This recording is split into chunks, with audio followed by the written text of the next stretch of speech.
Alright, hello everybody and welcome back to episode 11 of Vintage Story Wilderness Survival Permadeath Attempt 28 with our new seafaring settings, and so far it's been exactly the adventure I'd hoped it would be. Sailing is so much better than just running across several different biomes. It is so much better. We have a mod for boat speed. We have an elk that we can put on the boat. We also have a few female goats now of varying generations, all of which will be producing milk for us. We have pickled vegetables, which we are going to be able to use to make cheese out of the milk that we're currently gathering. And we also are starting to accumulate several decorations, like a trophy and treasure room up here. So the going's getting good, buddy. Going's getting real good. All we have to do now is keep up the momentum. The boathouse is there. It's not perfect, but it's there. And it does work. Alright, so first thing on the agenda for today. We got some more iron. I have to make some more. Let's see here. I might not have enough. I might need even more than that.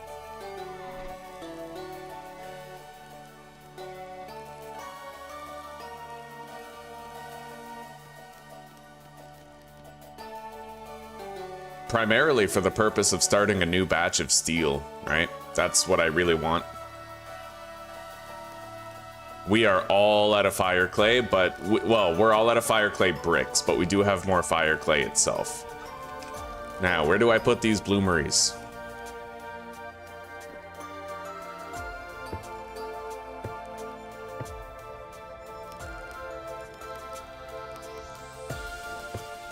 That'll do. Yeah.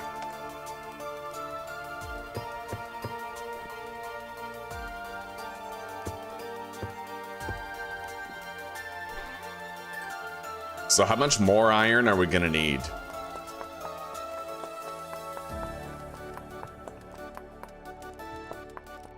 I might actually have just enough for all the batches. It's 120 each, right? Maybe not. No, I don't think so. All right, we're not gonna have enough.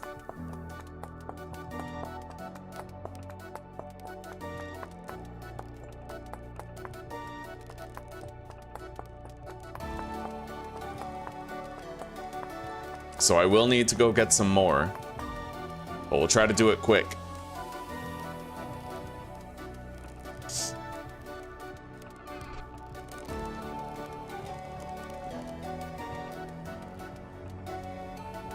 Now, most of this clothing I do not need to wear at present.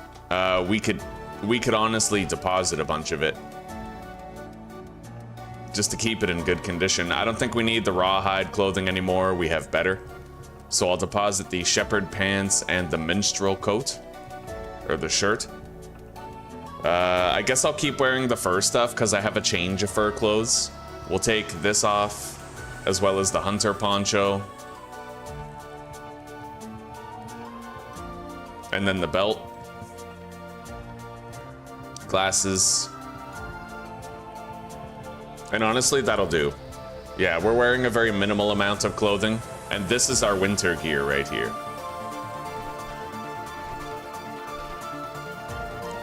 Let's make more fire clay bricks.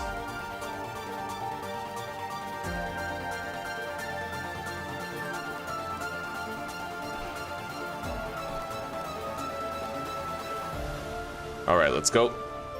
I have a backup pickaxe, so we really just need to go grab a little bit of iron. Doesn't have to be much. The bees are producing again.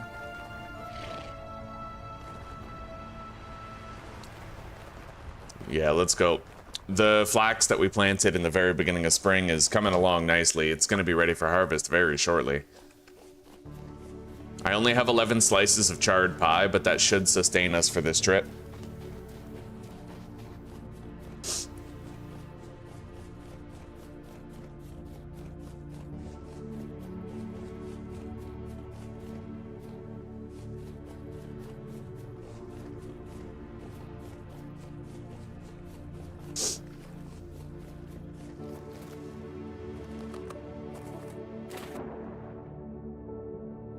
All right.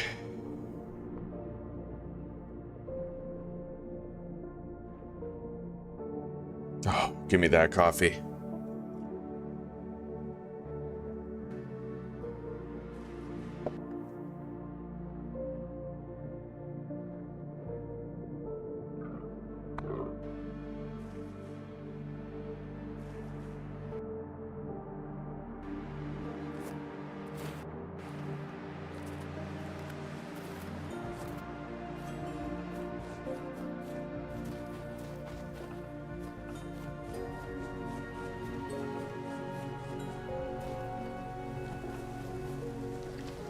All right, let's go.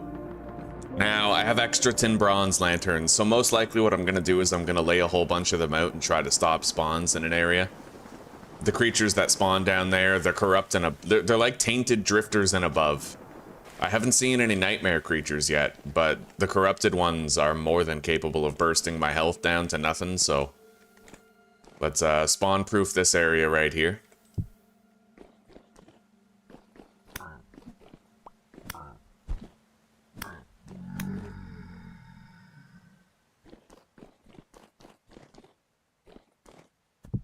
Right here.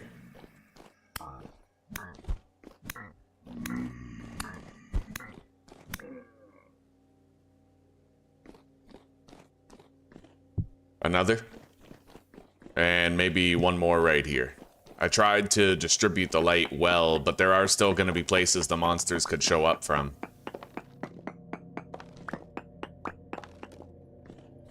Okay.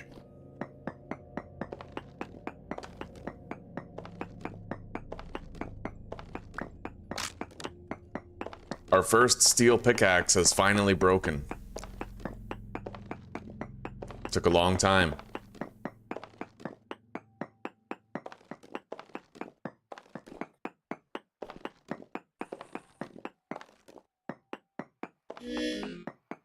Let's eat.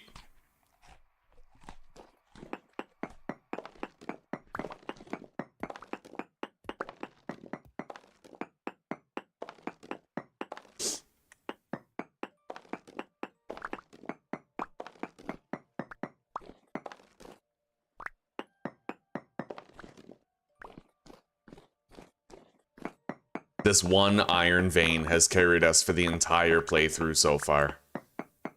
Absolute insanity, buddy. It's been poor quality iron, unfortunately, so we've had to gather more of it, but there's been more to gather. It wasn't as efficient as some of the other, you know, we found bountiful hematite there in a couple of playthroughs. I didn't appreciate how good I had it when we could go mining very briefly and come out of it with a shitload of iron. Multiple stacks, right? I recognize the value now. I used to think that there was very little difference between like poor quality ore nodes and rich or bountiful, but there is a big difference. In the end, you do get more ore for the same amount of work.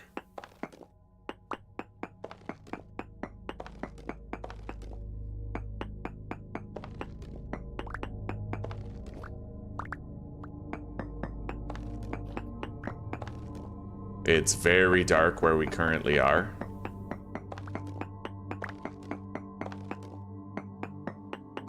And it looks like there's more iron here, so I have to grab one of my lanterns and use it there. I'll grab that one over there.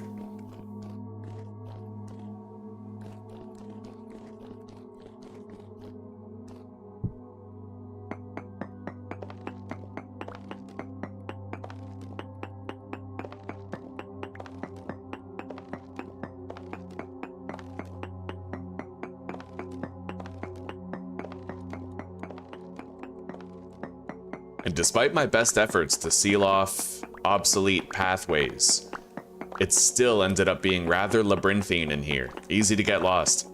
I guess iron veins, they just generate so massive. It's a good thing that I've been blocking off irrelevant paths where we like cleaned out all the iron, because if we had not been doing that from the start, then I would literally, there would probably have been times where I got lost in here until I got beaten to death by drifters.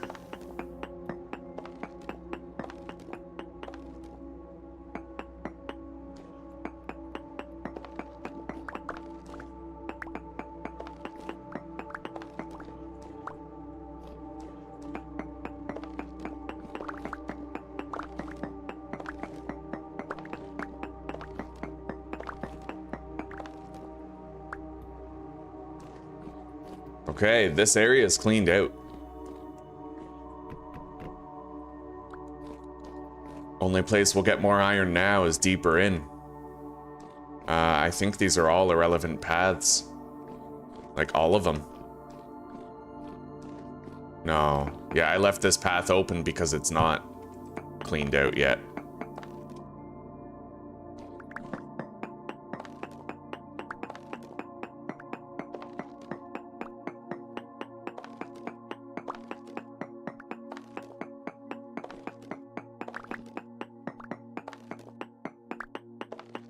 Okay, it's done now.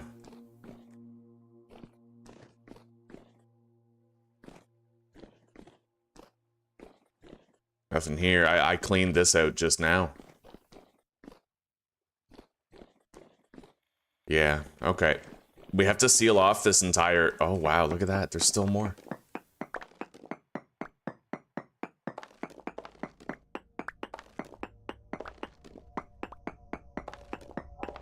Let's eat.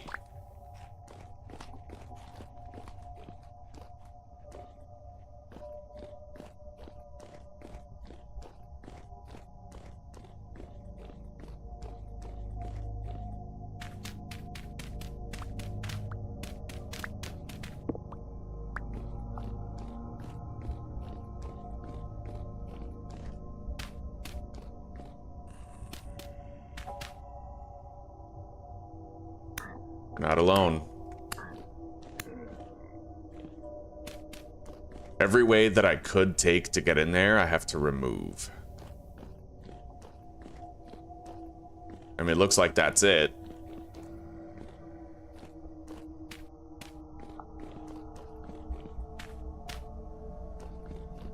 As long as I'm giving myself the knowledgeable indication that there's nothing else there.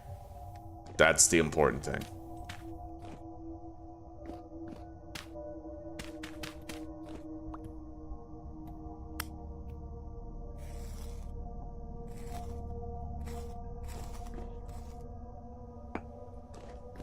All right.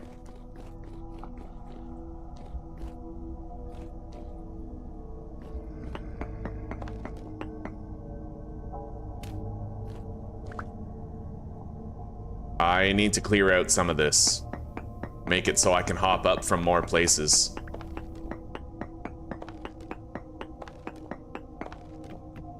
Sometimes a hasty escape is your only option, right?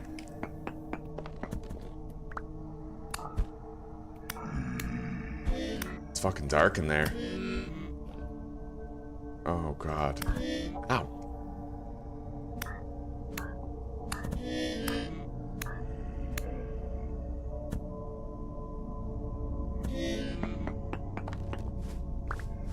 Let's heal up. I don't even think I want to go in there. But that's where the next batches of iron are. We sealed off that path, actually. It might be completely clear in there. Maybe this whole iron vein is now done. You guys think so?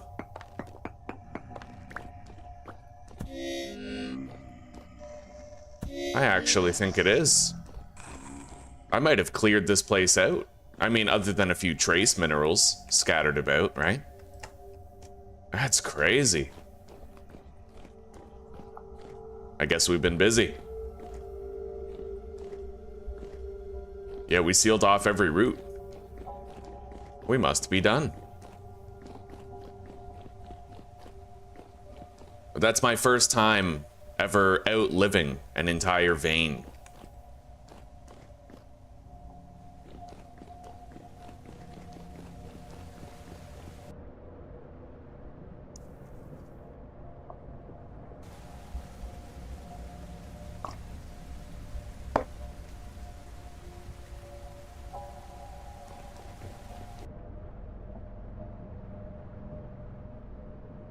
What else is in here, anyway?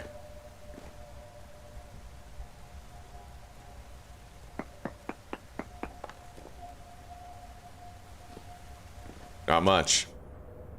I sure as shit don't need more copper.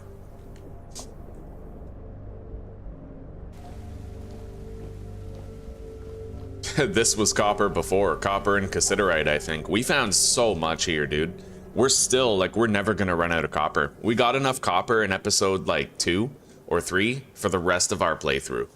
It was unbelievable, buddy. We got, like, 700 medium quality chunks.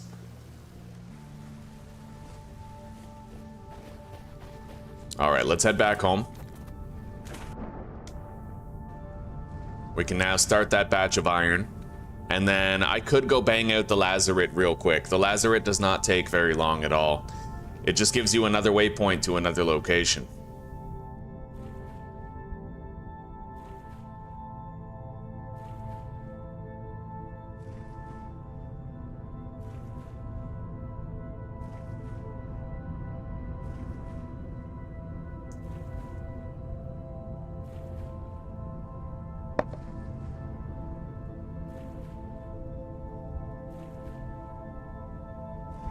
I hope I can milk the goat again.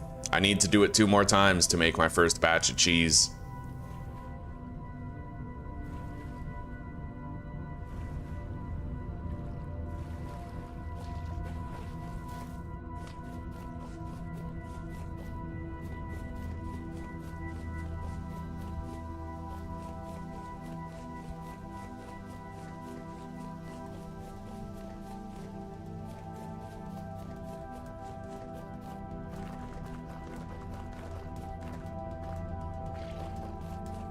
Doesn't look like it, not yet. Perhaps after sleeping.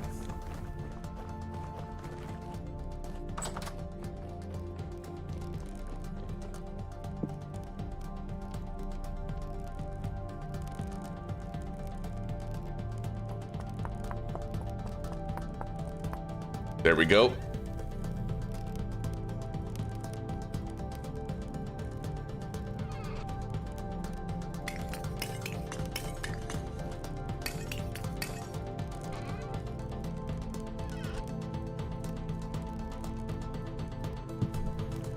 We're gonna want to stagger these, so I'll sleep in batches. And every time I sleep for 3 hours in total, I'll go check on the goats. Okay, get up now.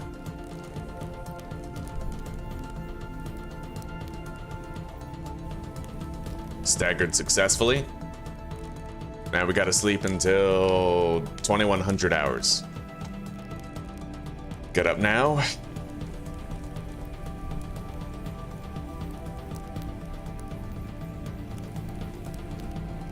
And let's go see if I can milk the goat.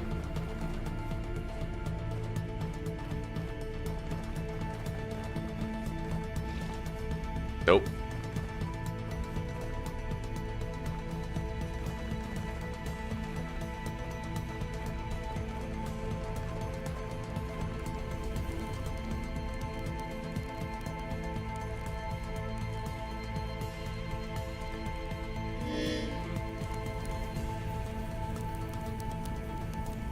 Bite this one, eat, and sleep another hour and a half.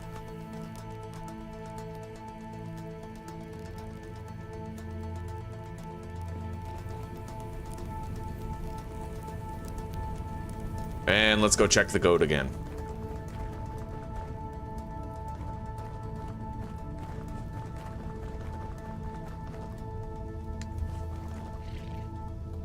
Nothing. Are the bees ready? Yeah, let's harvest those.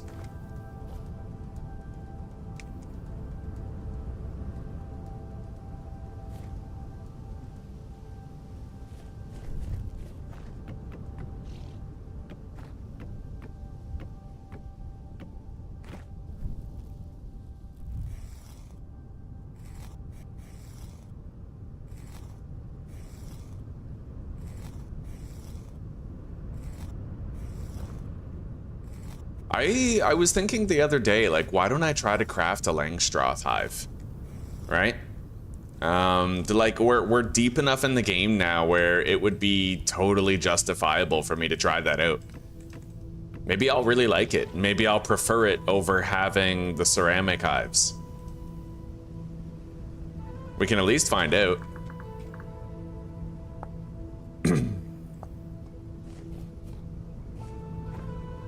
All right, let's head back.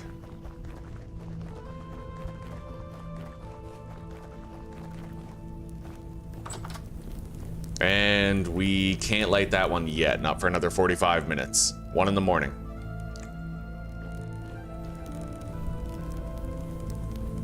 This'll do. It's enough staggering time.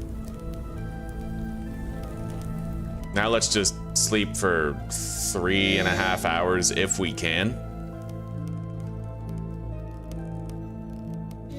Get up. An hour left.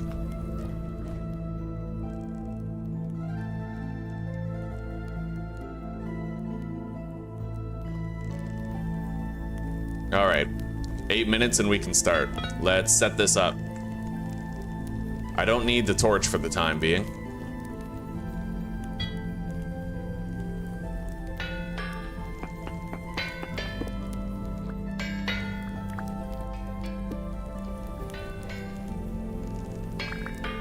All right.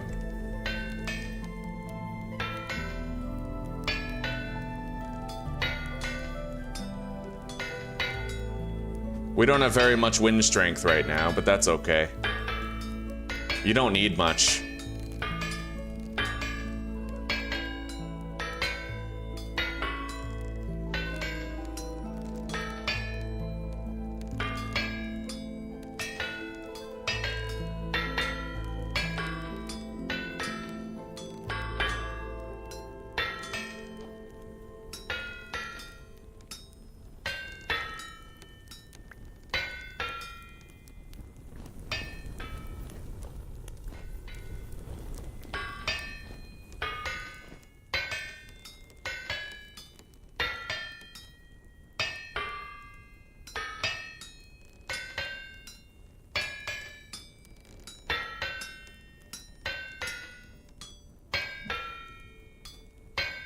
Yeah, there's only one thing that we're gonna want our next batch of steel for.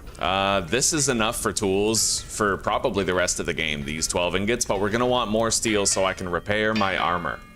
At a certain point, it will become damaged durability-wise, and we'll want to touch up on it. Bring it back up to full.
All right, there's a batch done. Let's keep going.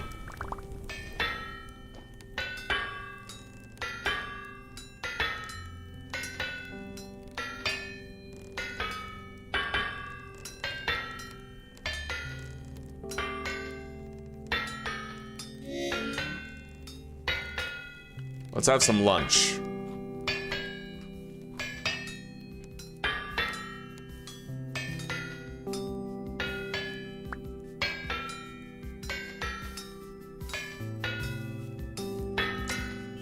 Let's leave the hammers working on this one and go check on the goats, see if I can get the 4th out of 5 batches of milk that I need for cheese production.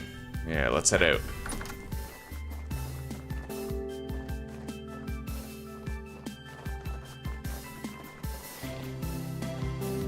Yep, right on. That's what I like to see. Give me that milk.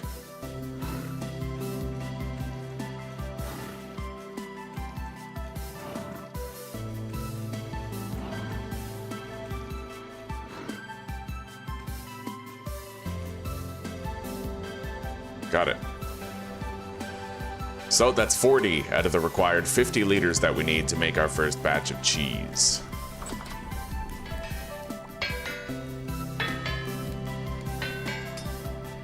Let's clear the slag and then deposit this milk where it has to go.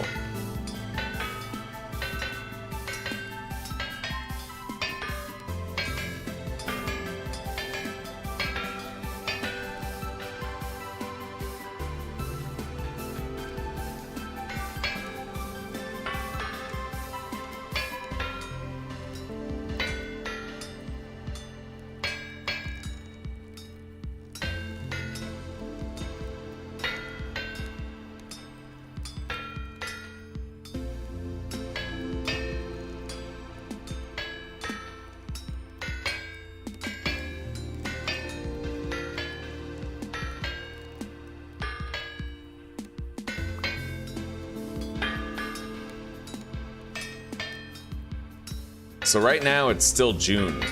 July, August, September. We still have like 4 months before we have to worry about it being colder. But even when it is colder, we're not going to be nearly as susceptible to the cold. I have far better clothing now. We have clothing for every single slot, ready for winter, repaired and prepared for use, you know? So we're going to be a lot warmer even if we have to sail large distances on the water in the middle of winter. Still going to be cold, but we won't freeze nearly as much. Nor for, you know, we won't freeze as often, nor as long. Okay, next one. We did a really good job with the staggering. The next batch is always ready with a healthy amount of time between this one and the next one. I find that an hour and 15 minutes to an hour and a half is the perfect length for staggering your iron blooms. That way they're always hot and ready to be treated, you know? You don't need coal to heat them up if you do that. As long as you have wind. There are rare occurrences where your health hammers will just not be working because you'll have no wind. It's very rare as long as you build your windmill high enough, but it does happen.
Oh, that's a nice boost in the wind speed. It was brief, but it was nice.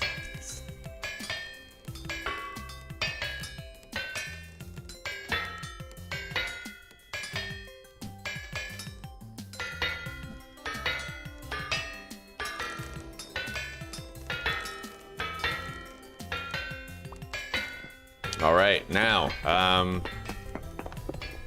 while they work on the blooms, I think I'm gonna do a little bit of steel forging.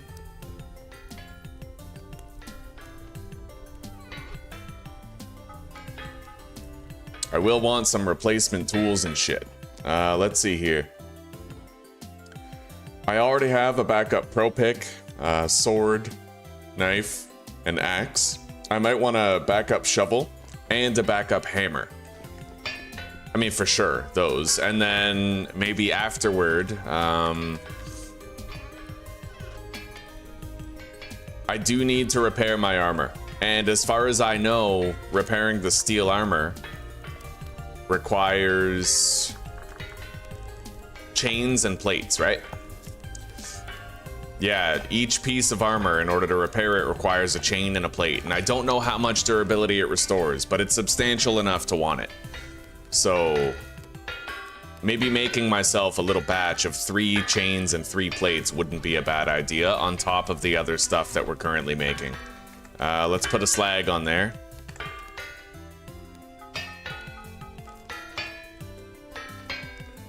A backup pickaxe is not entirely necessary.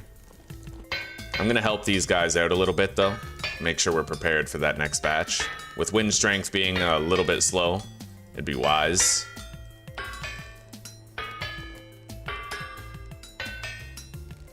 And besides, we can't make the plates without their help anyway. I mean, we can, but it's a lot more work if we have to, so maybe we do one task at a time.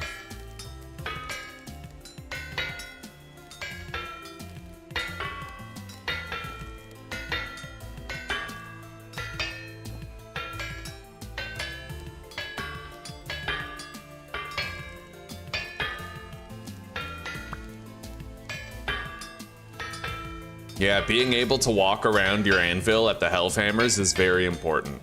Because when you rotate it, it actually, it moves everything and makes it take longer to finish. See that? See how much of the ingot is green now? Yeah, it kind of fucks everything up when you rotate it. So you don't want to rotate the ingot. Rather, what you want to do is just walk around it. Keep it stationary so that you're not glitching it out and creating more work for the Hellhammers to do. In the future, that probably won't be a problem, but for now, it currently is.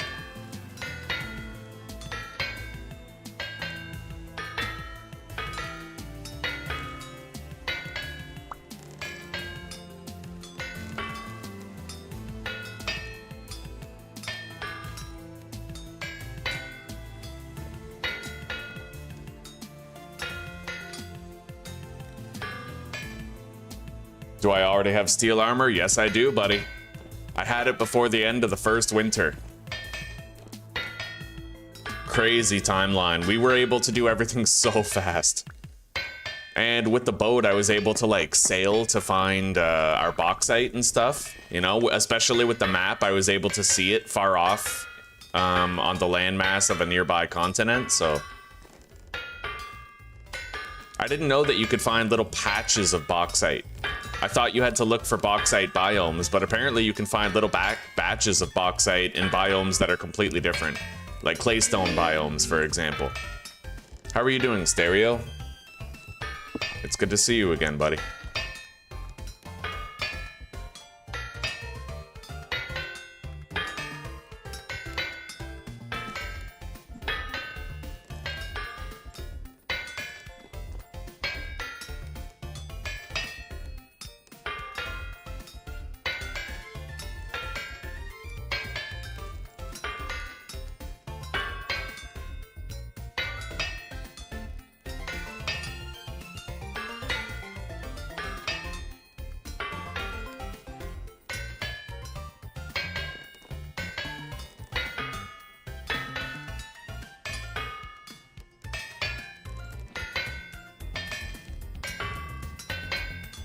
Oh, we're actually about to make our first batch of cheese, too. Yeah, I had goats very early because I have a mod that lets me pick up babies, so I found a couple of female babies and a male. And then I was able to put them down after building a pen for them, right? We did have bad luck with our first birth. We got 2 males born, so I literally fucking just sort of cheated myself in 1 female, generation 1. But I found out in this playthrough that might not be necessary. I thought that if you tried to milk a goat, that there was like a long cooldown, but there's not. You can literally just stand there and hold right click, and if you repeatedly fail, your character will repeatedly try again. So it's possible that even with a generation 0 goat, I can still make it. It would just be more grindy and require me to stand there for longer. You know, I was very surprised to find that out. So now it feels like Generation 0 goats might be more viable. I still think that the picking up babies mod is really clutch, really useful. Just so you can easily take some females home and set it up, right? But yeah, I was very surprised to find that out. You've been playing some SC2 lately? SC2, I don't know what SC2, maybe I do know what it is, but it's not ringing a bell, the acronym.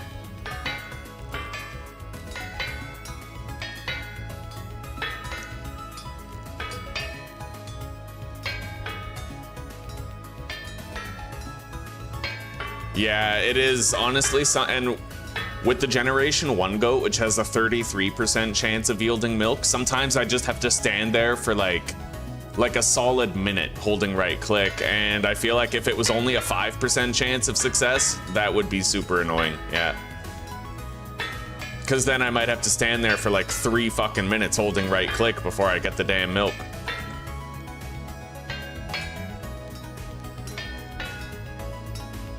Anyway, this is our last batch of iron, and when this is done, I can start the next batch of steel.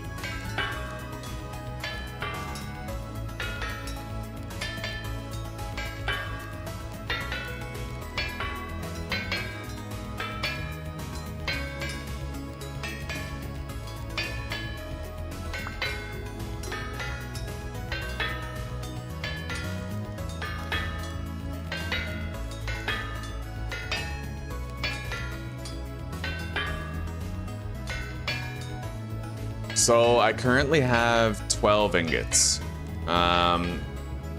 Given that it's 2 for every... I can't make my full, you know, steel armor repair kit, but what I can do is get started on it, maybe.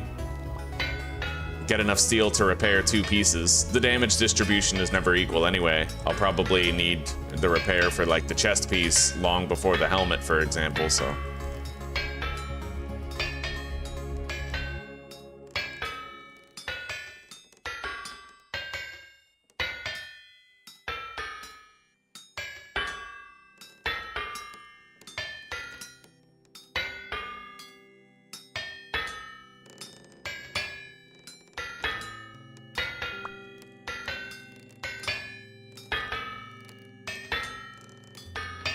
Oh, StarCraft 2. Okay. They literally turned some dry grass into 20 times 1500 protein nutrition. Is it well, you get dairy from the milk, don't you? So it would be dairy nutrition, right?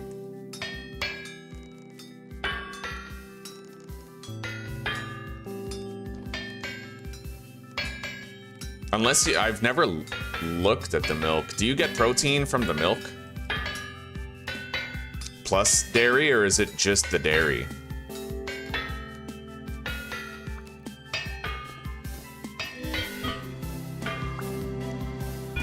All right, let's finish this last slice of charred pie and grab our good stuff. Yeah, right there.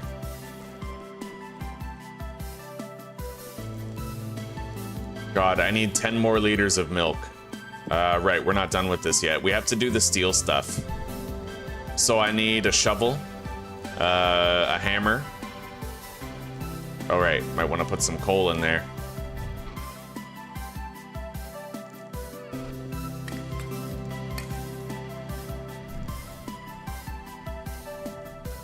Yeah, I need a shovel, a hammer. I don't think I need any other actual tools.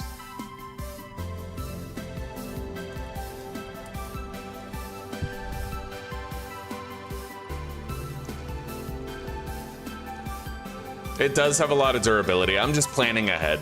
I'm planning ahead. Right now, it's nearly mint condition, right? All I did with it was the archives. I'm planning ahead long term. Yeah, we're about to go do the lazaret, actually. I made this beehive kiln nice and early out of fire clay bricks. I didn't know that the bricks don't take damage until like 1 whole week of operation. So far, I've only used it for like 3 days, right? Apparently it needs like 150 or 160 hours of operation before the bricks can even take damage, so totally viable to do a fire clay brick beehive kiln. I had no idea. Anyway, let's set up the next batch of steel. I'm probably gonna put another piece of coal in all of these. And then let's grab the charcoal and get things set up.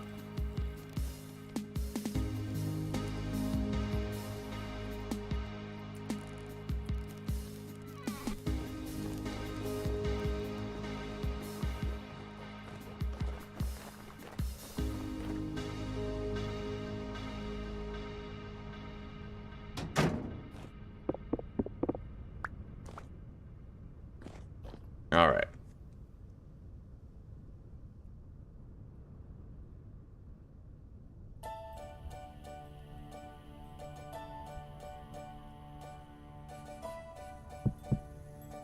It's ready to be lit. Now for this one.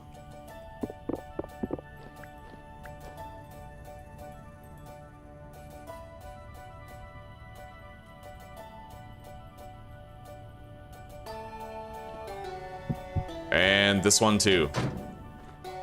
Now we just need some black coal. That steel is molten hot. It's gonna last a long time. We'll work it very soon.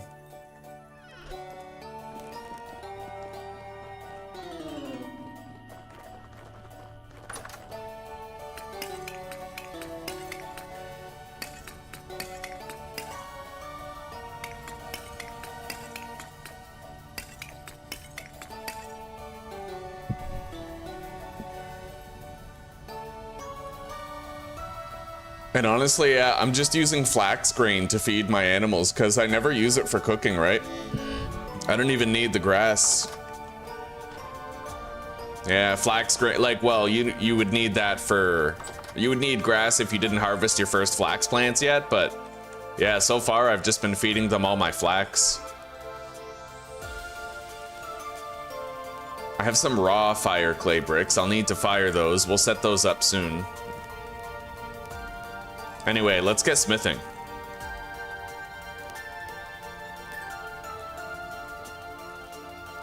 I need a new hammer.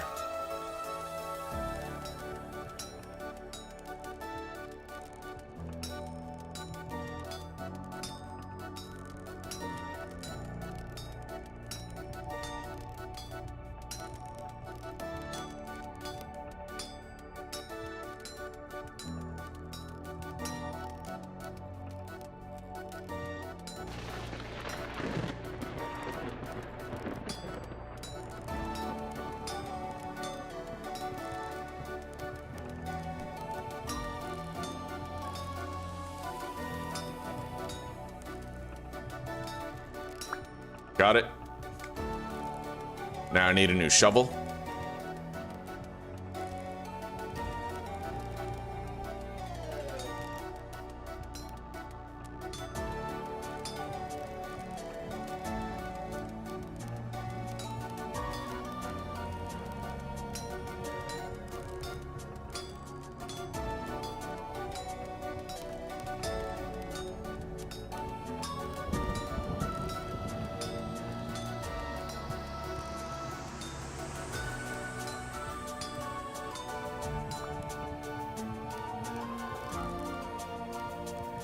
I could make a second hammer just to make sure I have that covered for a very long time.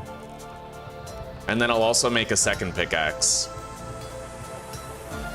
And then we'll just do like 2 plates and 2 chains. Which the Helve hammers can certainly help with.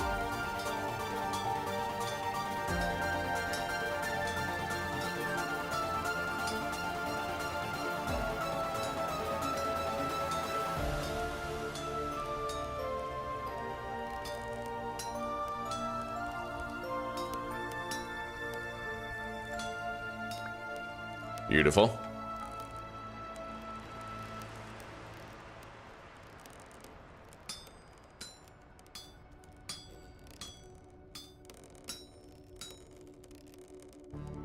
Yeah, animal husbandry is very undercooked. I feel like the most important thing that animal husbandry needs is the ability to lead animals with a rope. Like some type of drug to sedate them and make them less resistant to being dragged by the rope. You know, picking up baby animals should also be vanilla, I find. Because then if you find like an adult animal, then okay, maybe you can feed it some poisonous mushrooms to sedate it. Like leave a little trap with a poisonous mushroom, it goes over, it eats it, and then you can rope it back home, like type thing, right? Or you can find a baby and just pick it up. Maybe they could even make it so that, similar to bee skeps, you make a little trap for the baby, but you don't have to trap it with bait. You just like scoop it up, put it in the trap, and then equip that trap to your back, right? Like that would make more sense to me.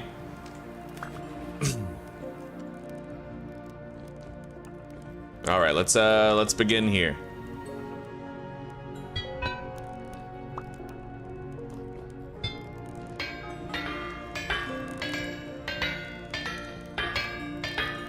We got good wind strength now.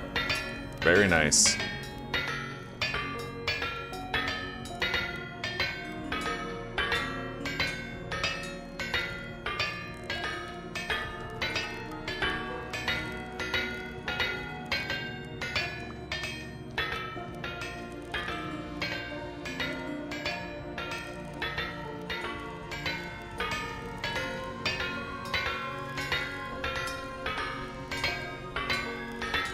Or another alternative is removing the generation system. Because if it's hard to get your first goat with traps and stuff, but then you can immediately get good milk from the first female that gets pregnant and lactates, right? Like, then that's fine, you know? Or if you can drug the first female you get with like a poisonous mushroom in order to make her more complacent to the milking process for like several days, then that's another alternative. It's just, it's too hard to both get goats and raise them, and it should only be hard to either get them or raise them. It shouldn't be both. And I feel honestly like making it hard to raise them is the worst call regarding game development. It should be easy enough to get the resources once you have the animal in the pen. And getting the animal in the pen should be the hard part, not fighting tooth and nail to breed them in the hopes that you get, and potentially don't get, a generation 1 or higher female.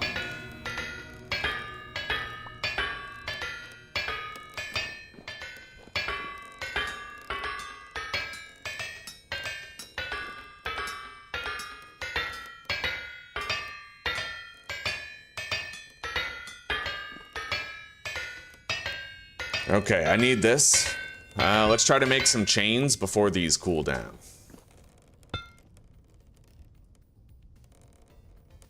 I only need a couple of chains, and then we'll have enough gear for 2 repairs of the steel armor.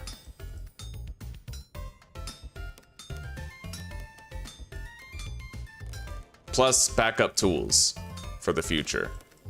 A spare shovel to switch to, 2 additional hammers, and another pickaxe.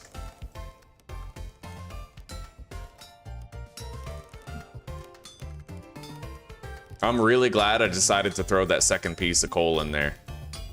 It gave these pretty much enough heat to get all the work done that I wanted to get done.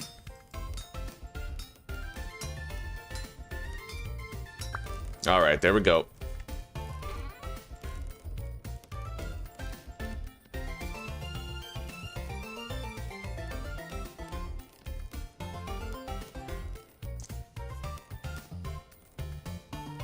Yeah, let's go fire these bricks. I might even make a second stack, but I don't know. Like, I feel like we already have a stack of fire clay bricks. Yeah, maybe I'll just fire this one stack.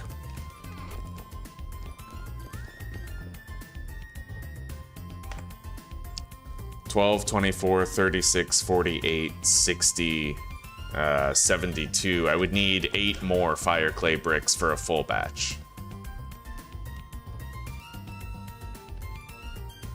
There we go.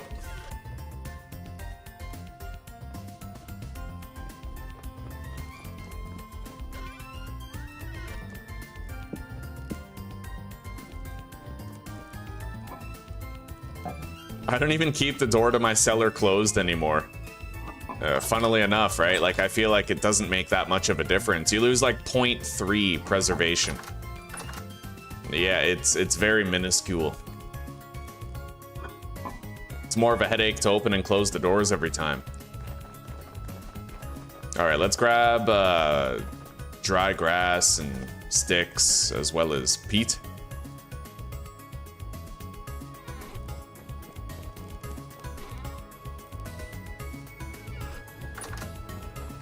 Go to our little firing pit.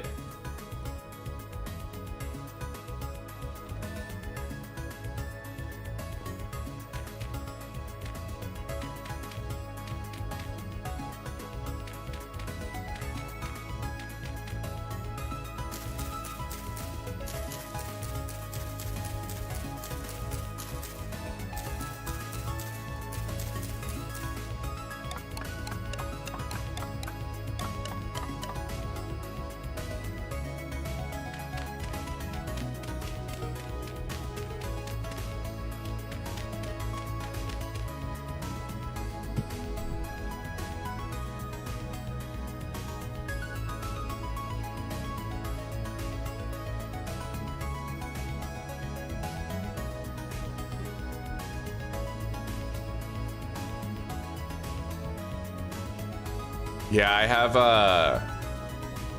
God, I have double-sized stacks. So, like, my flax grain stacks to 128, and I still have a full vessel of it. Like, ceramic vessel. 12 stacks of 128 flax. All right, let's deposit everything that we don't currently need in the inventory. Clean it up. And I'll make these tools right here. We can hang them up. Let's eat.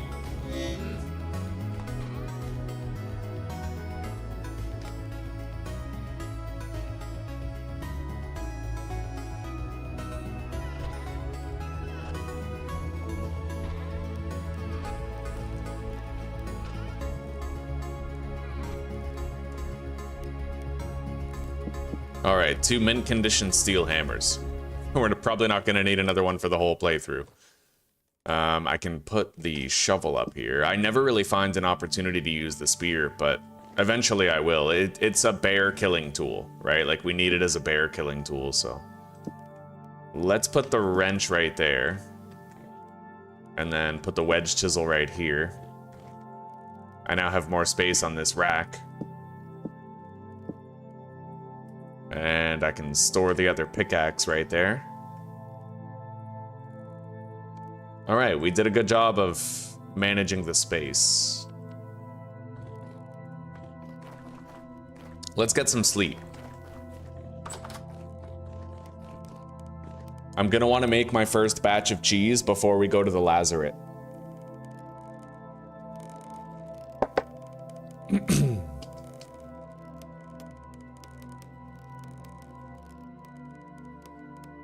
And we're working on our 3rd double batch of steel.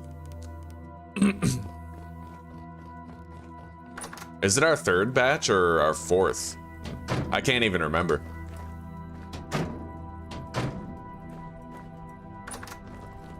I want to try to get an idea of exactly how much black coal is required to finish. So we put a full batch in there. We're going to let that burn out before I find out. I want to know the exact percentage increase that you get for the full amount of 16 coal per pile.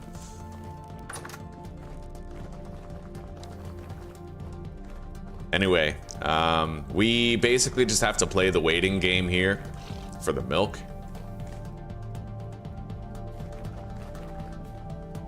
Lactating for 10 days, but yeah, we gotta wait a little while longer. Maybe I should continue working on the boathouse.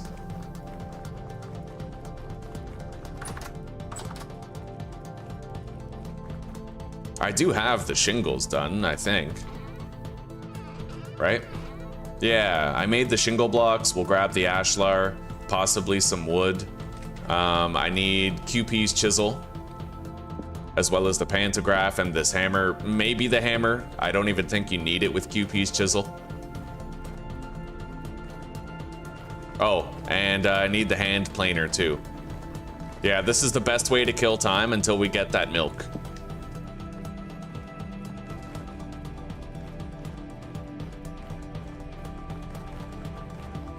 I really don't need to add that much more to this. We pretty much just have to do something with this wall right here, which will be very simple. I left the scaffolding so that we would have easy access. All right, so this part right here. Gotta put that down.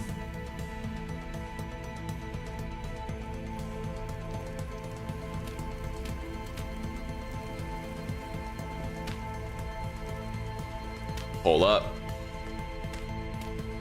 I'm gonna want horizontal scaffolding right here so I can work on the entirety of it with greater simplicity. All right, let's begin. 12 blocks more narrow.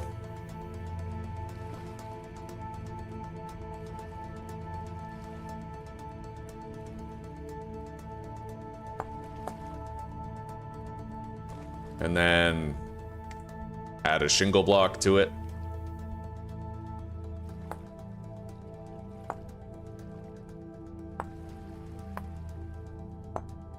That can remain as stone.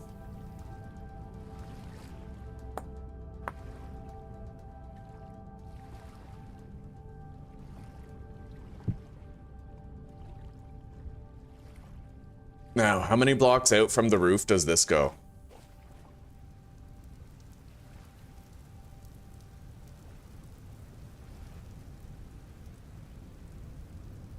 4 blocks out. And the sides go 2, but 4 blocks is the relevant number. We need 4 blocks out over here.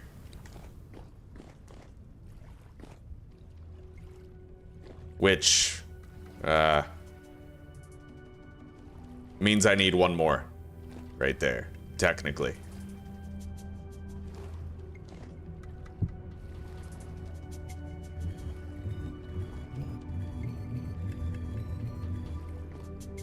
Okay. Now we gotta chisel off the excess and make it into the stair steps pattern that we need.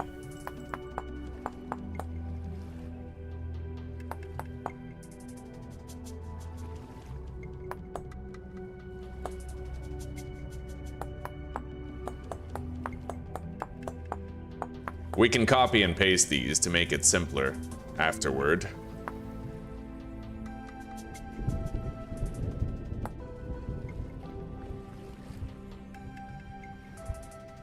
All right. Yeah.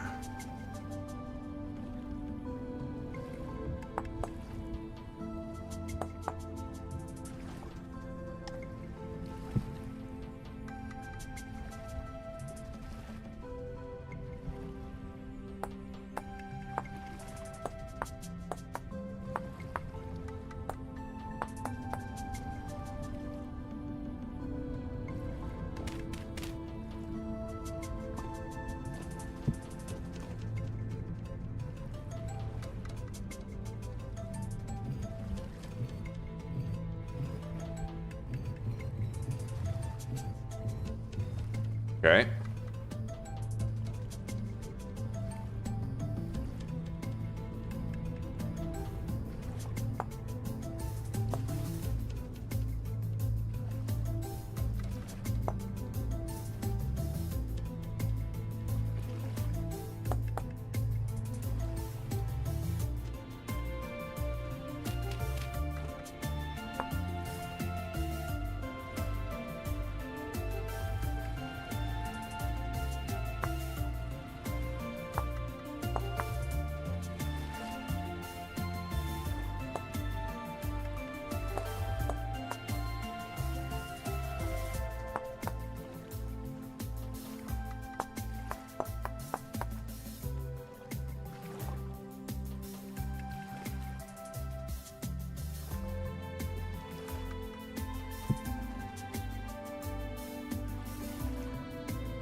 Yeah, we get this done and we can copy and paste all the way up.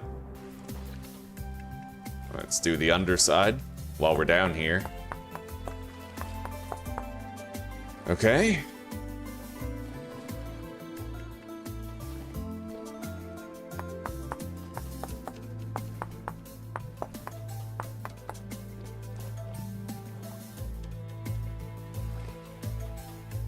I think that's good, except for this part right here.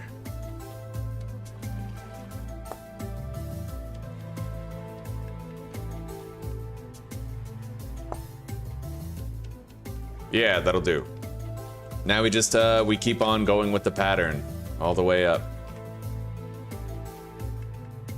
It will be complex in some parts wherever we have the ashlar blocks. I need to figure out a good copy and paste for it.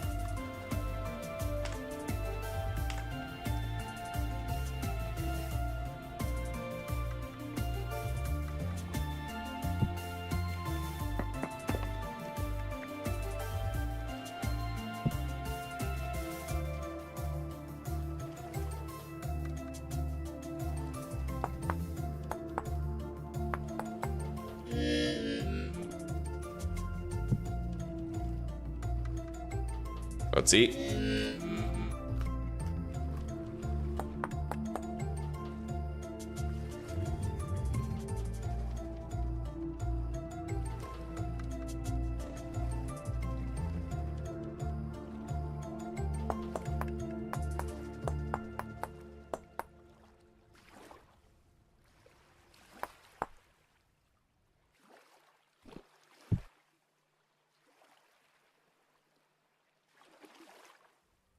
I don't really know how to use the pantograph for this.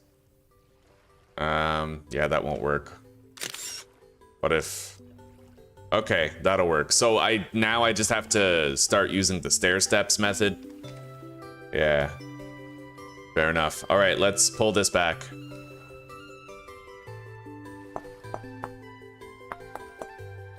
There we go.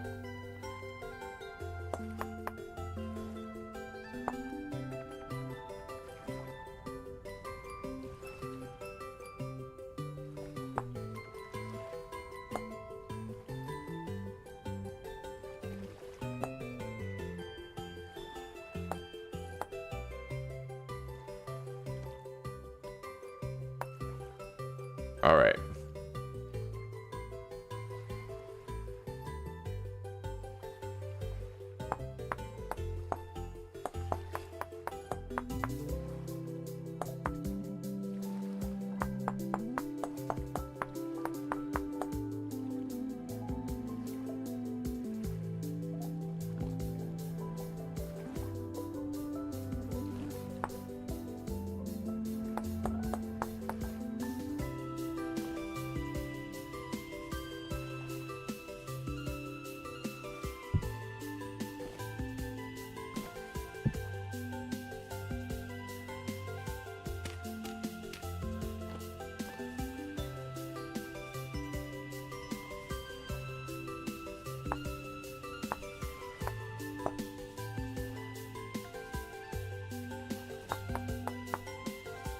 Just use the hand planer.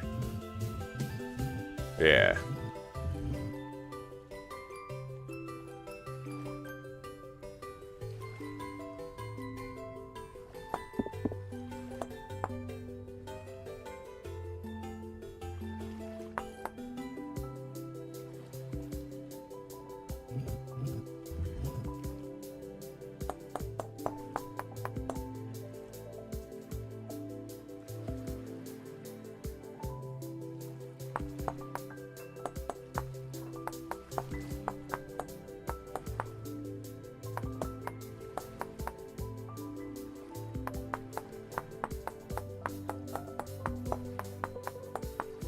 All right. There is a draw mode, so I could theoretically grab that and then draw this into the color of... Yeah. I mean, that's a hell of a lot easier than doing it some other ways. Yeah, that's way easier. All right. I'm gonna want it to be like a diamond shape, so that's 1, 2, 3, 4, and then I have the gap here. Trim that.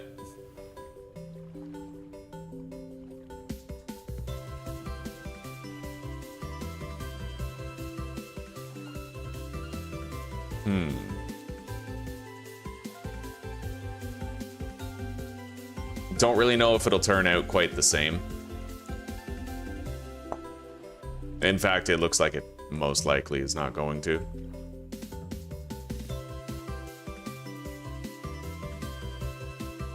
All right, well, that's fine.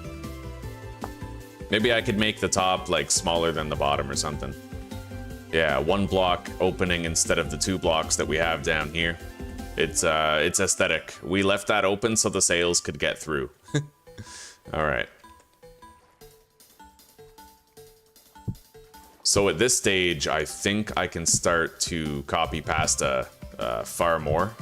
Let's place all those blocks down. And then let's try some copying and pasting and see how it goes.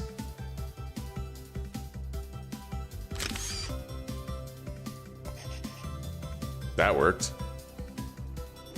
And then...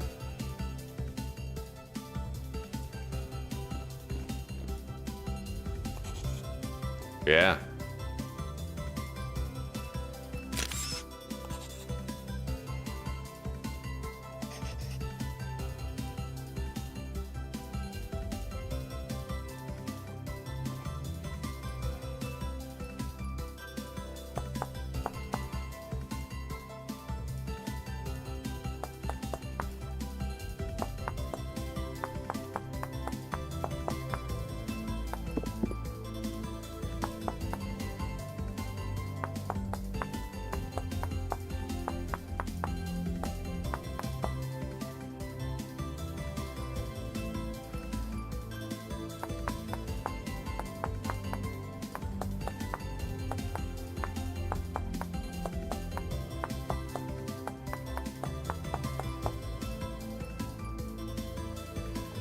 All right.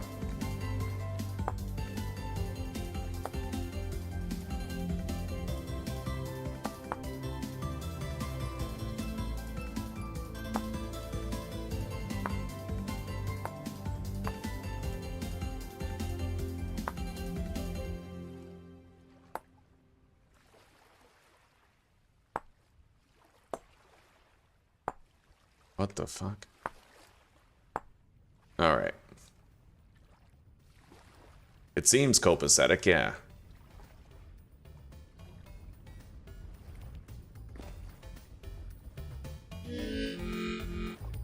Let's eat.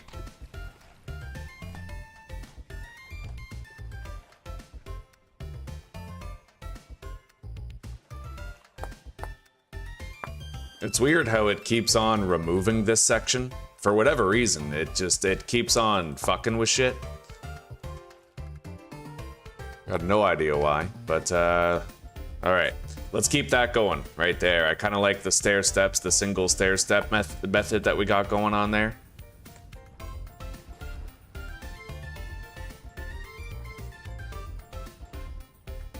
Alright.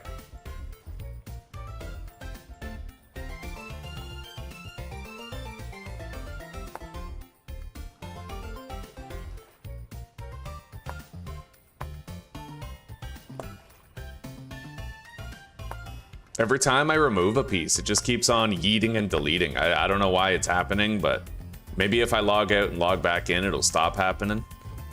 Regardless, we still got shit to do. Let's remove that. Put stone in there.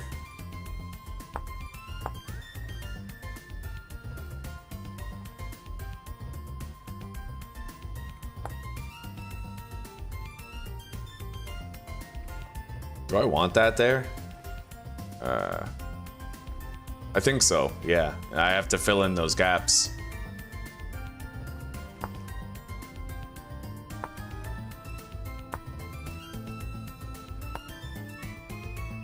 Yeah, so that it conforms to the stair steps that we have down there. Although that's a 2-block gap and then the roof stair. I need to get a better look at that, because that might not be what I need to do.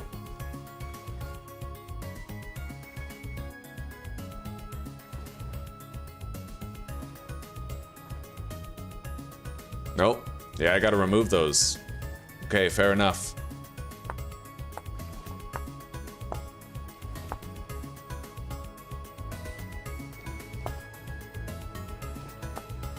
Alright, good. Remedied. Let's get back up there. It's gonna be hard, but I can copy, paste, and mirror whatever I build on this side over there.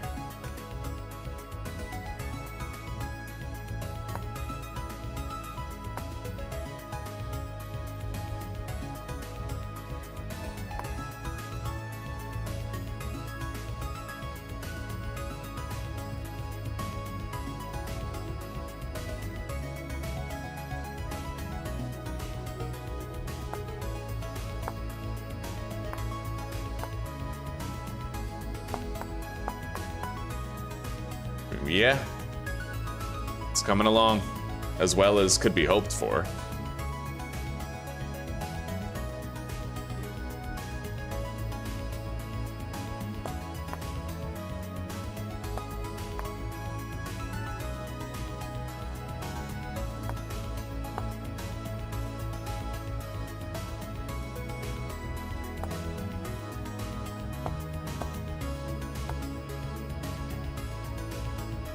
And I think that's as high as we have to go on that.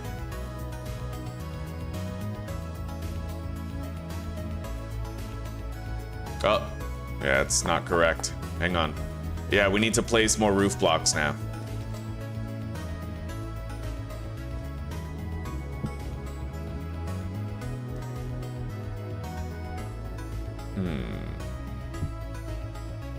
I think I have to grab the undercarriage roof blocks from over here.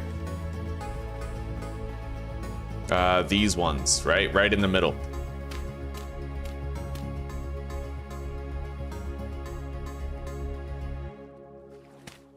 All right.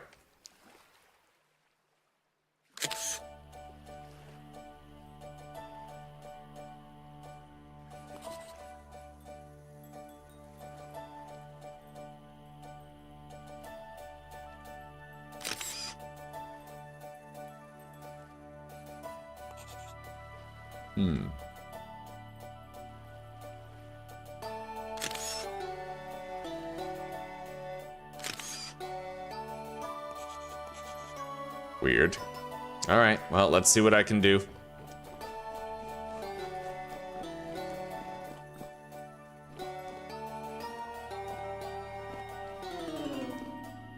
I clearly just selected the wrong area. Let's copy that. Missing oak planks. Oh, right. Yeah, that's not what we want. Again, that's what we're trying to get, is the part on the inside that doesn't have the planks. Let's just copy that, paste it here, and then rotate it. Oh, that didn't work.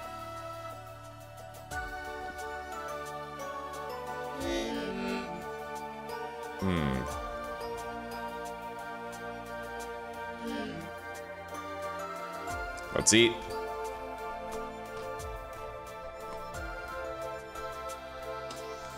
I need to remove this right here.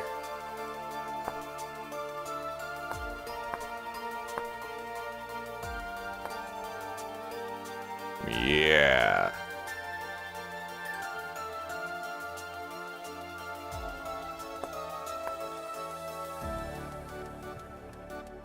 Let's try to just scaffold over there so that I have access to both at all times. And I can try to figure this out. So right there, that is copacetic. What I need is to have that on the other side. So like,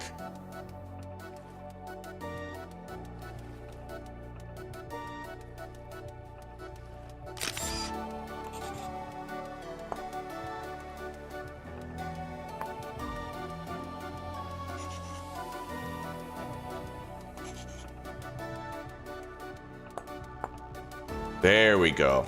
All right, we got it. And then I just place these blocks right there. And we don't want to copy these ones because they have the joists attached. So we want to do these.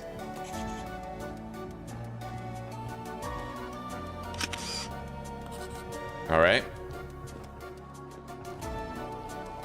Now it's going to get a little bit trickier. So 1, 2, 3 steps and then grab. 1, 2, 3 steps and then grab.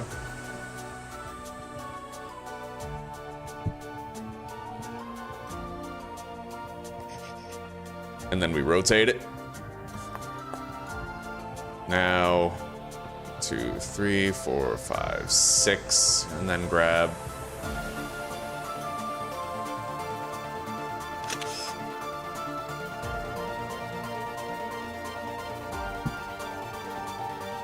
Now, how are we doing on the wall? Okay.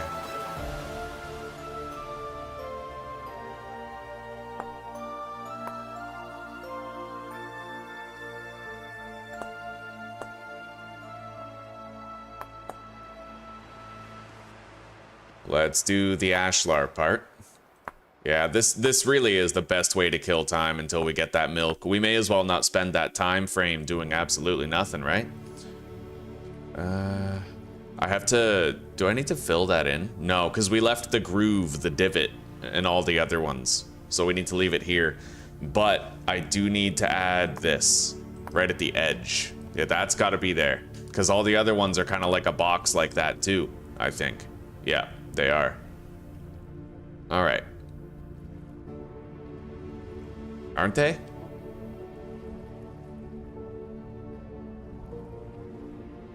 It looks like they have the walls on the side. Yeah, they do, but not on the edges. So we don't want the walls right here. Oh. We just want them on the sides, which they currently have. Okay, fair enough. And then let's raise the ashlar wall up there.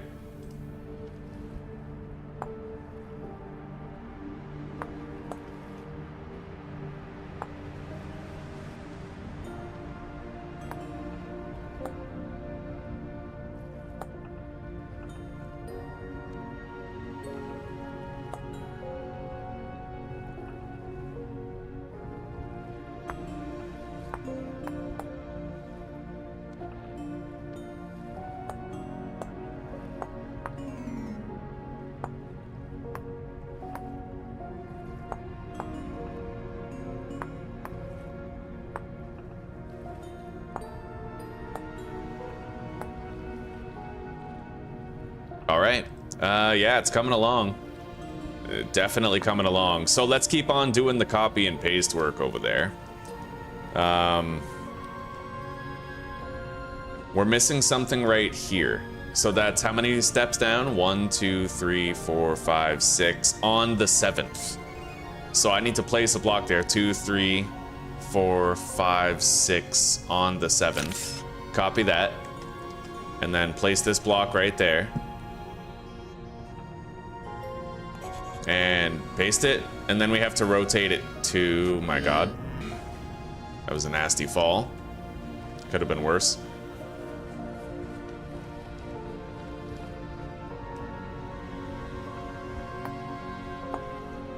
And then, can I like mirror that? Yeah, oh, that's sick. You can just fucking mirror it. That's amazing. And that saves me the trouble of having to actually draw it in. That's amazing. The mirror setting is actually one of my new favorites. Wow, look at that. Okay. Yeah, let's keep on doing this here. We might be done sooner than I thought.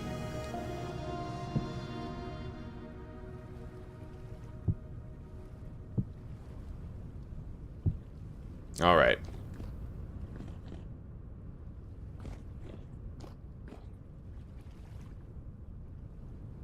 How many steps down? 1, 2, 3, 4, 5, 6, 7. On the 8th.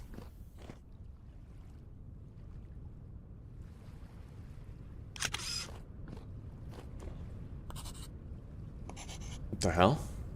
Well, what do I need to rotate? Oh, I'm doing mirror. Okay, that's the problem. So I have to do paste shape.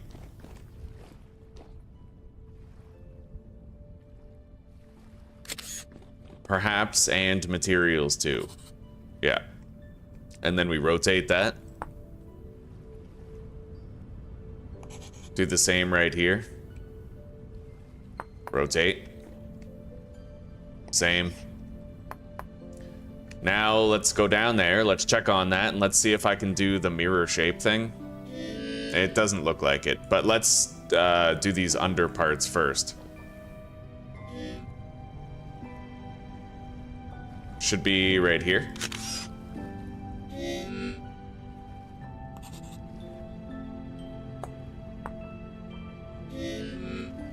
Let's eat.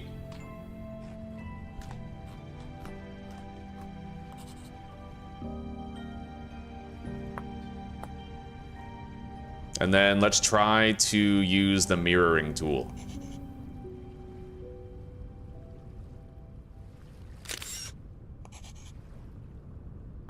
No, that definitely didn't work. All right.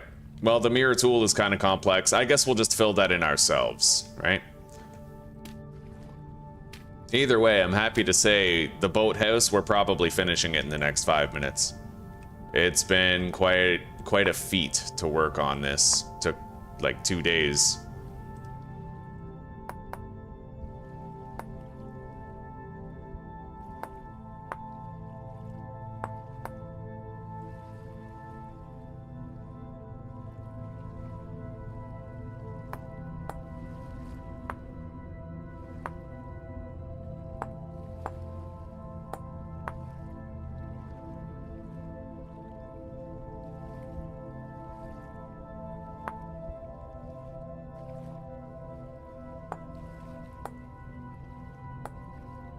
All right, remove that. And these, yeah, it's really coming together here on the edges. I think I'll leave this as a double though. Yeah, on that side. And then same thing over here. That double is the same height as that joist. Huh.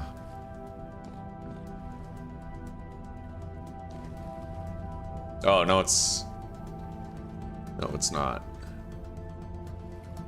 It's like the far bottom step. Which is weird, because shouldn't that be a double then? Hang on, it might be the fact that this wall is missing. I have to fill that in. Shit.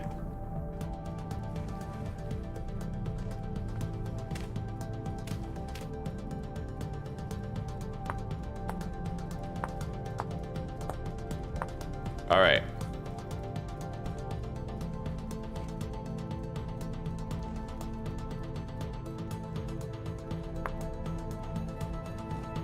All right, yeah, that's working. It's 1 block forward from the bottom, which is accurate. So I think we finally achieved good symmetry. Now, I don't know how I feel about that extra block. Like, I might just remove that, but let's finish doing the edge of the roof.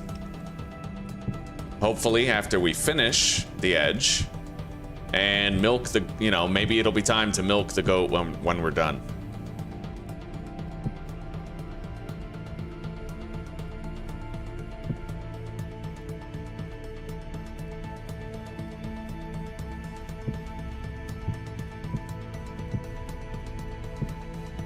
So let's do the underside first. How do we do that, though?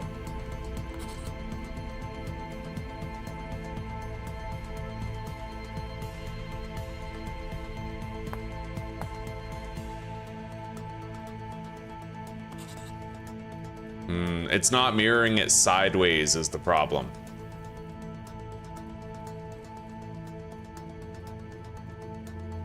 Yeah, it's... Oh, there we go. Okay, so it does it after, but you have to do it like twice. And then I remove the excess. And then I can actually copy and paste this to the other undercarriages.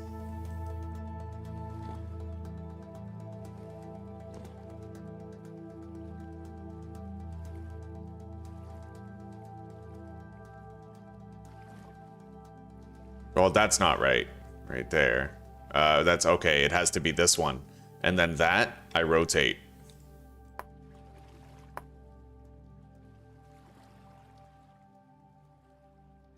And then we have to mirror it. What just happened? It's still technically there, but the voxels disappeared. Let's save and quit and come back in. No energy drink so far today. I'm proud of you, buddy. I know it's hard to break a habit. I appreciate the attempt, buddy. Let's hope you keep it going, huh? Oh. How are you feeling, considering that? Probably weird, eh? Like, kind of jittery a little bit? Okay, so it's... What is this? That's weird. Yeah, there's like a block there that I can't... Oh, it's gone. Okay. Put that there.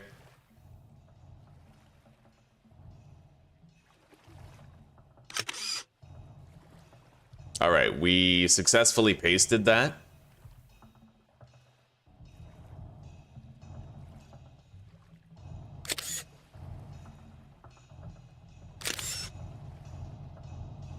Rotate.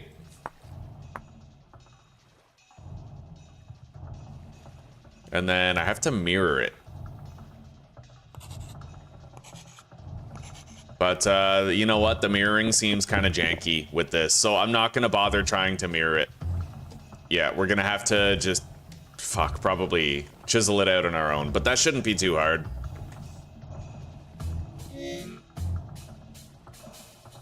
What I can do, actually, potentially, is just use the assets that are already there. Hang on. Yeah, that worked. But this side is going to be a lot harder. At least I was able to do the underside. But,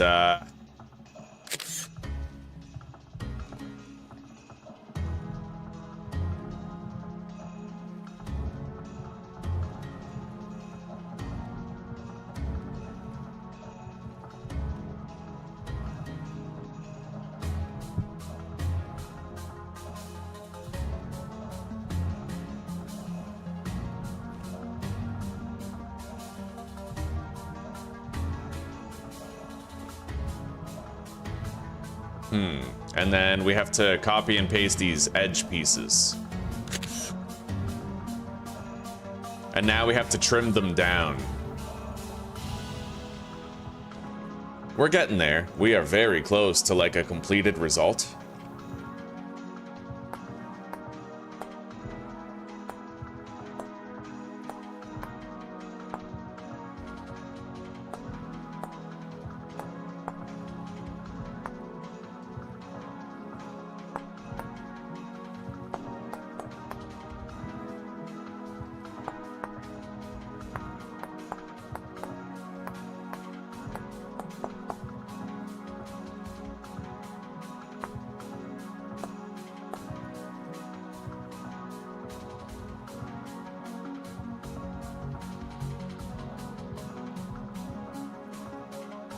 That's weird. Why can't I add that to it?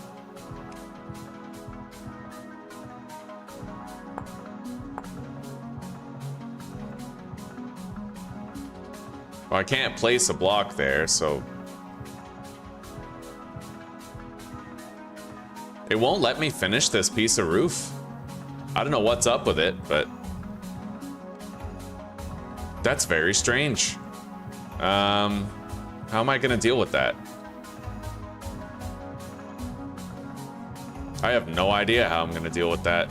It's literally just sort of a... progress obstructing glitch of sorts. But we're almost done.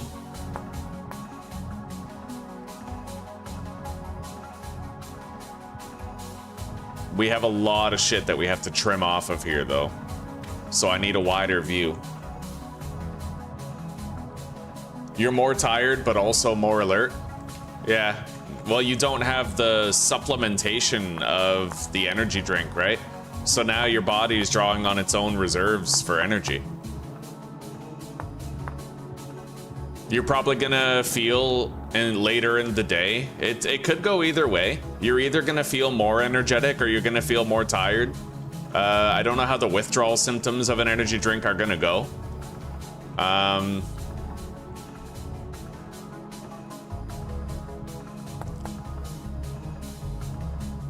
It might be more of the same of what you're going through right now, where you kind of feel like you're more energetic, but also more tired. Like you're kind of buzzing, you know?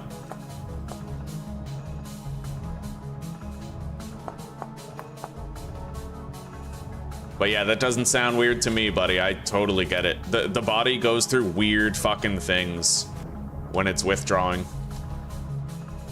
Yeah, I gotta figure out how the hell I can do that part down there.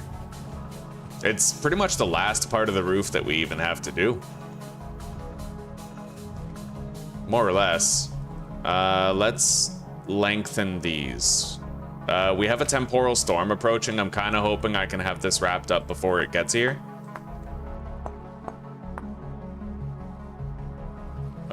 It's too long.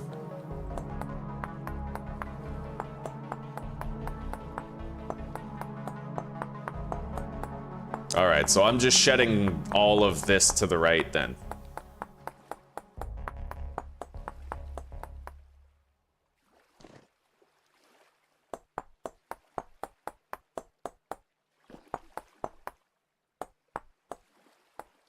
There we go.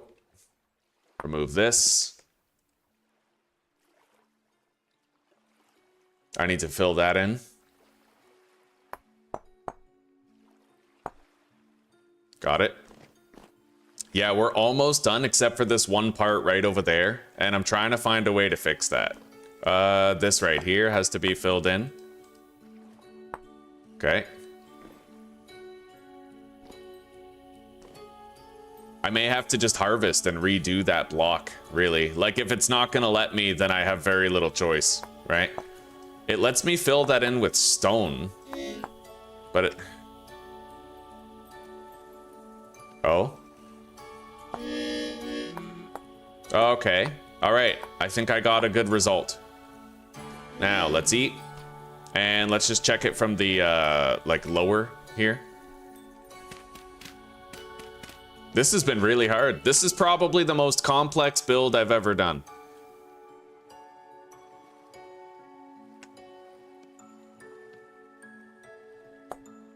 All right.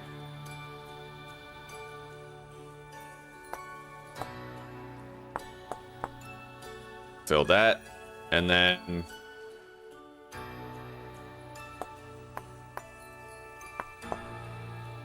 I think we're done. I actually think we might finally be done with the entire boathouse. Let's gather all this dirt, and you know, if we sleep and go through the Temporal Storm, then it'll most likely be time finally for us to milk the goat and make our first batch of cheese.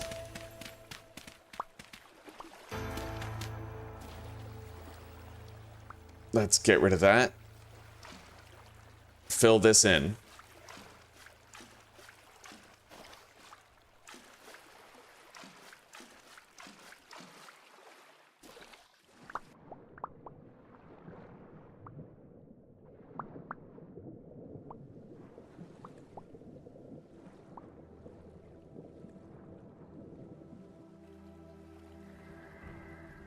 All right.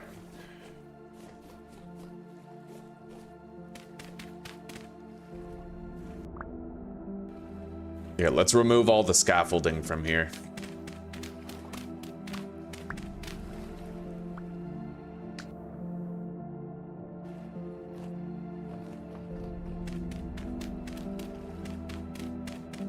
I see a couple of spots that still need touching up on, but yeah, it's mostly done. Right here, for example, right?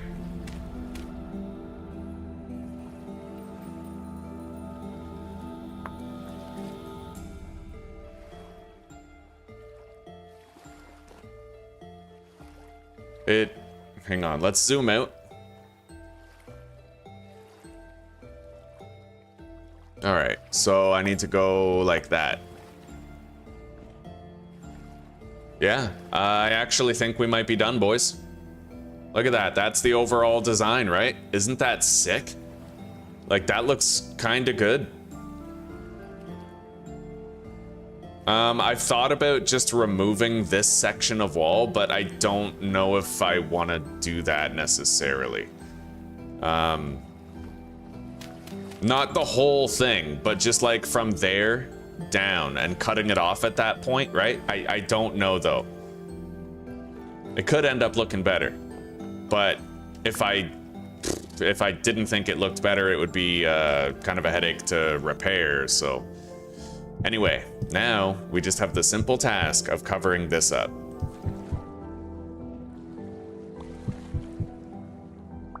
Which will be very easy. We just shave that down and then we can copy and paste the rest of it. And I think I'll do the same over here.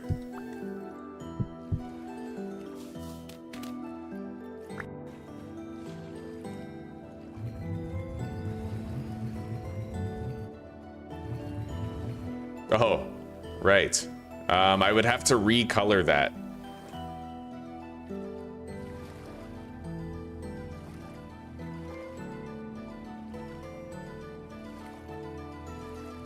Let's do a draw mode 2x2. And then...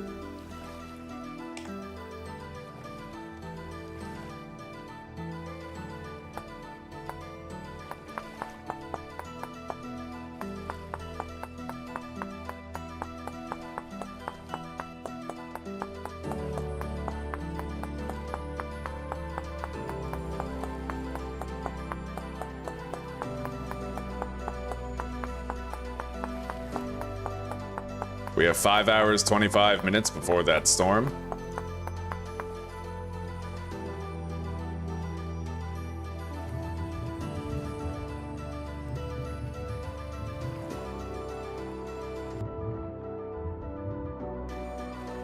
That will just fill in.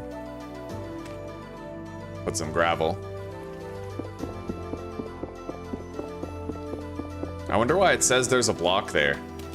I don't know. QPs does weird things sometimes. I'm literally inside that. I'll have to save and quit in order to fix that, I think.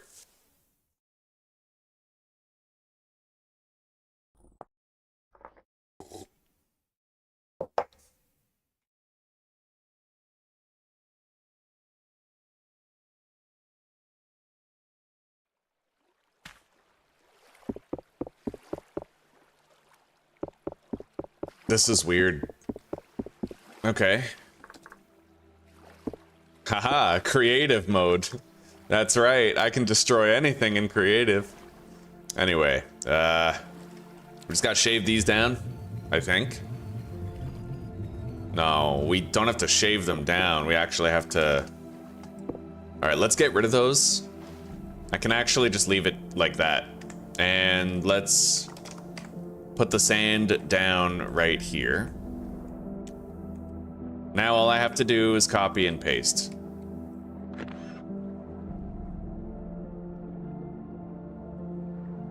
All right.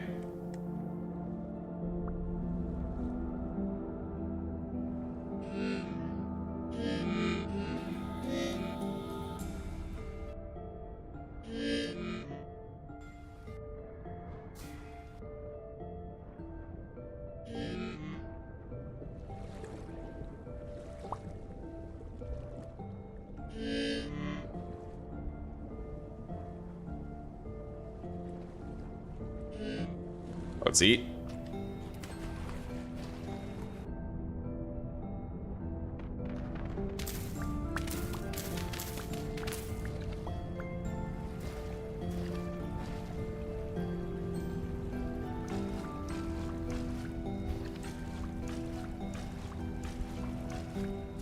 I hope we never die so that I can always enjoy the fact of the reality that I have this boathouse. It's fucking amazing. I've never done anything this advanced before. Never in this game.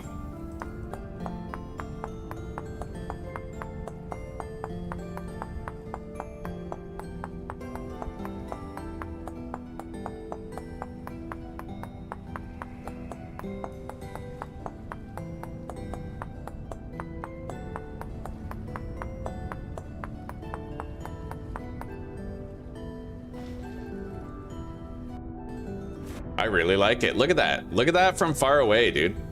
There's room for the sails and everything. Like, oh, we were so meticulous about it. I love it. All right.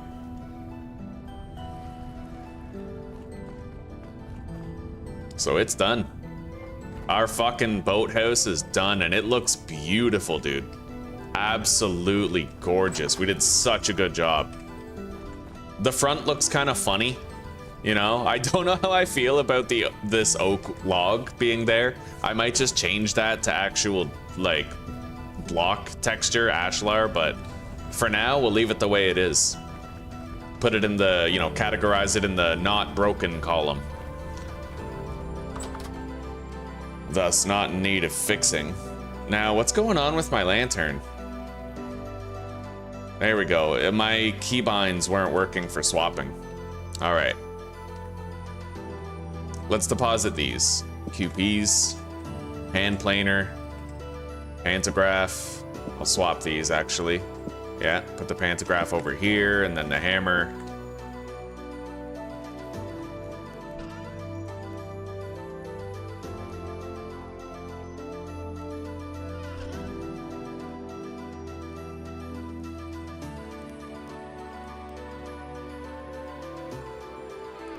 All right. Let's go see if I can milk that goat.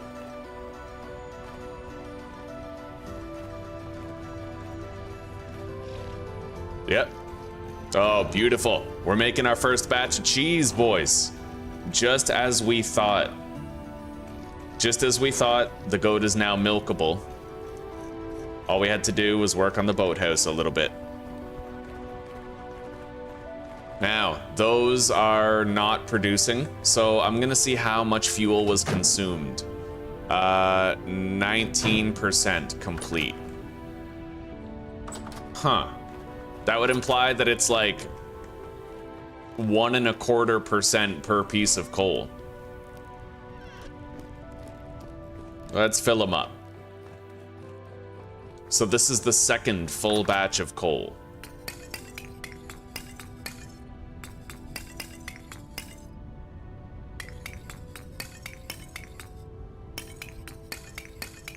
Yeah, 16 coal got it to 19%. Let's get that lit.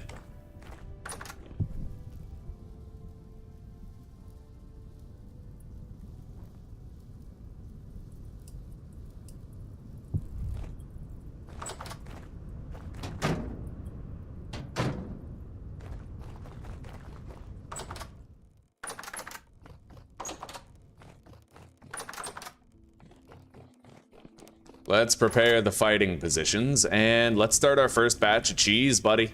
Let's do it. So, cheese making. So, I need to add pickled vegetables to the milk. So, curdled milk is... what? 20 liters and a vegetable? Can I not make like a batch of 50? All right, well, let's just add the pickled vegetables and see what happens.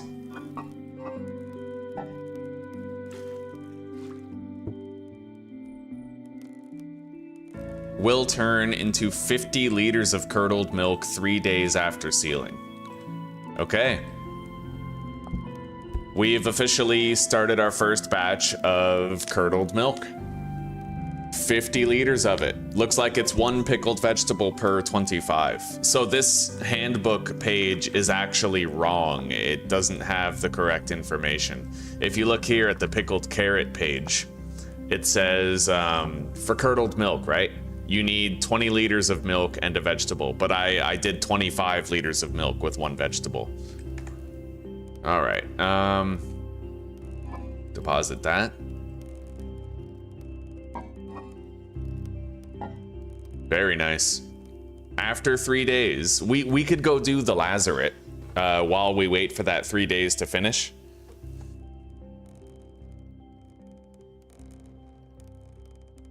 You need exactly 5 full batches.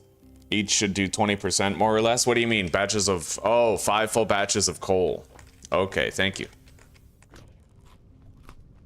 Let's go see if I can harvest the bees real quick.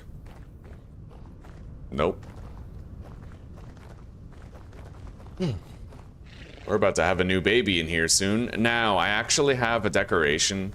Like, apparently I can add a waypoint to the elk with one of these. Where is it?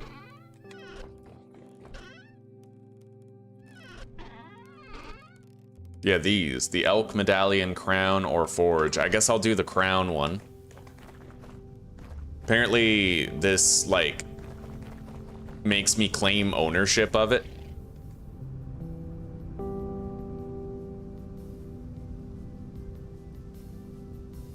I don't know how to do it, though. Can I put it in his ass or something? Like, where does this go? What are we doing? Oh. Okay. Yeah, so that... Okay, fair enough. So now I have a marker for my elk. Anyway, let's head inside. Let's sleep. And let's start the Temporal Storm. Making sure all of my fighting positions are open. Blade at the ready. Food in the belly.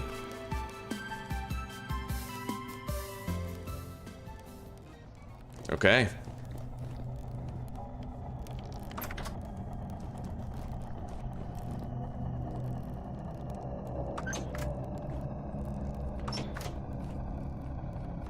This is just a medium, I think. Oh no, it's a crazy temporal storm.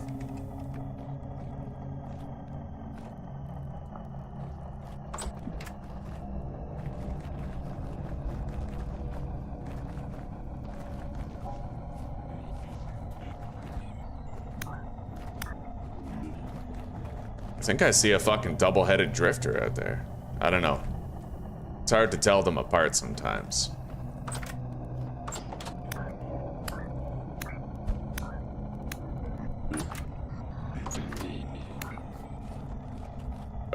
Yeah, that is definitely a double-headed.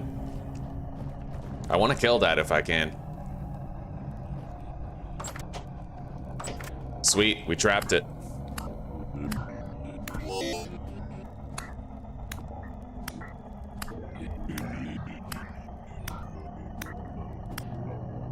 It already dropped a temporal gear. Anyway, this guy, we'll just let him in.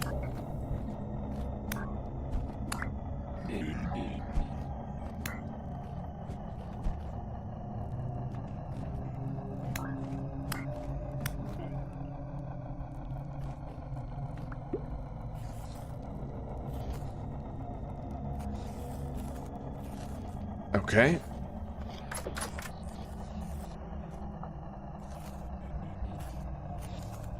Five rusty gears were earned on that day.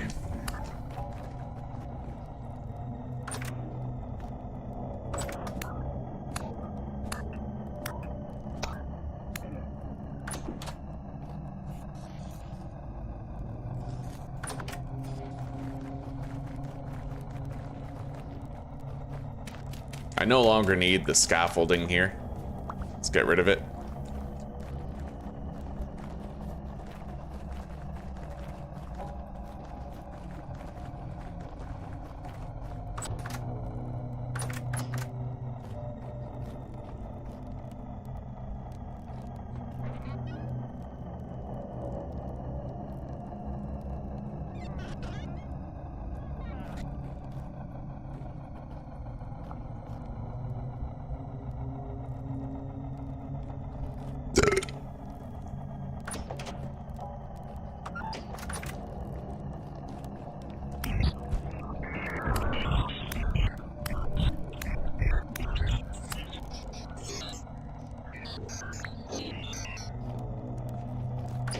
Let's go check upstairs. Boathorns like to spawn in here.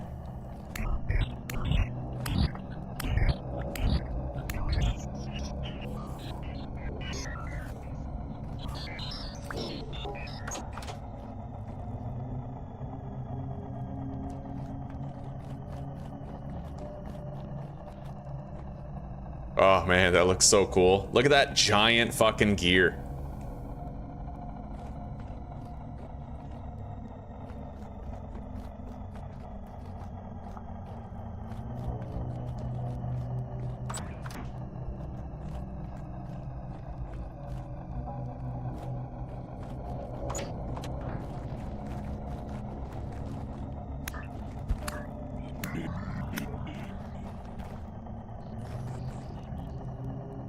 Oh.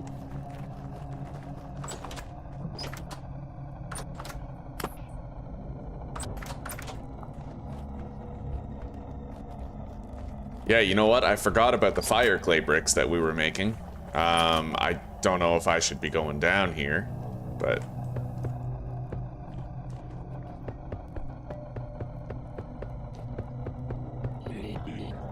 Oh, that scared the shit out of me. Yeah, let's get out of here.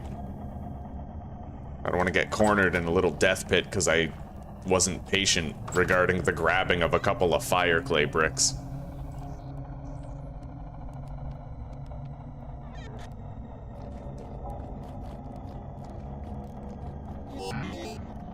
Let's eat.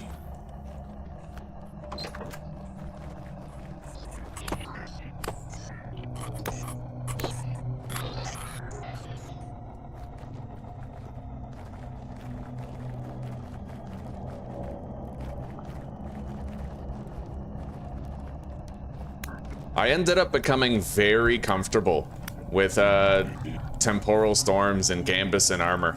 Probably too comfortable. Like, I'm worried one of these days while I'm just patrolling my land and fighting shit that we're gonna die, right? One thing I'd like to look up right now, actually, while I have a minute. We need to look up drifters. Double-headed drifter. So the double-headed drifter has a base attack power of 24. The attack tier, where does it? Tier 4. Okay, so... Is there like a... There is a damage calculator, right?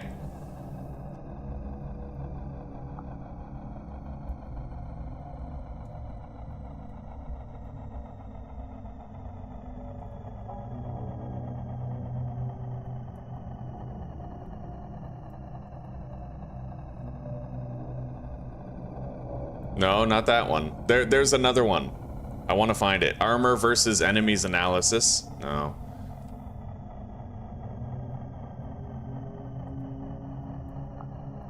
Do I have it bookmarked?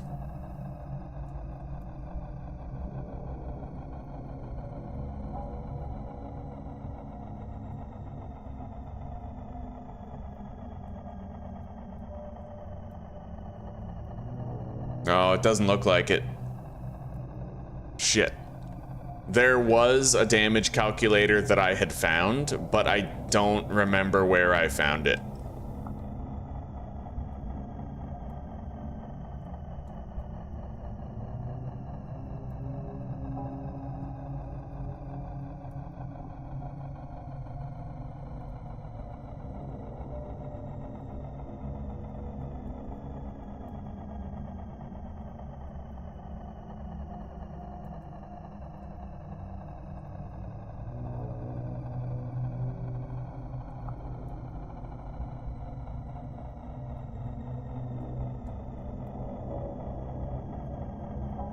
Oh wait, actually this might be it.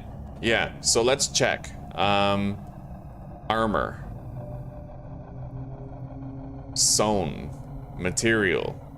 Linen. Actually, I can put it in like custom. Yeah, I'm gonna put in custom. So material, custom. Now I just need to look at the armor rating on my gear. So flat of 0.75%. Which is what it says. And then percentage reduction of 75% with a protection tier of 2.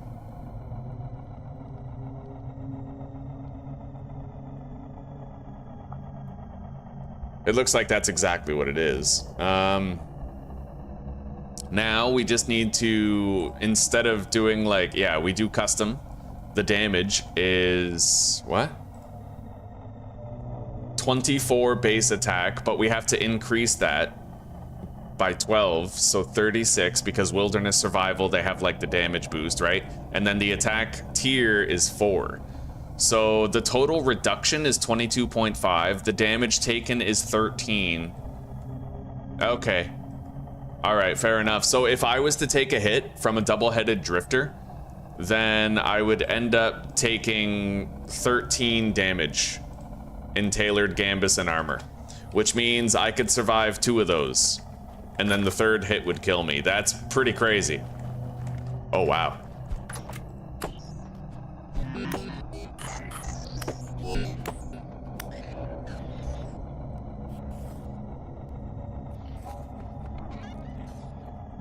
I'm gonna need to craft more bandages soon. We're finally there. Let's grab the powdered sulfur as well as some reeds.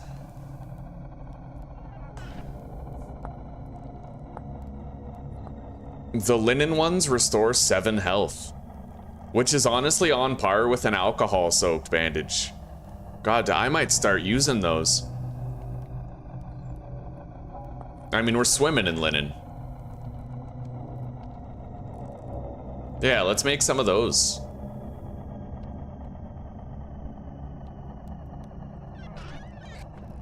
I need a bowl of honey.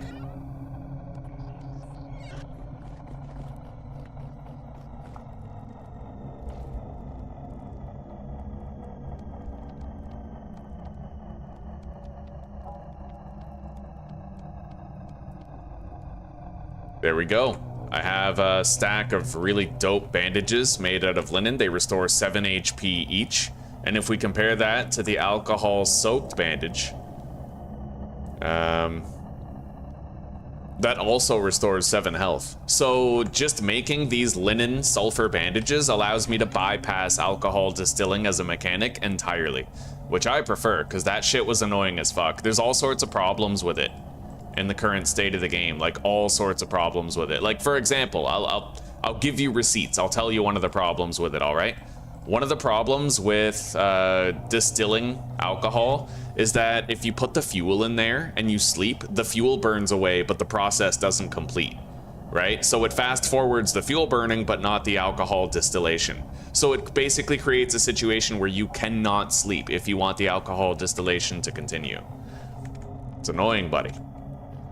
Yeah, it needs work. So having an alternative, being able to make the linen sulfur poultices is really useful.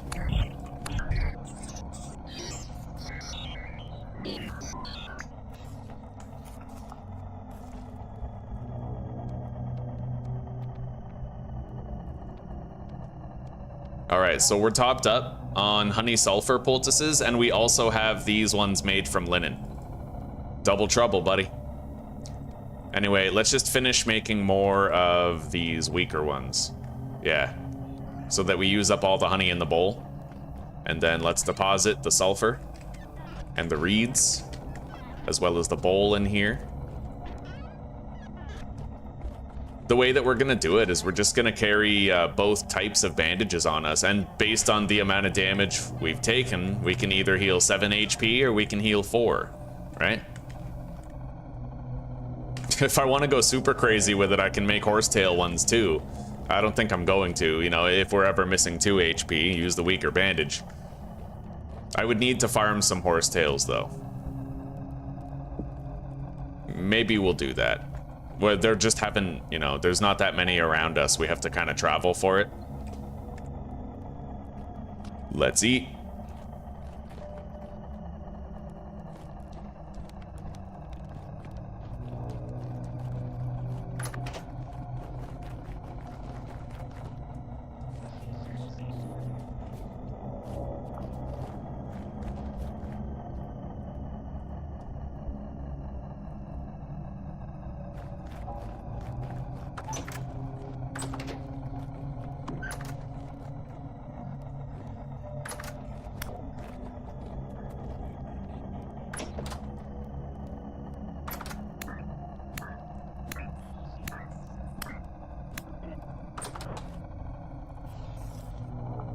So yeah, you know what?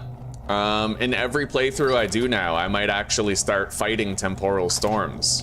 Once I get my, my tailored Gambus and armor, at least. Now that I know I can survive hits from double-headed drifters, you know? But what's really crazy is that the amount of damage that the double-headed drifter would do, I don't think I could survive it with any class other than the Orphan, right? Even the Blackguard with his 5 HP, I have 10, right? So I can technically survive having 2 hits for 13 happen. But if I was playing as a Blackguard, I wouldn't be able to survive it. It would kill me. Right, this is the one class where I can actually survive 2 hits from a double-headed drifter. But the really dangerous enemies, when you're doing a Temporal Storm, are actually the, what do you call them? The Shivers. They're the really dangerous ones. You need to have a lot of paths around your base so that you can outspeed them. I can outspeed them no matter what. I'm slightly faster than a Shiver because my class, the Orphan, has the fastest movement speed possible, right? And the highest health pool possible. But those are like the 2 good things it has, and it has to deal with a lot of debuffs to compensate for that. But, yeah, the Hunter might be able to outspeed a Shiver. I'm not really sure if the Hunter can or not.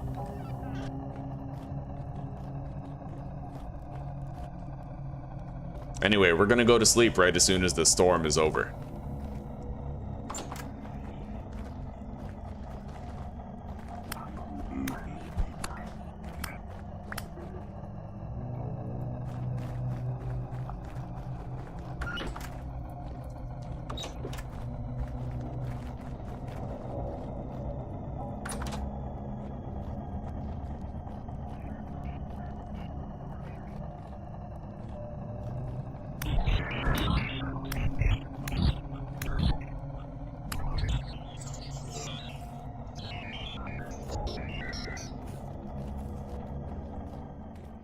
There it is.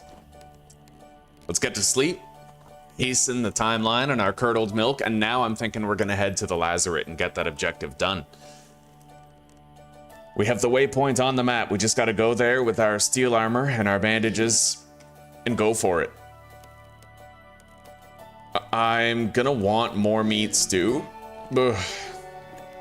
Made soon. Like, we still have some here, but I'll take 3 of those crocs with us. Let's fill this up.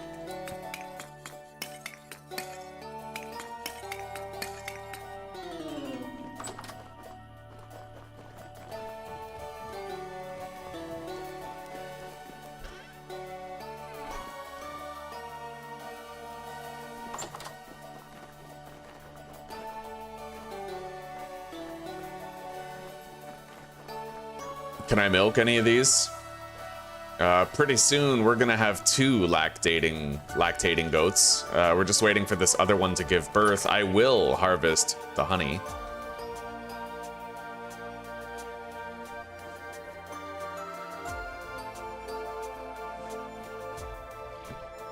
Speaking of which, how's my fruit nutrition looking? Yeah, we need to eat some protein and some fruit. I technically need to have some dairy too, but we don't have any on hand. We had to designate all of our milk toward the production of cheese. Once we start getting cheese, though, I suspect we'll probably have available dairy nutrition at all times.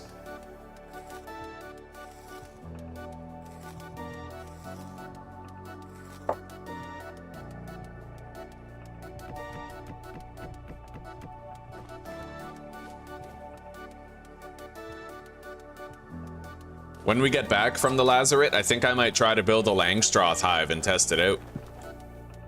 I want to see what resources are required for those, because apparently they're way better than the ceramic ones.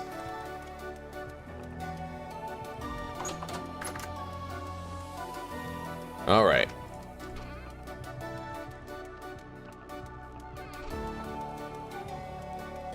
So, 1, 2, 3, 4, 5. I'm gonna take 6, maybe 7 honey with me. That's gonna allow me to fully restore my fruit nutrition.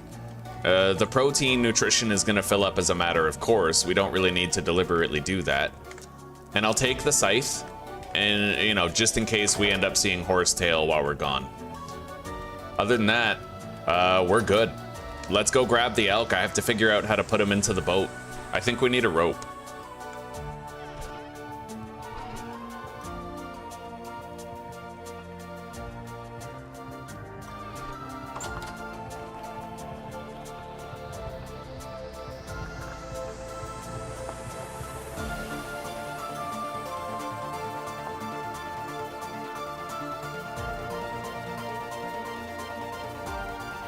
You can attach rat lines to the boat and an anchor.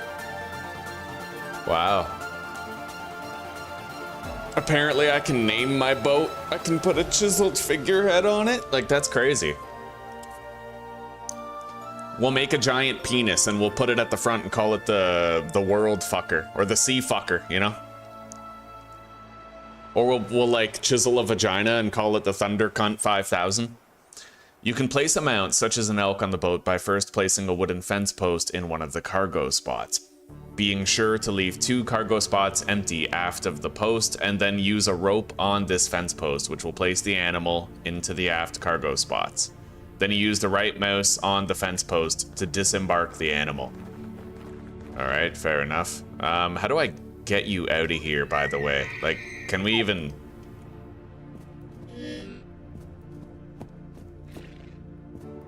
Shit.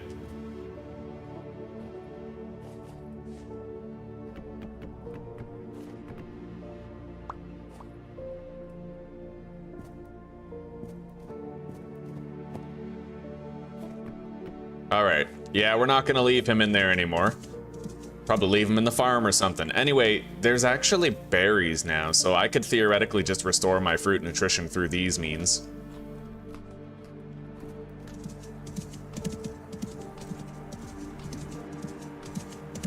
And leave the honey behind.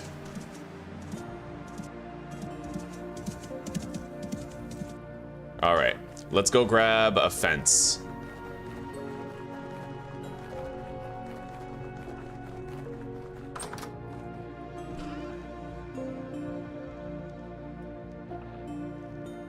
I don't really... Okay, yeah, good, I do have one. Let's deposit the honey. We're gonna be finding berries anyway at this stage. Close the doors. I do need the rope.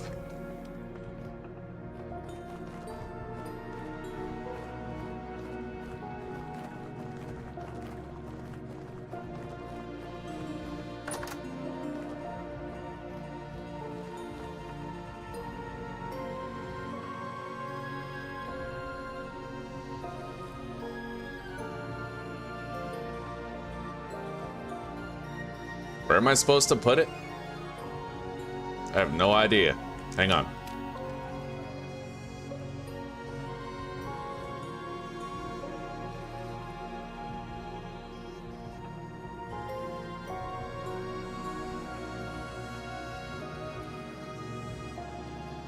Maybe I have too many storage vessels?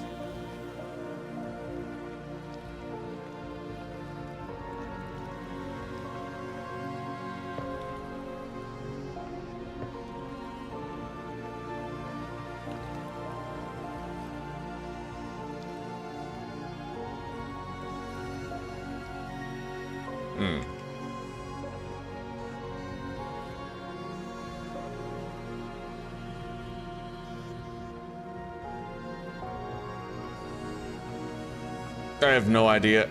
Wait. Oh, okay, I attached it here.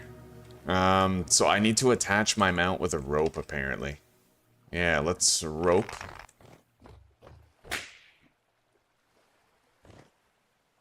The rope just broke.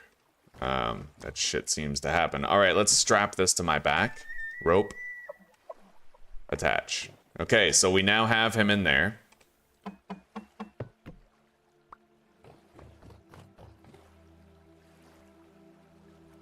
And I can still put that storage vessel in there. So we have our elk. Yeah, I just have to sort of get used to the task of carting him along.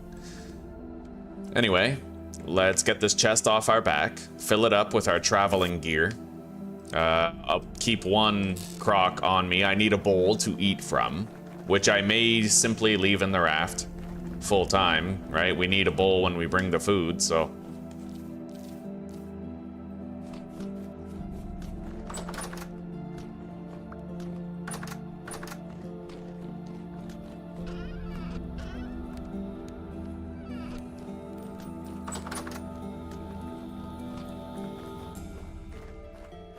Yeah, fruit nutrition is covered.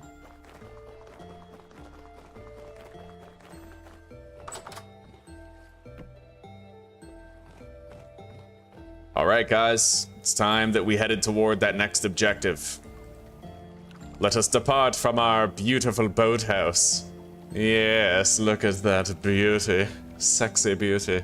All right, let's go.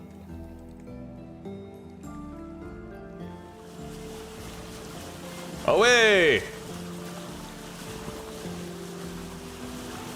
We have to go pretty far west.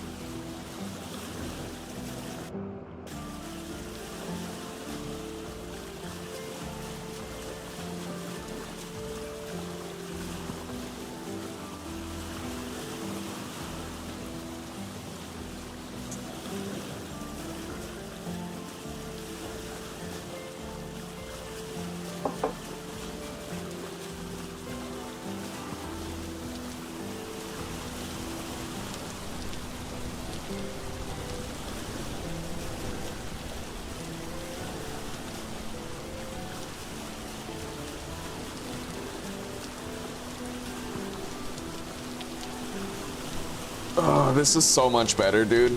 I love being able to sail to my destination instead of having to actually run there cross country. This is the game the way it's meant to be played. I really, you know, that's why they made sailboats. I really hope that they, okay, I have a couple things to say about the sailboats here.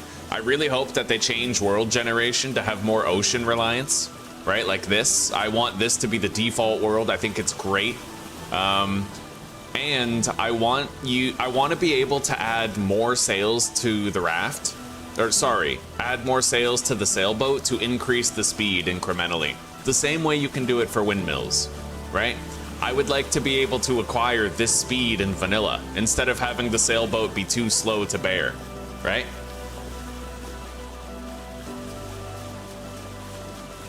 This mod fixed all of my problems with the sailboat's speed. It is wonderfully fast. It still takes a while to get where you're going, but it's fast enough where you really feel it, right? Like I'm just passing this landmass by. That entire continent, we're putting it in the rear view fast enough. No worries.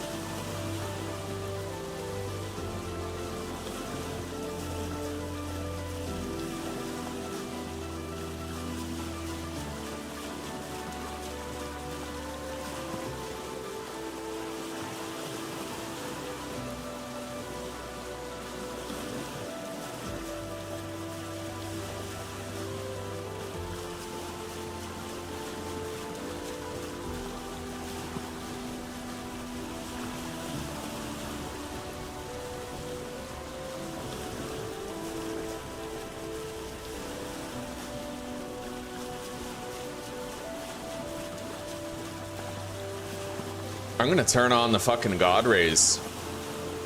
Yeah. Honestly, there's no reason for me to have the God rays off. Ever since Encino helped us with our technical difficulties, look at that, dude. That's glorious. Yeah, we're keeping the God rays on.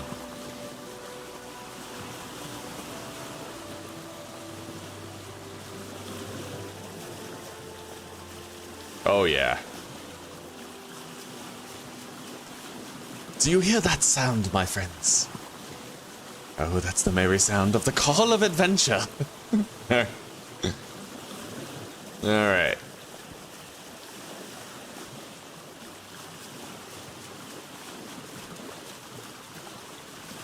It's a good opportunity to scout various landmasses, too. See what minerals might be available. That looks like just a bunch of granite. But if, for example, I could locate like a bauxite biome, then all of a sudden we'd have access to fire clay that was nearly endless.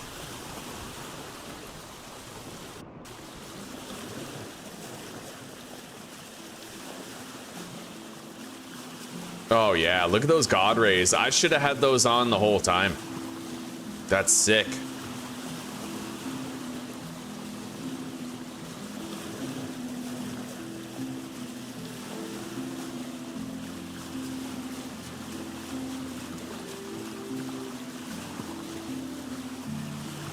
All right, we're just over halfway there now.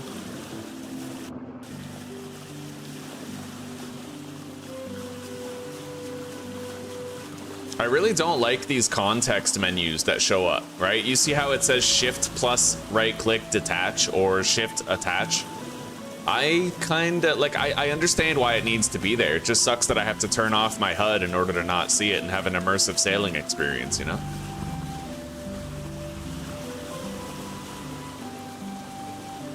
Oh, you know what I just noticed? We forgot our steel armor. Oh my god, I have to go back home. No. Oh, that is painful. All right, yeah, we literally have to go all the way back home because I forgot my steel armor. That's painful, buddy. I need a second coffee. That's funny, though. That's actually some pretty funny shit.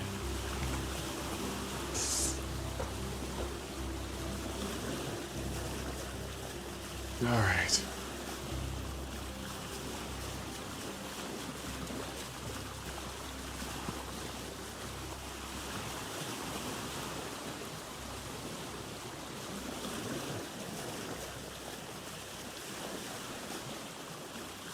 But you know what? If we see a forest on the way back, then maybe I'll just try to get some cattails. Sorry, horsetails. Yeah, we brought the scythe, so maybe we'll make a little pit stop and make it worth it.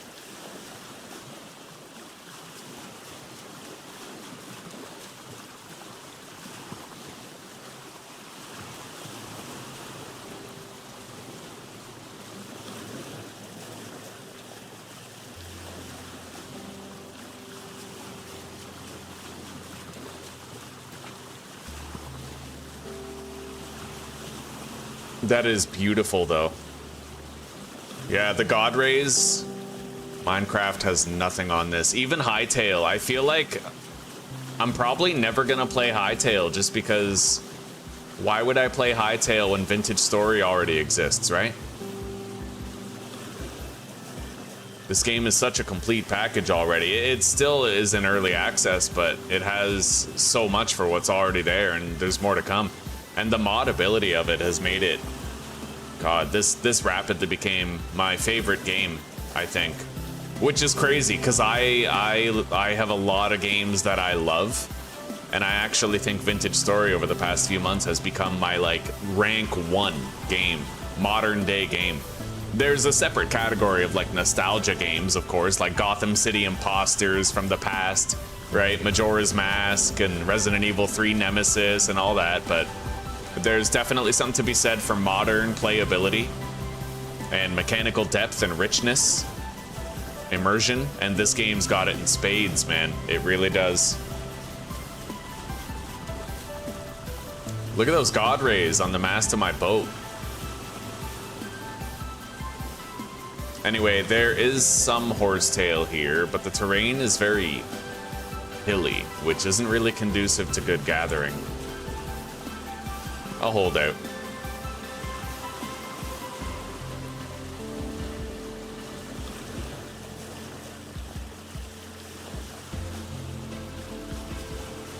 It might seem annoying that I have to sail back home to get my steel armor, but you know what would be more annoying? It's trying to do the Lazaret and dying bloody because I didn't have it. Yeah, it's better this way. Better that I go back and cover my own ass and not die and lose everything.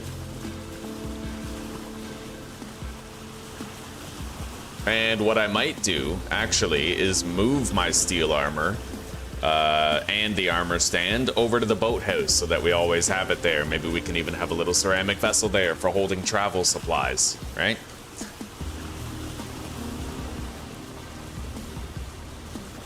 Once you actually start riding your elk and sailing all the time, that's when you really notice the dynamic, the extents of the dynamic hunger system. My character's never getting hungry. when I sail because I'm not doing anything calorie-wise. I'm not, like, expending any calories, right?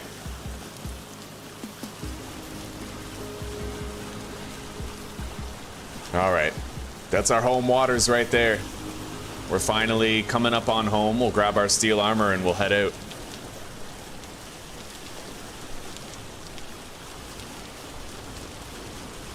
Our boathouse is off in the distance.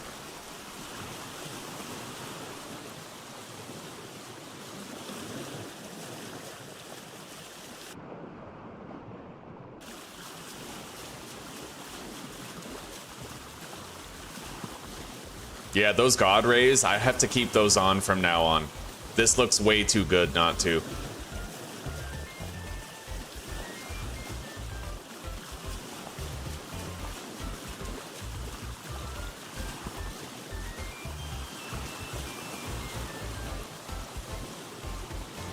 All right, in we go.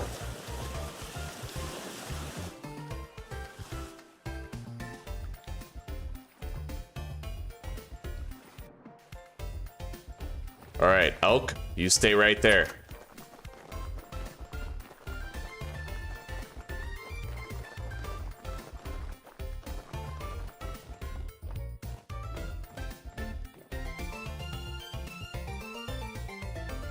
Okay, we have our steel armor. The mistake has been remedied. But I feel like while we're here, I may as well check and see if there's more milk. Yo, there's a goat chilling with my goats. That's amazing.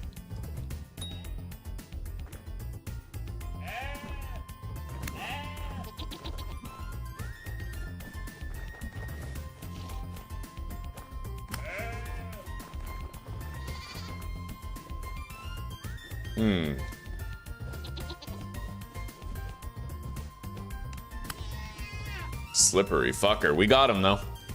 Yeah, we're gonna want to start collecting red meat now for more stews. We don't have to cook them right away. We only need the stews to last like 6 months. We don't need the full spoil perish timer on them, right? All right, deposit that. Take the rot. We got another 2 days left on that. Deposit the bones, the fat, the rot. And let's check the goats.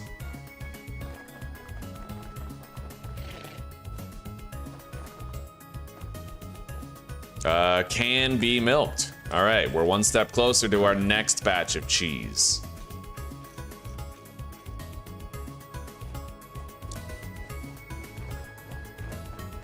I could drink this batch of milk, theoretically, to top up our dairy nutrition for health, which I am tempted to do, but we'll keep it.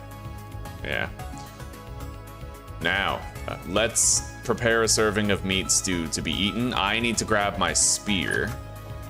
Completely forgot about that.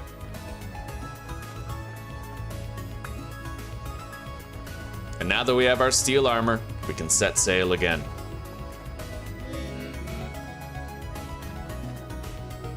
Hang on.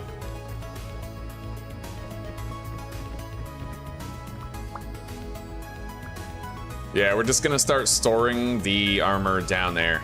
And we'll repurpose one of those storage vessels, I think. Now that we have the saddlebags of the elk, we'll repurpose one of those storage vessels. Now, where do I put the armor? I guess, you know what, I could put it like right here.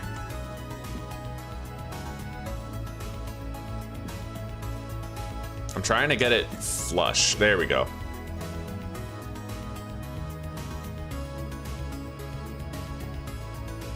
All right, that'll do. I can't fence it in and make it look good, right? I don't think so. No, it's because we have these partial blocks here, but we'll just leave that there. It's not likely that monsters are gonna end up moving it around.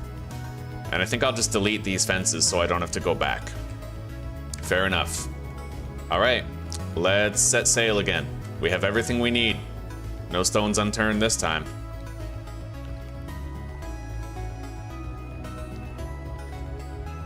Away!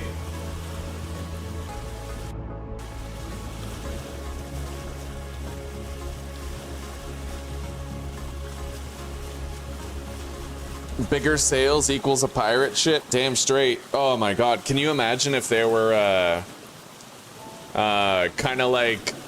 You know how there in Legend of Zelda Wind Waker, there was like the wandering merchant where he had like his little boat and you could go on it and trade with him? It'd be cool if there were sailing merchants in this game who had exceptionally rare stuff.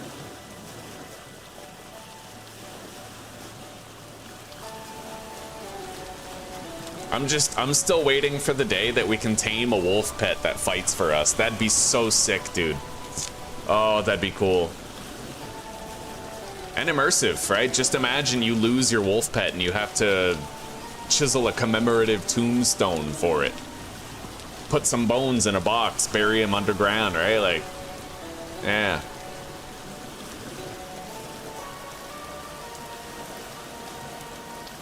Anyway, while we sail, I am going to really quickly go put on water for another coffee.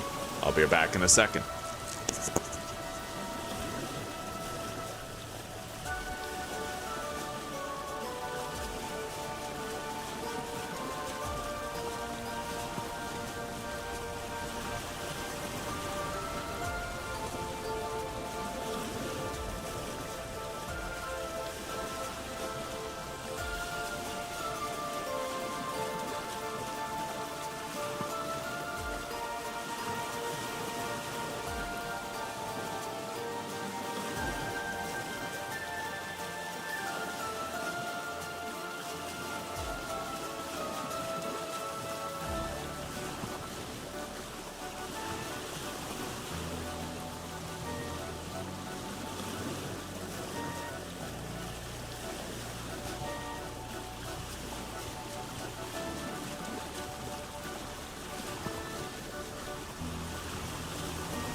Well, it might take me a moment longer. I accidentally dropped my fucking mug and broke it.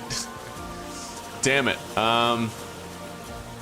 Okay, let's make sure that I'm course corrected here so I have some time.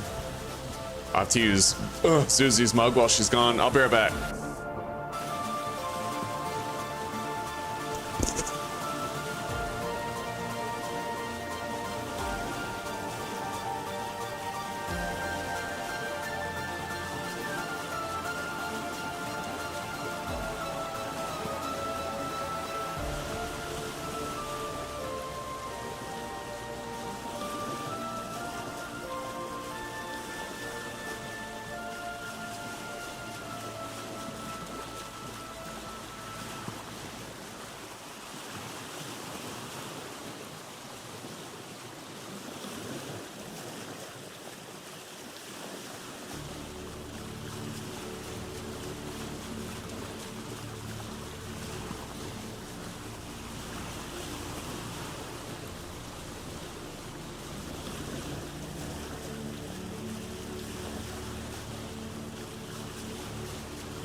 Well, we've pretty much returned to where we were before. Let's set myself up on a course here.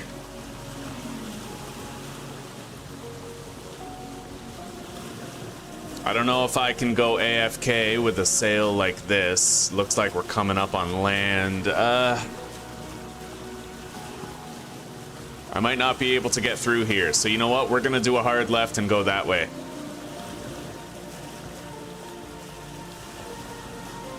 All right, I'll be back in a sec.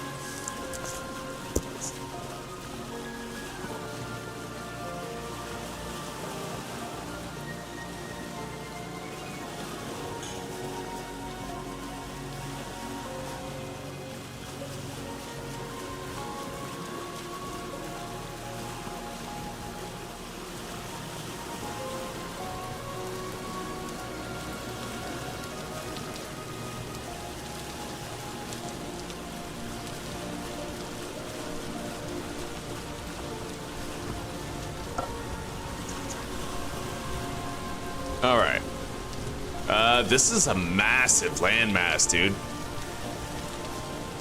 Holy shit. We're gonna have to find a way around all this.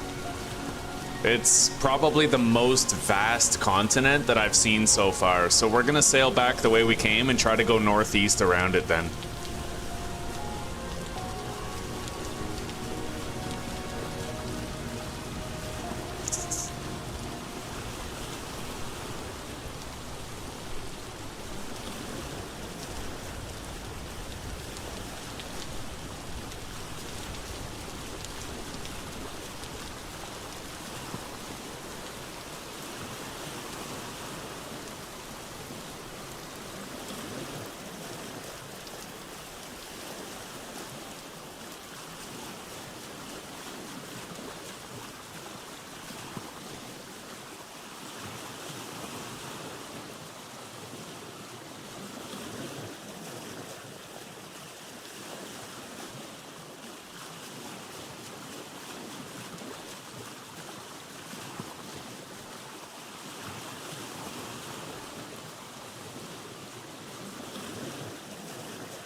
So where are we, huh?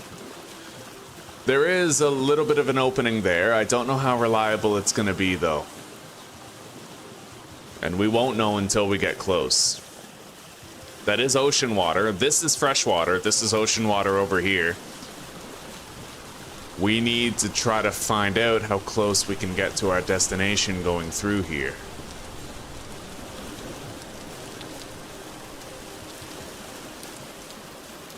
Looks like more open ocean up ahead. All right, we are on course with our destination.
All right, coffee grounds.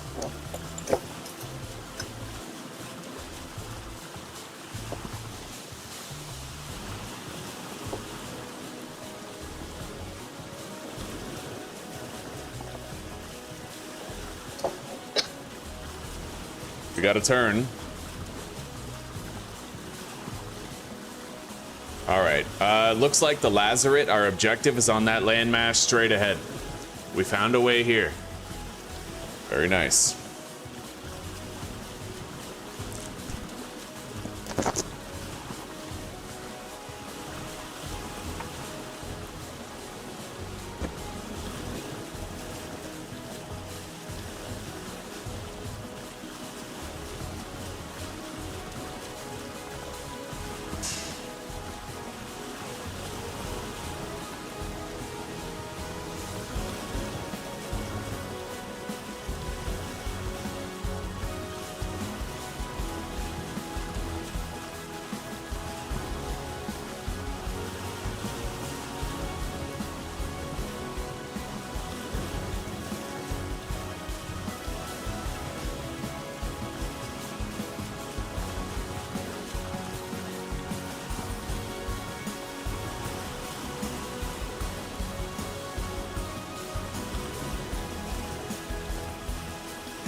All right, I need my timer.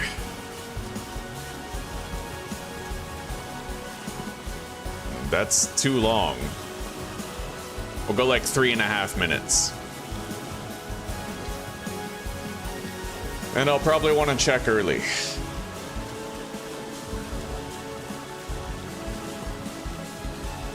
God, it used to be like a multiple day journey for us to get to the Lazaret, and now we can sail it like in 1 day, less, a fraction of a day. All right, so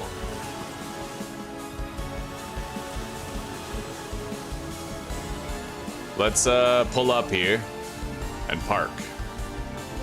Honestly, that's so close, I don't even feel like I actually need the elk. Yeah, he would only get in the way for a distance that short, so. He's our boat marker, though.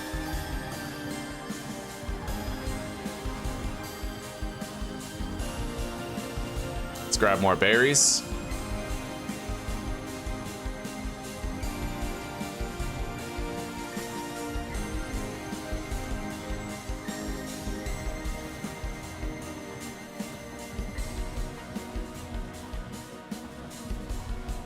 We're gonna get a little bit of a performance drop here because we're in a forest.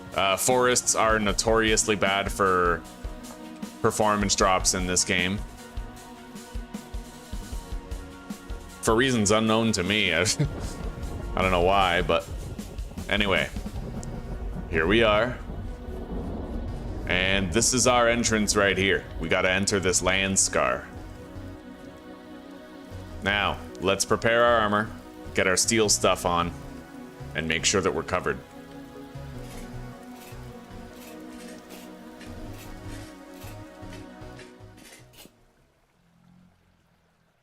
Okay, this skeleton is missing his arm. I need to find it.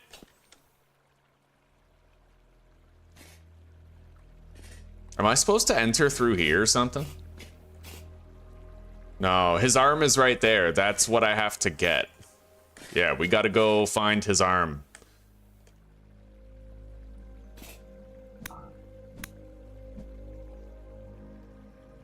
All right.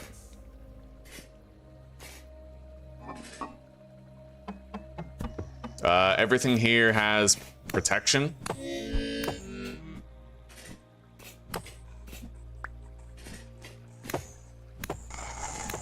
This is really dangerous, by the way, having both of these corrupt shivers here.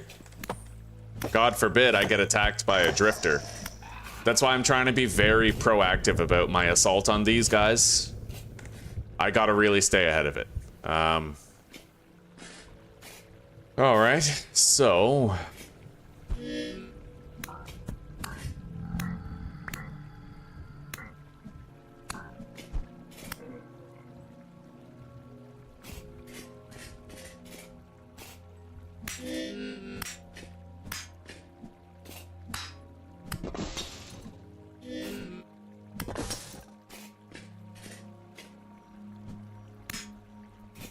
There will be a lot of decorations for me to loot and grab here. Indeed there will. We just gotta find them. Alright, I will be right back.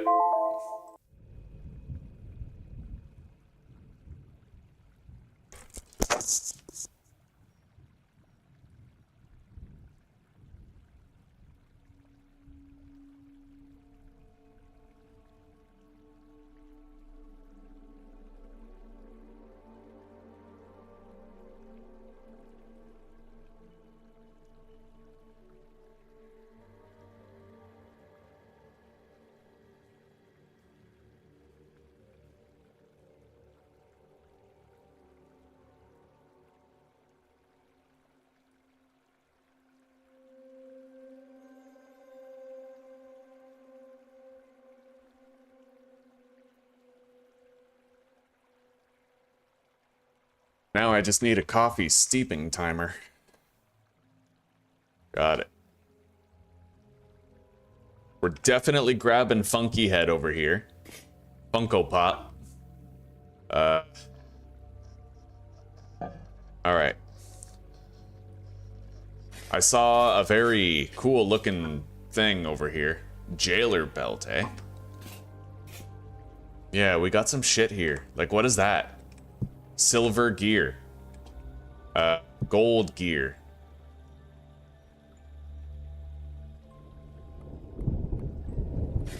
And this. The Forlorn Hope Reliquary.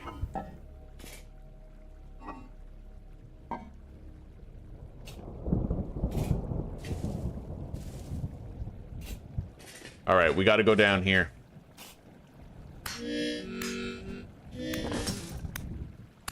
These are corrupt locusts. Still kind of weak, but possibly kind of dangerous, so.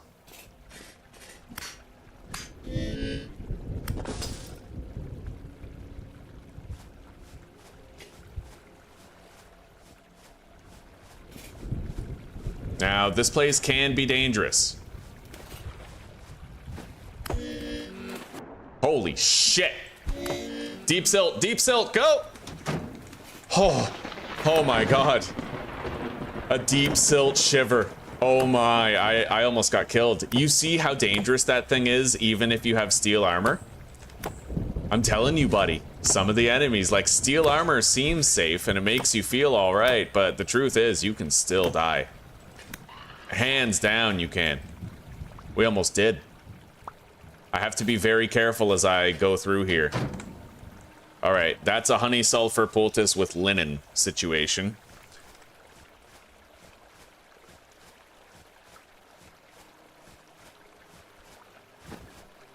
Nice. And then we'll use a honey sulfur poultice made from reeds. Oh, that was close. That was close, dude. If he was more aggressive and he kept on pounding us, we could have died to that deep silt shiver. Even in our steel armor. That's crazy, buddy. Okay. Rusty gears.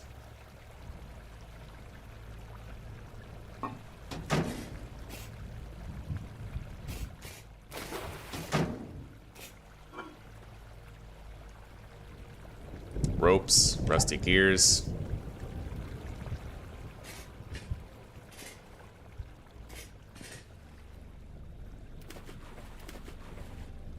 Inspect the arm. It holds a small object. Inspect the object. It's a missive, like a letter and a map. Fuck was that? Okay, let's eat. Can I take that? No.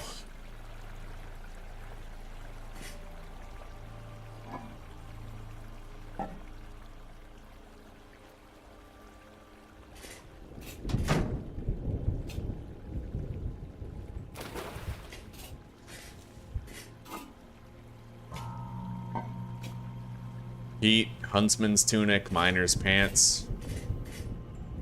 Yeah, there's like wall lore that you can find in here. It doesn't have much importance to me personally, but okay. Rosary, that's a decoration. We can put that inside a display case. Inventory's looking pretty fucking ragged, though.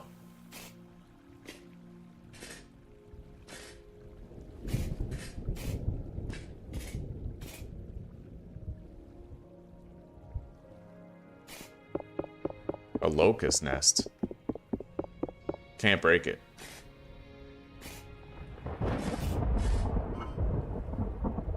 Peasant slippers.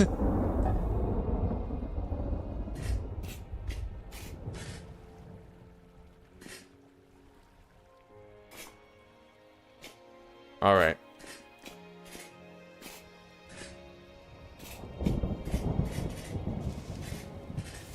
We still have places to look for loot, but I have to put items into my chest first, and for that, we're gonna have to leave. So, up here.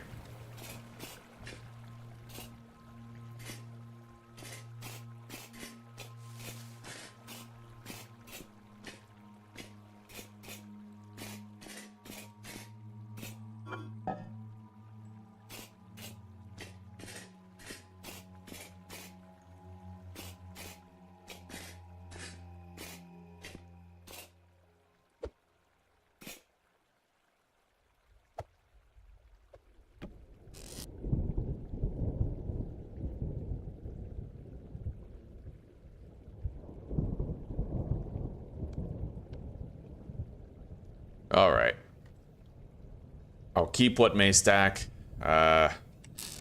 Faded and crumpled letter. Approximate location has been added to the world map.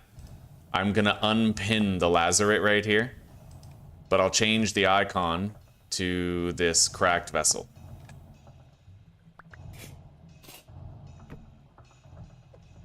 All right. We have our storage on our back. We're ready to keep moving. We're gonna go back in there. And we're gonna grab what we can. There's a monster down there. I don't want to go down there with him. But the joke's on him for getting himself stuck.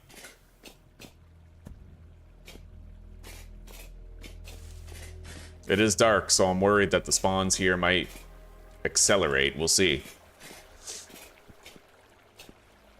Alright, we have to drop down into the waterway from somewhere. It might lead to, like, bonus loot, you know, so... Nothing down here.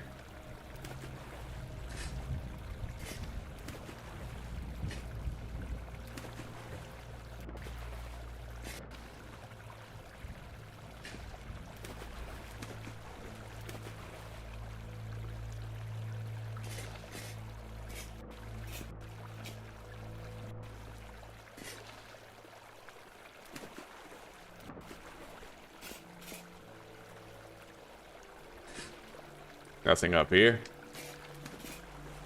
Alright, well, what do we have? Yeah, this is like a bonus loot room of sorts. That's quite a drop. I can't add a torch to that. Aged door. We got some more torches, metal scraps.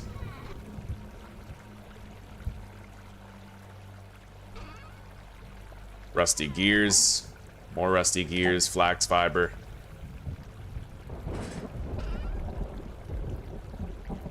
A dark brown ceramic crock. I guess I'll take it, but we'll get rid of it if we need more room.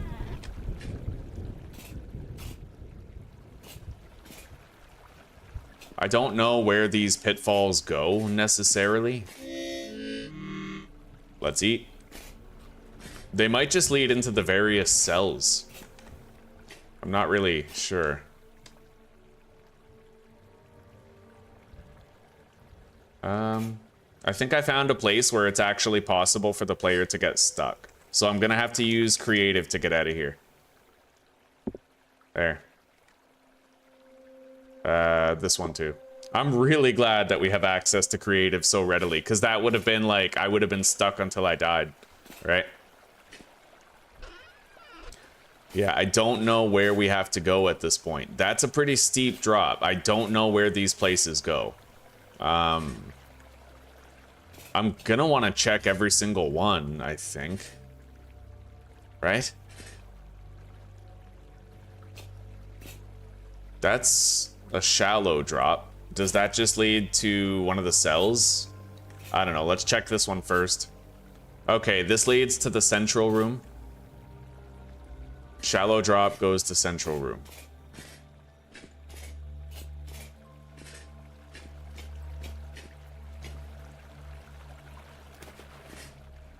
It might be less distance for me to get there if I go from here. Doesn't look like I can actually access it from here, though.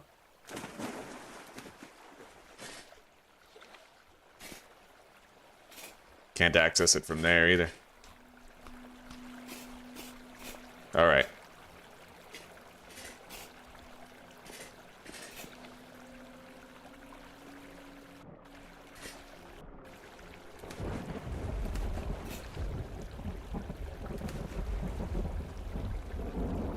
Now, I know this is kind of annoying to repeatedly walk against the tide and loot these, but I do want to check most of the drops.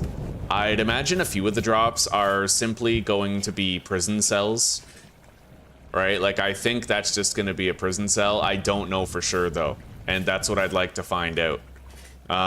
We previously fell down in here. That was a very shallow drop, very easy. So there's 3 holes, presumably for the 3 cells, right? Very deep drops. All right, we're just gonna drop down into this one then. Yeah, it looks like they're just drops into the cells. All right, we can consider this place fully looted. We got what we need.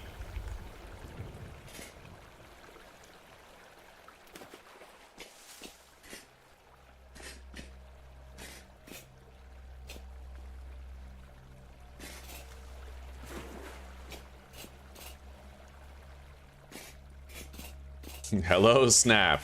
Honestly, buddy, lots is good today. How are you doing?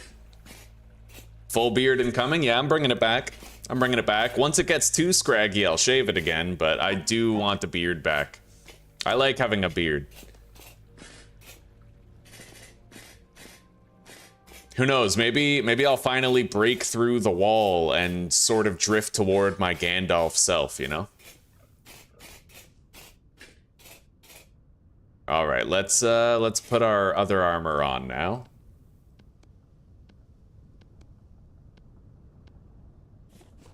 And let's get back to the boat.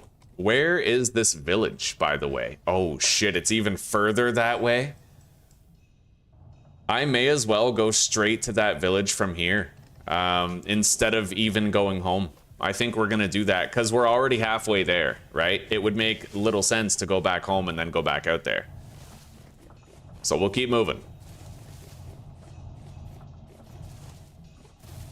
After all, we have all that storage in the boat. Hell yeah.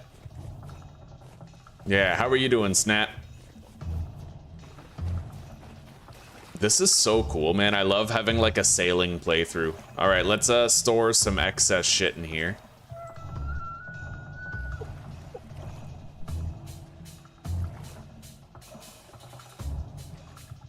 I'm gonna eat some more meat stew. All right. Well, time to go, buddy.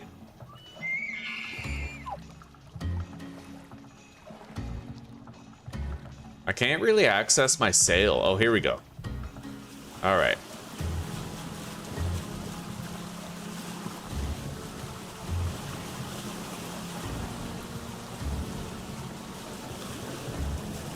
Nighttime sailing is going to be harder. We're not really going to be able to see too far ahead of us, but we still have the map.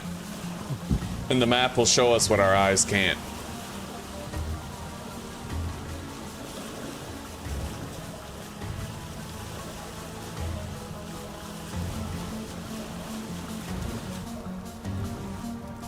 Oh, shit.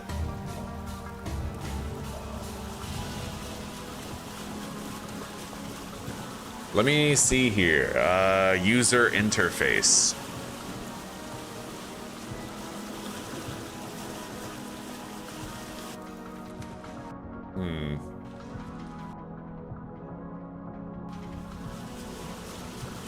Well, Control N did work. Yeah, okay, so now I don't need to have my user interface hidden in order to not see all these interaction spots. 40 seconds left and I can pour my damn coffee. All right, that's what I like to see. Hang on. I have to fix this timer.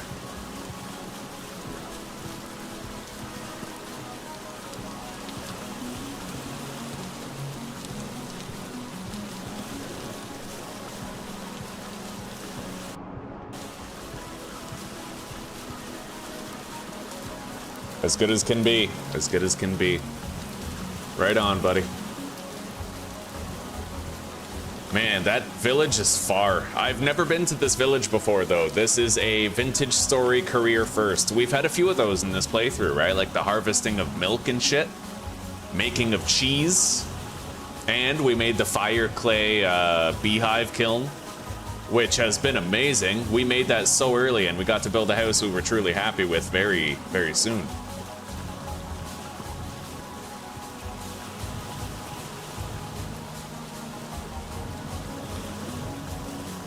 That's probably a chert biome right there.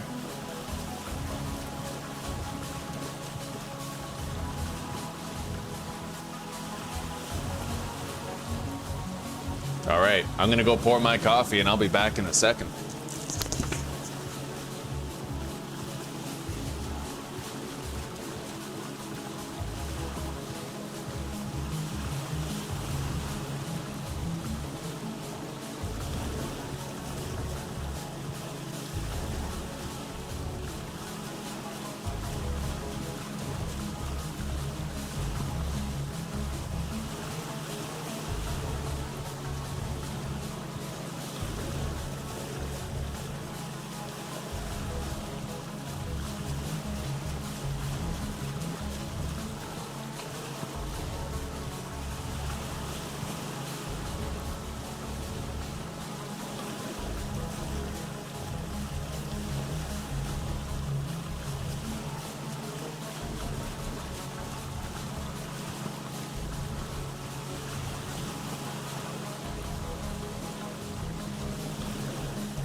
All right, let's continue on. It looks like I'll be able to go through this tight passage here. That's what he said.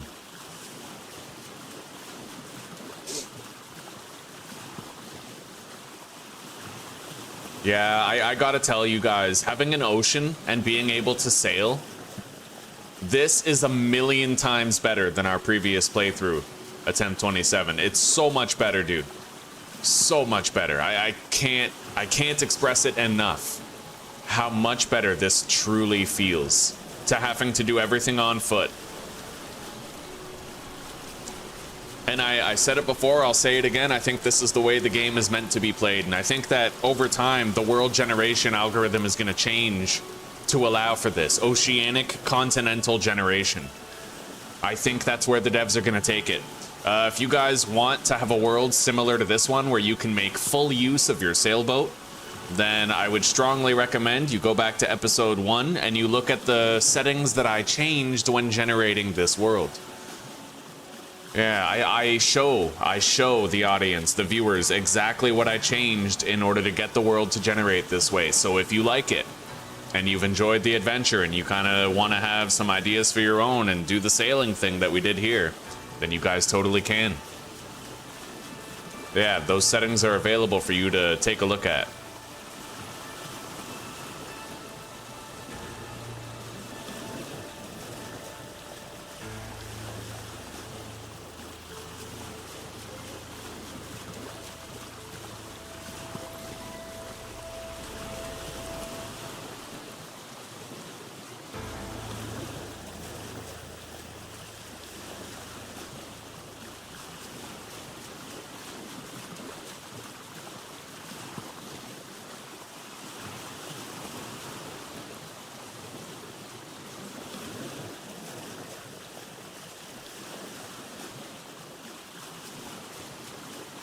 Oh, buddy, we're getting there. This is really far from home, though. I'm pretty sure this must be like 15,000 blocks away from home, at least.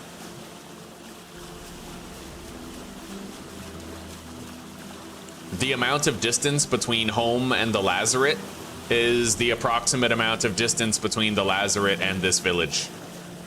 Fucking craziness.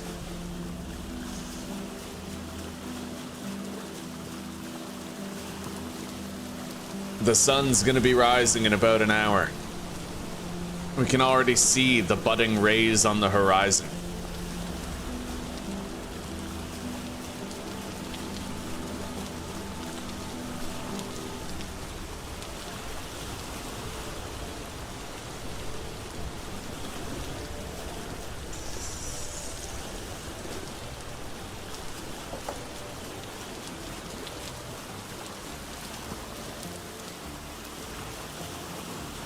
Now, we may hit a little bit of a snag here.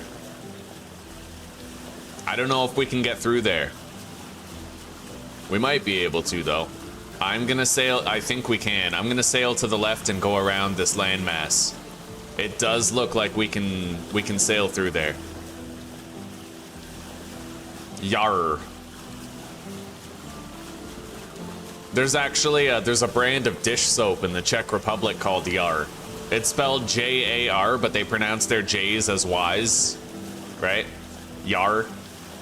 Which is fucking hilarious, because they already say ahoy to say hello, so it's, you know, fucking pirate culture. Oh. Sailing the open seas.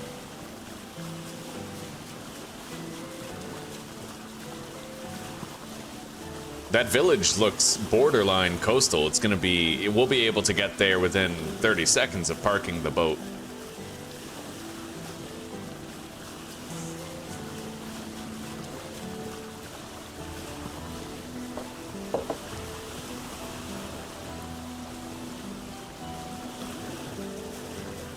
Oh, look at that. Oh, that's amazing. There's an entire village over there, guys. Lit up against the dim background of the night. Can you imagine if they had generated villages like in Minecraft? This village looks amazing. It doesn't have that half-assed, cheesy generation look. I don't get it. I can't interact with the fucking sail. Yeah, the elk seems to get in the way. All right. I just had to get off the boat and then I was able to. Anyway, yeah, let's get over there.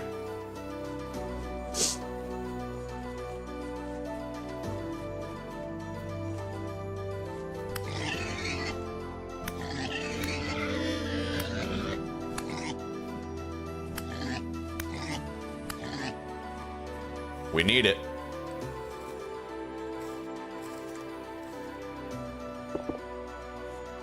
I'm not expecting that I'll be able to loot much here at this village. There will be a lot of different types of traders, though.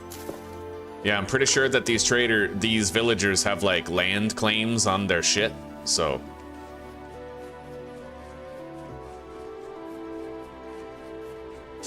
This is a gorgeous place. It'd be cool if you could spawn near this and base up here, but I know that that's probably like completely impossible. As far as I know, this place always generates roughly 15,000 blocks away from where you spawn into the world.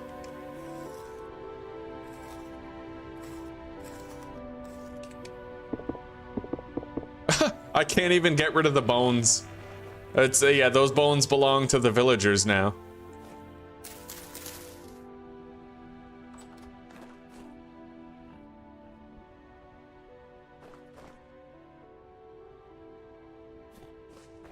Look at that, they have fruit trees like in the village. Can I kill their animals? Yep, but I probably can't take the bones. I'd imagine the bone pile is gonna be indestructible. That's still really funny though. Like that's my pig now. Oh wow, look at this, man. I can't search any chests, but what is this? That's chiseled. That's actually a chiseled staircase out of planks. You can get some great ideas from here, man. Look at this staircase. I've never seen anything like that, dude. It's extremely steep. Honestly, I kind of wish I brought the pantograph. Maybe I could have saved the design.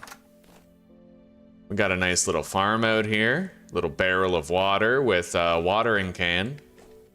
Fascinating.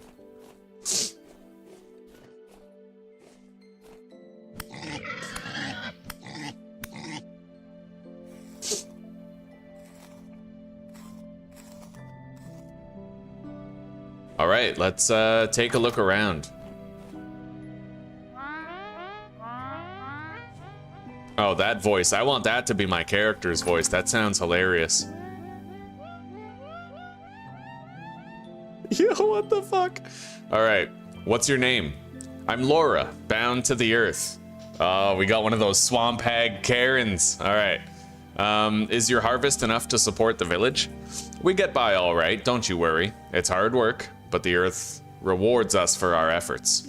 We tried expanding in the past, years back they say, but it's too risky, too far from the walls and too much work. Saint Tobias warned us about it. Can't get too large or we start running into new problems that we can't handle. Like what? Like other people. When we're too big to come to agreements, the village will split, and a house with a crack down the middle of it will never hold up when a true storm blows through. True.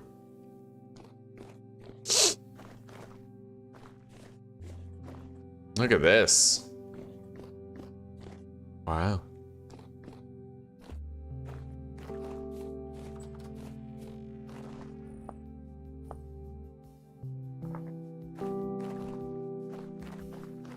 Hang on, I'm gonna do a clean close of the game.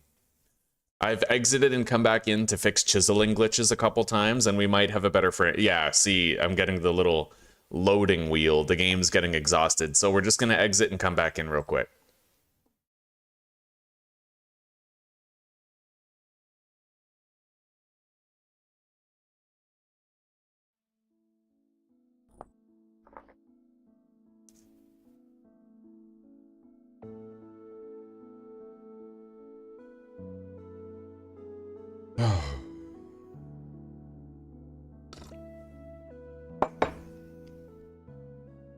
Oh, that's amazing. Look at this. Look at the fucking god rays that you can generate, man. Incredible. Oh, they have a little cemetery here. You can craft gravestones? You can. Wow, you can actually craft gravestones. Oh, I don't know if you can craft them, but they're in the handbook.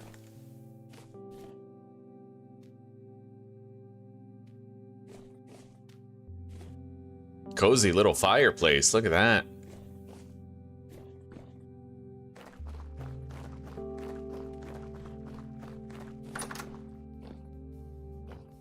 A tavern. Yo, this looks sick. Welcome to Nadia. What can I offer you? Your name, please. I respond to Liga, sometimes to hey you, sometimes to I'm hungry. What do you do? What do you need me to do? Oh, we got one of those. I can get you a room to stay if you wish, and we sell food and drink. We have a great local cheese, and I also know what's going on in the village. What are you looking to do?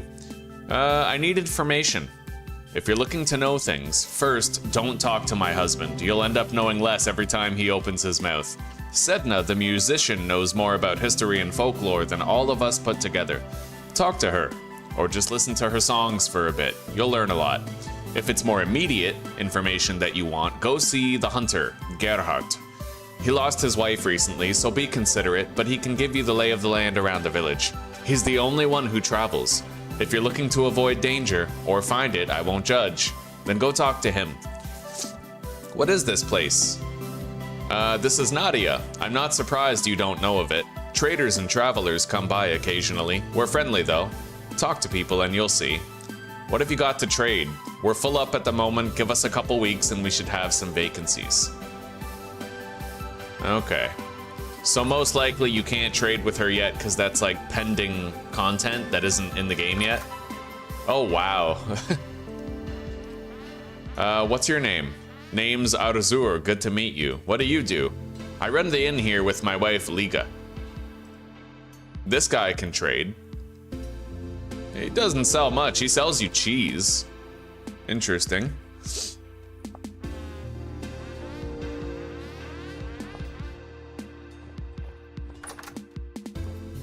This village is fascinating, buddy. It's pretty cool.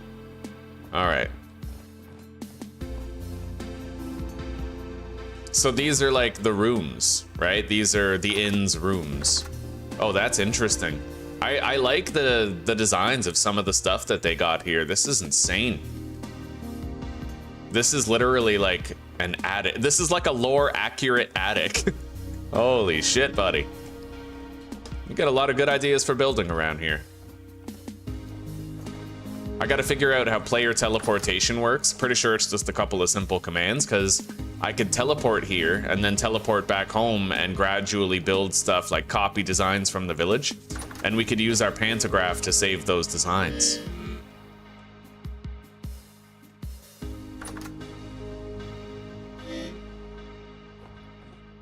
Interesting guard tower they got here. Look at all that farmland out there, eh? Let's eat a slice of pie. Fucking amazing. I like the way their farms are laid out. Look at this fucking guy. He's actually like hoeing shit. That's crazy. All right.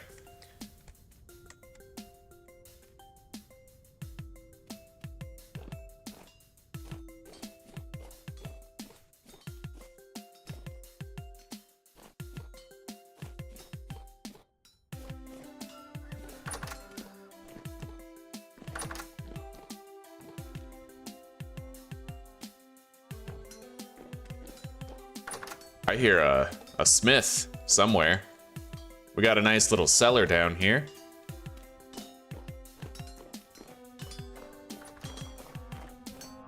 Hello there. Oh, you look cool. What's your name? Waklaw. I help Agnieszka and Folds with the forge. Is it a tough job? Well, it's dull more than anything. I'd rather be with the guard, but Kat wouldn't have it. Why not? Anyone can wield a spear until we run out of spears. At least that's what she said. A wise woman. I'm old enough now to do my part. No more cowering in the hall. Next storm, I'm fighting. What do you guys have to trade? So you're Agnieszka. You're the blacksmith. Can you repair my gear? Put a tool or armor piece in your hand so I can see it. It's 5 gears for a tool or 10 gears for an armor repair. Nice. What have you got to trade? Nothing too special. All right.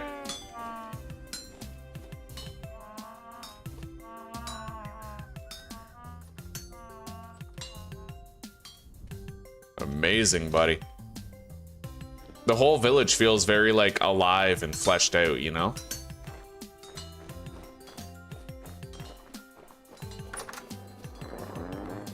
I'm afraid it's uncurable. What? What's your name? Tad? Tad is my name, but my friends call me Tad. Call me Barber Surgeon if you wish. Just don't call me Barbara. What the are you like schizophrenic? Tad? Barber Surgeon? Barbara? Oh my god, this person is literally schizophrenic. I'm all for it. I'm a barber surgeon, your best friend until you die. Of course, once you die, you don't have friends and I can't help you there. Until you die, though, I can sew up your wounds, set broken bones, pull rotting teeth, and even cut your hair. What have you got to trade? It looks like he sells ornate storage vessels. Cool.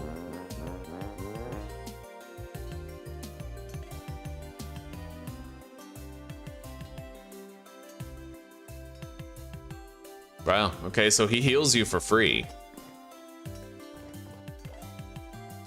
Interesting. I like the look of the leaded glass panes.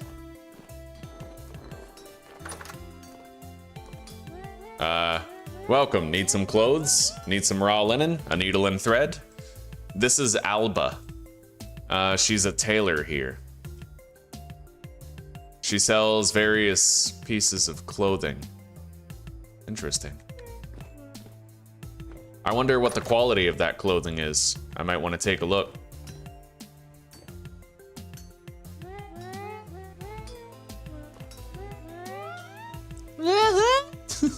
Fucking crazy. All right. Max warmth of 0.5 degrees. No, no. Yeah, most of this stuff is not as good as what I can make. Okay.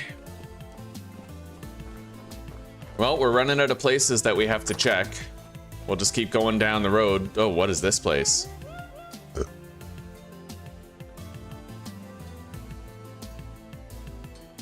So this is Cat. You're a guard. Okay.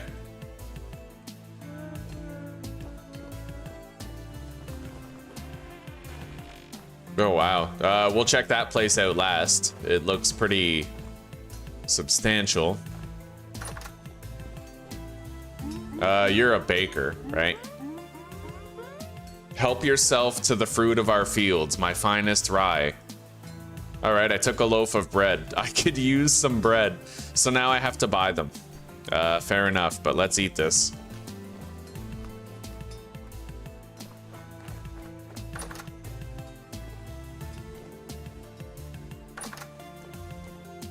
Okay, got a little garden out here.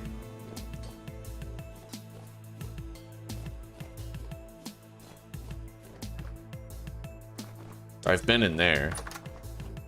Elk antlers, very nice. A fellow enjoyer of the shield antler mount. Shitload of water. Metal tank.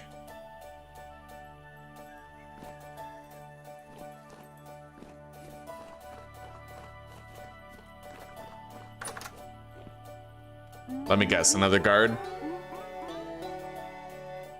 Poiter, part of the guard around here. Do you get much trouble around here? Well, yes and no. We Nadians are tough, but nobody gets any work done if they have to consistently keep an eye out for the cursed ones. So Kat and the rest of us keep watch day and night. You know, protecting those who work the fields, keeping things from getting in the walls. It can get bad. We've got our walls and our weapons, but the bastards are ruthless. We do lose people. Something might climb over in the night. Sometimes there are too many, or you just make a mistake and someone pays for it.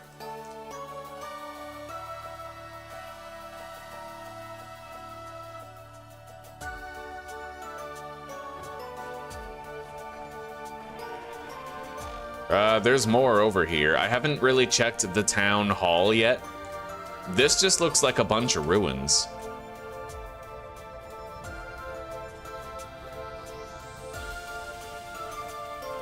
Abandoned sections of housing.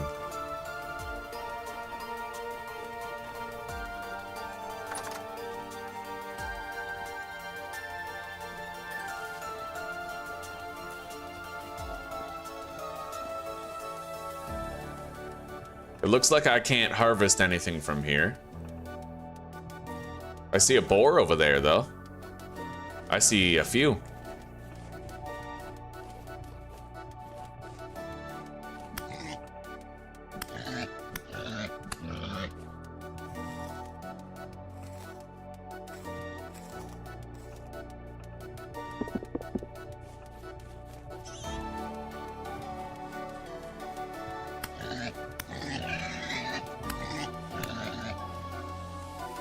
I am worried that I might not get to cook this meat.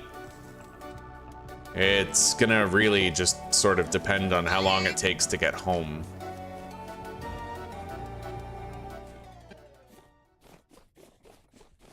The music changed. I think it's changing to village music. Anyway, let's head back inside. Let's go to that big-ass building that we passed up earlier. I'd imagine that's where we need to go.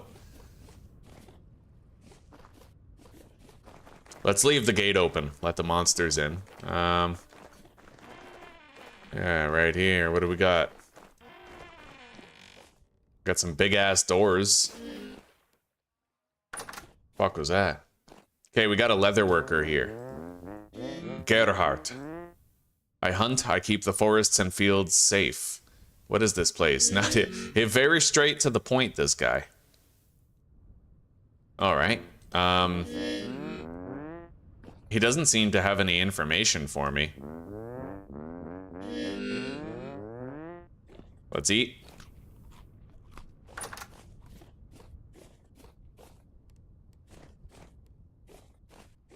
Yeah, I'm not really sure what I have to do here. Apparently I had to talk to Gerhard, but...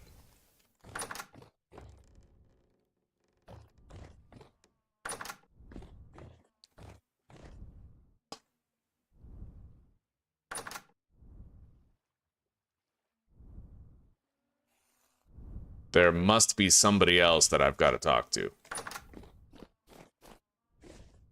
Unless I missed a dialogue option with him that I was supposed to do.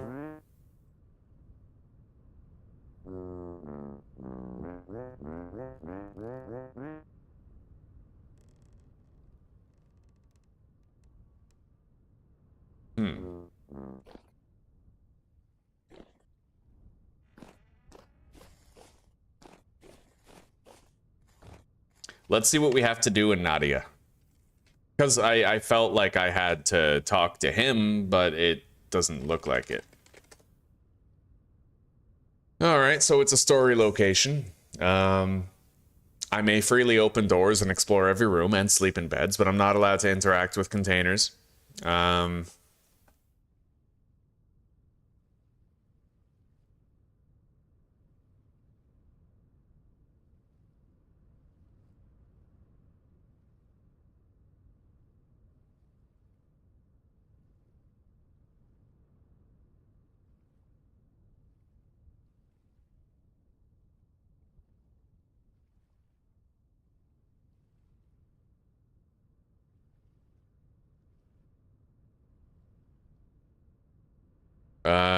Entrance, sure. So I need to talk to Agnieszka and the hunter Gerhardt, but the order is significant. So I need to hear about Saint Tobias from the other villagers, and he'll have additional dialogue. Apparently I have to talk to the blacksmith first. Now I heard about that Saint Tobias, but maybe I didn't finish properly. Let's go talk to the blacksmith. It's right over here. The fuck are you? Oh, that's Tad. Tadmanian Devil.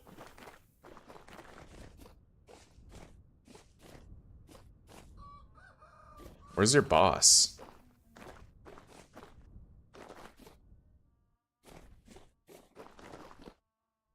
I haven't really talked to the musician yet.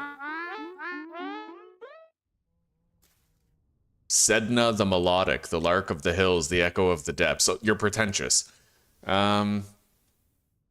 Do you have anything to sell? You dare accuse me of commerce? So you buy books, scrolls, and letters and stuff. I have seen the Resonance archives firsthand. Alright.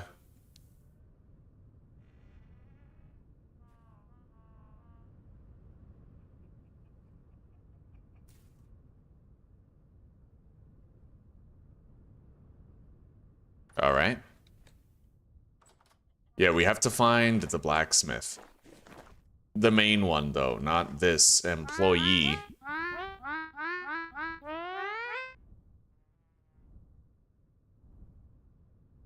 Yeah, where's Agazaga Bigabaga?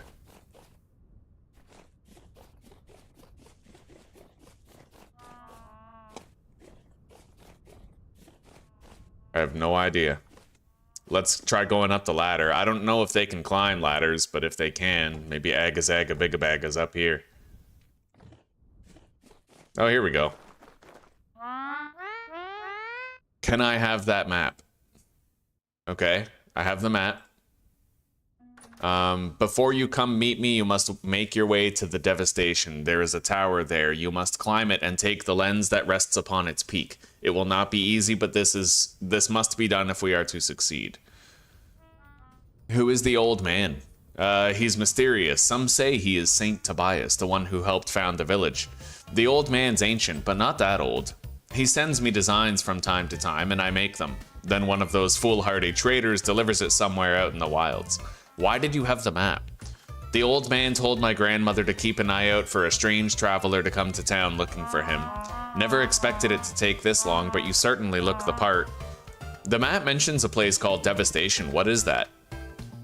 It's a cursed land full of horrors. Legends say it clawed itself out of a rift many years ago.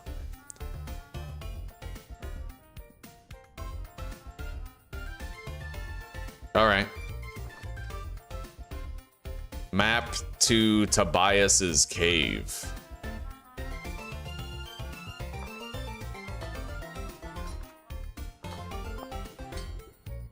Tobias's cave is up here.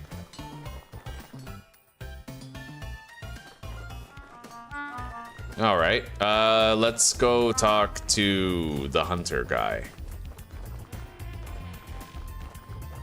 See if he can offer us any assistance. What do you know of Devastation? It is a dead land. I do not know what evil was done there, but the place is cursed. Can you tell me how to get there? No, I will not tell you. I've skirted the edge of that land many times. Only once have I passed the threshold and set foot on the ruined soil, and I will not go back. If I gave you the path, I would be sending you to your death. There's no need to worry about me. For good or ill, I can't seem to die. Your kind are stubborn, I'll give you that. I try to warn you, and you rush headlong into the dark without a torch. Let it be on your head then, whatever comes of it. So he gave me a map. Map to Devastation. Alright, so we have both locations. I'm gonna go visit Tobias. He might have like a teleporter that I can build or so. Like, I heard something about that.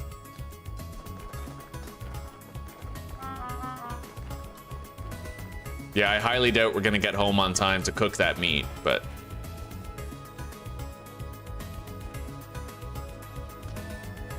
Anyway, our next story destinations are figured out.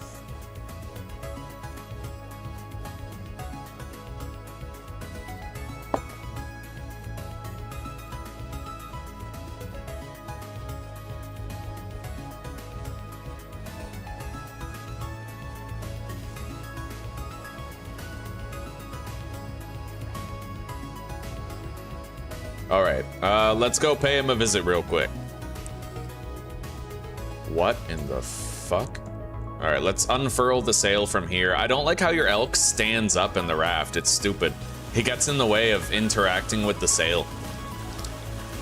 Maybe I need to try to put him on a different place. Maybe I can put him on the left side instead of the right side, for example.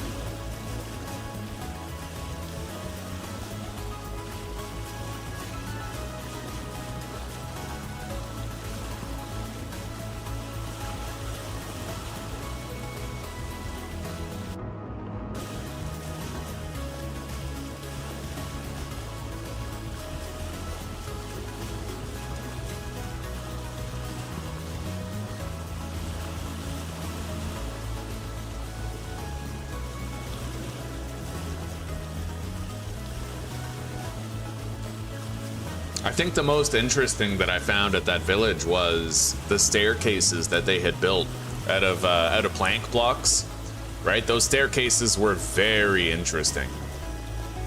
Anyway, there's a lot of cattails right here. I'm gonna take a little break and grab them up.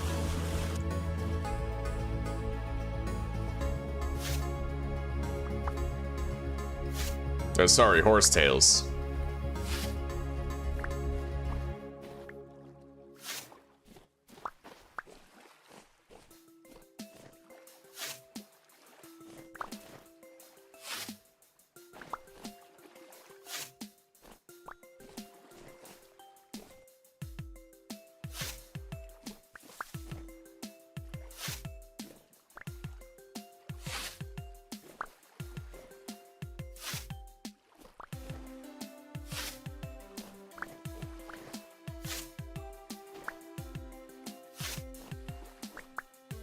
All right, that's good for now.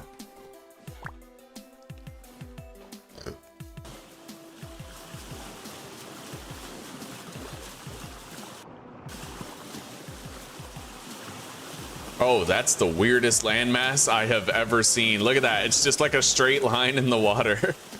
What the hell? Oh, that's amazing.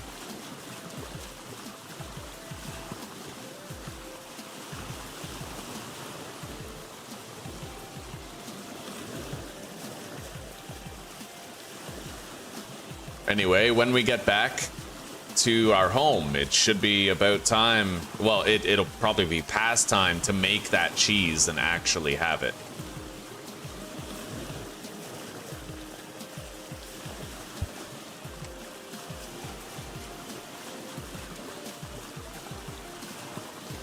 Below zero? God damn. I'm glad you got home safely, buddy.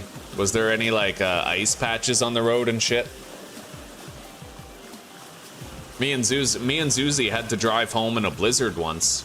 We had to drive an hour. I lived in Apple River, Nova Scotia. It's in Canada, and it's from where we lived. It was an hour in either direction to actually get to a town, so it was very isolated, very rural. We went to town to do like some errands, and going home was so dangerous, dude.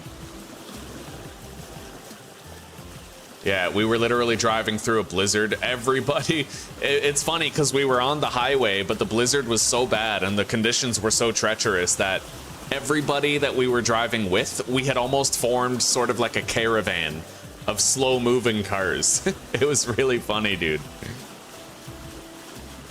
Anyway, this is Tobias's cave. Apparently, the mountains here look extraordinary. I don't think I've ever seen them quite like this. There was one mountain I saw that looked even cooler than this a while back.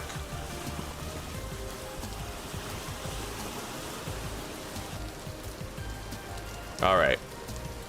The boat will remain there for now. Let's try to track down Tobias.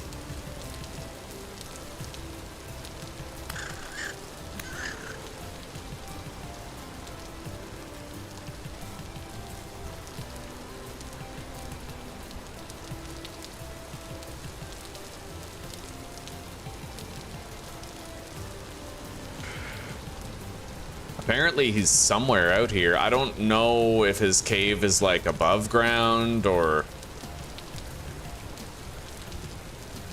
I guess let's just try to get as close to the X as we can. I have no idea. I'm able to build here. So let's try to scale this and get to the top. Can you imagine how much of a pain this would be if we had terrain, like soil instability active? Sand and gravel is one thing, but soil instability is just pure pain. I don't think it's worth it to play with it. It's not immersive at all, it's just frustrating. It's not even deadly or dangerous, it's literally just meant to annoy you, you know? Alright, go up here, over there, place, climb. Now, Devastation is apparently where the most deadly boss in the game is. I'm not sure. There might be one that's even more deadly after I beat that one. That's if I even beat it. It's literally a fucking dragon that tries to kill you with fall damage, so I don't know how that's gonna go.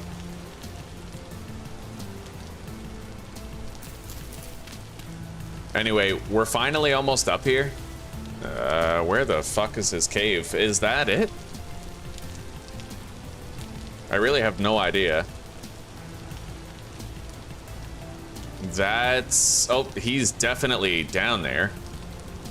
Oh my god.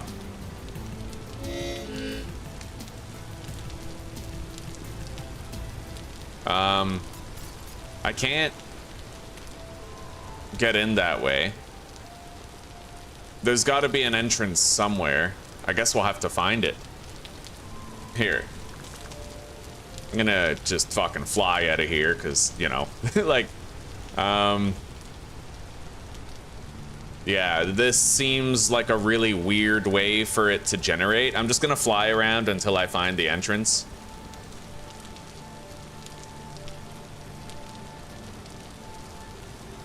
I think that's it right there. Kind of nestled in the bushes, is it? There's a piece of granite, like cobblestone there, but I don't know. Let's clear away some of the brush. There's a little chute there. Yeah, I'm really glad that I decided right away to just do creative here to find this, because, like, look at this, right? We don't even know what we're looking for. We just know that it's somewhere in the murk of all of this terrain. I have no idea how we're supposed to get in. No idea at all. And it could be anywhere inside all of these cliffs. We have no clue.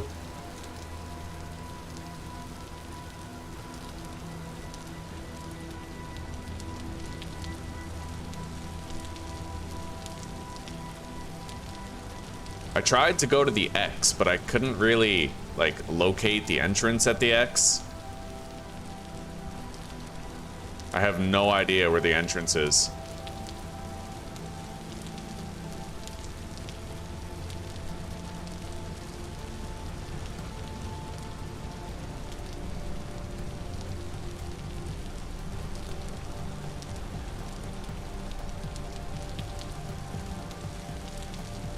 Could be down here on this side, maybe. I don't know. I'm really glad I decided to fly in creative. At this point, after all the circles we've done, I'm really glad.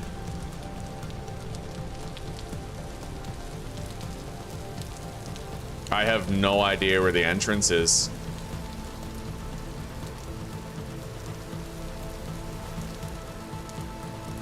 There's no indication of where it might be. I may actually have to tunnel through the wall. Hang on.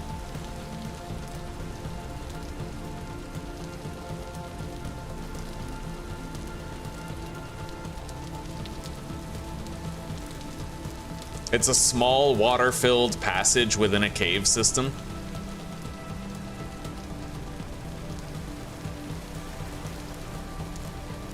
Well, I guess we'll look for water then. Yeah, this is way too hard to find. I'm just gonna come right out and say it. This should not be this difficult to figure out.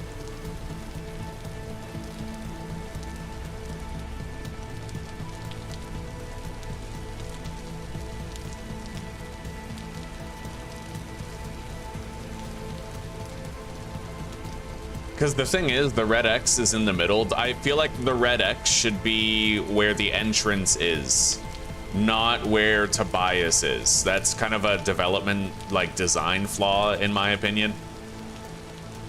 That's not it. That's just like a shallow little cave. See, you don't really have... Okay, so there's water here. All right, I think this is it. Yeah. Let's slash GMS. Enter survival mode now.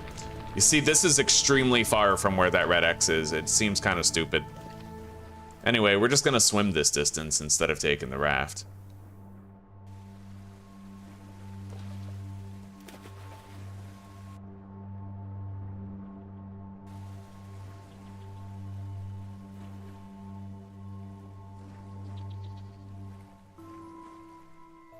Interesting area for sure. Let's take a look.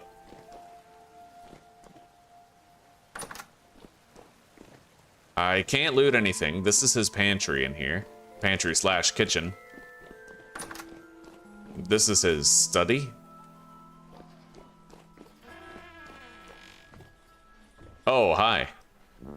I don't take visitors. Why do you think I live in this waterlogged hole in the... Oh, you're actually here. And you look different. I suppose some changes should be expected. Are you Saint Tobias, the one who sent all those messages? You don't remember me? Another unexpected consequence. Should I remember you? I should think so. We've been through hell together and came out the other side, though some of us took longer than others. In any case, drop the saint part. It's just Toby. We've much to discuss, but first I must know. Have you brought the lens with you? No, I didn't. You didn't get my letter? Perhaps those villagers have forgotten about me all those years. Never mind. Listen, it's good you're here, but it's vitally important that we have the lens if this new world is going to continue. I would retrieve it myself, but as you can see, there is simply no way I could manage the task. I'm sorry, friend, I do not wish to play Taskmaster again, but this must be done. Rest here, take what supplies you need, then you must be on your way to the blasted lands and the tower that awaits there. We can speak more after that.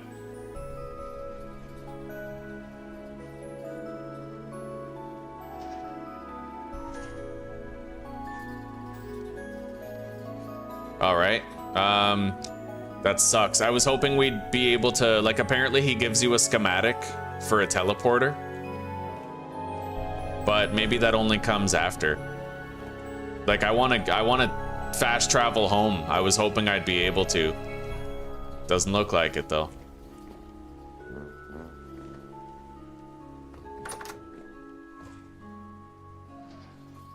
I want to find that painting. So far, I haven't managed to find it yet. I found it in a previous playthrough, but not this time. Anyway, we're gonna have to actually go home the long way, which kind of sucks. I'm gonna change the marker to the entrance of this cave. Day 1 of all black coffee. No ice, just fluffy snow. Hey, fluffy snow kills. But yeah, that's awesome, buddy. Did you manage to make it through the day without caving and having an energy drink?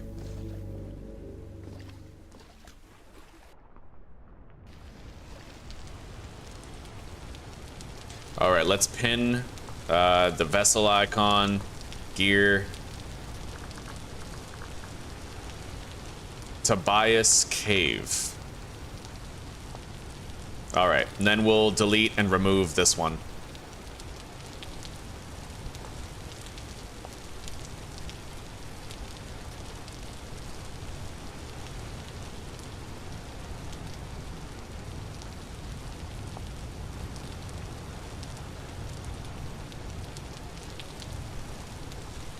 All right, yeah, we got to get out of here. I'm gonna be pretty hesitant to go do the quest objective at Devastation, because that could literally kill me and end my playthrough. Not only is there a rigorously difficult teleportation, there's a rigorously difficult parkour segment that you have to do, which I could easily die to fall damage. I'm expecting that. There's crazy dangerous monsters, no places to hide and cheese them. It could be really bad, buddy. I don't know how we're gonna do, but for right now, we're gonna start heading home. That red meat's only gonna be fresh for 14 hours, so unfortunately, we're probably not gonna get home with it.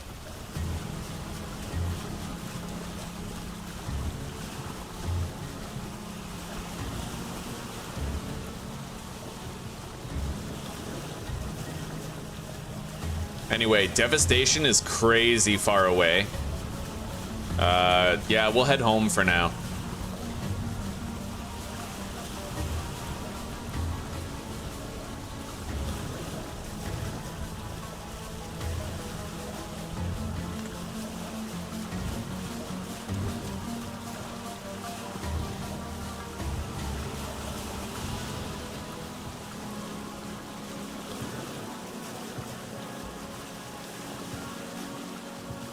We'll see if I can get home within 14 hours and cook this meat, but I have my doubts.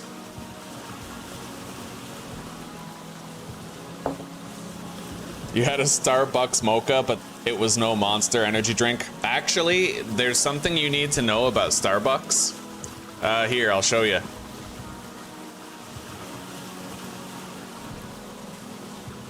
Starbucks sugar content chart.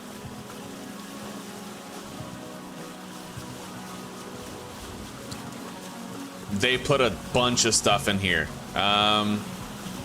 So you had a mocha.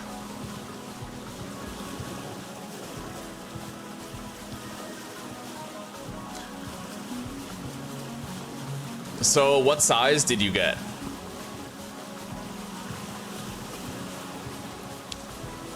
Yeah, I watched a video. What was it?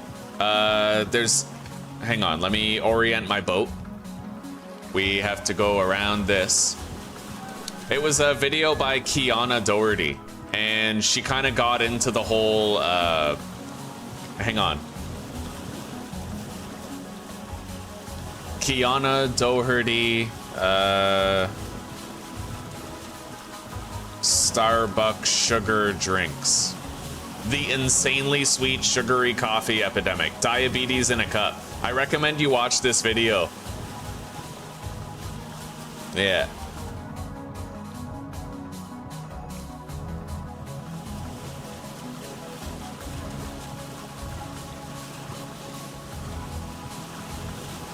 Yeah, you should check the sugar content, buddy. It's possible that it kind of like filled the void of your addiction. But I don't blame you. I mean, I've tried to cut back on. Well, I now don't have a sugar problem anymore, but I used to. Around my mid-20s, I was still doing like 4x4s, right? Like 4 sugars, 4 cream in every coffee I had.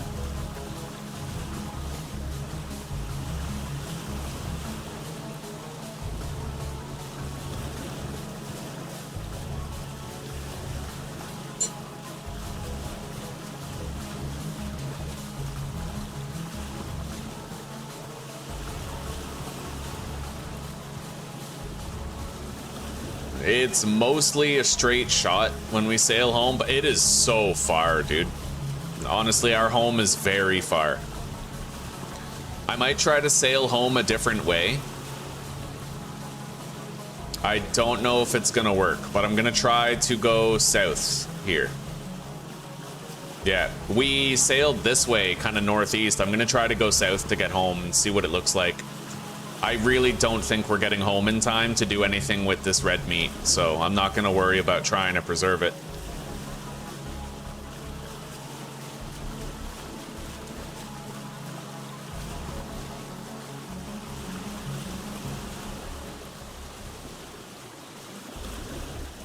Okay,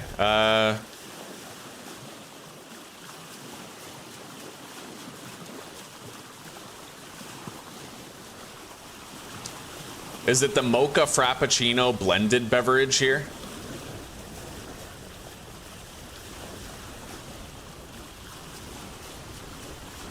Hang on, let me check this. Okay.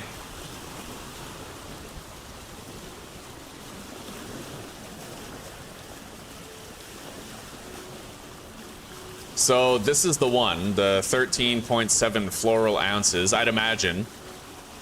Oh yeah, oh my god, this has 46 grams of sugar in there. Includes 32 grams of added sugars. Is that combined?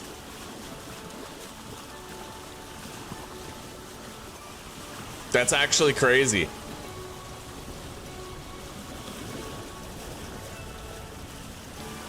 I don't know if the includes section is combined. It might actually be 78 grams of sugar, which is insane. Yeah, I don't know. Anyway, we gotta go around. Let's go over here.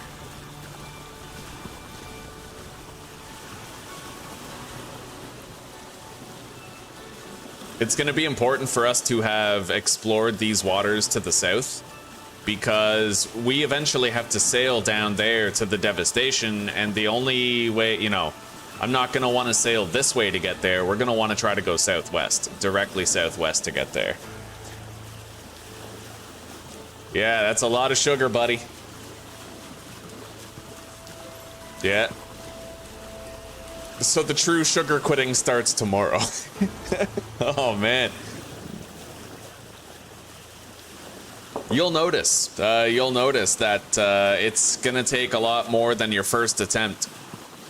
I remember when I started trying to cut my sugar, my body was finding new ways of delivering the same rush, right?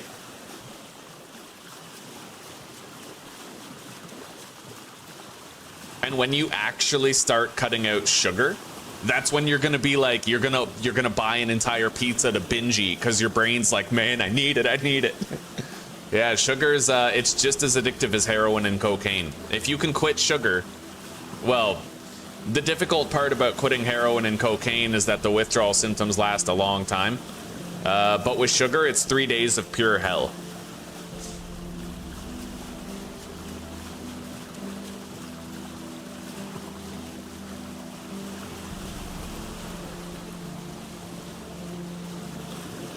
And then as long as you know, the problem with sugar is having it every single day. That's the real problem with sugar. And you even see people who are addicted to fruit. They're like, oh, I never have granulated sugar, but meanwhile, they're eating like 6 pounds of fruit every day, right? And honestly, as far as fasting, fruit is just as bad as granulated sugar for fasting. If you're trying to get healthier with fasting, then sugar in fruit, it locks you out of the catabolic state just as long as granulated sugar does. Yeah, it causes far less metabolic damage, but it still locks you out of the health benefits of fasting for just as long.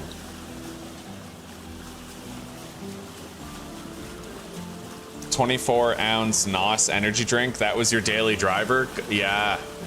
All right.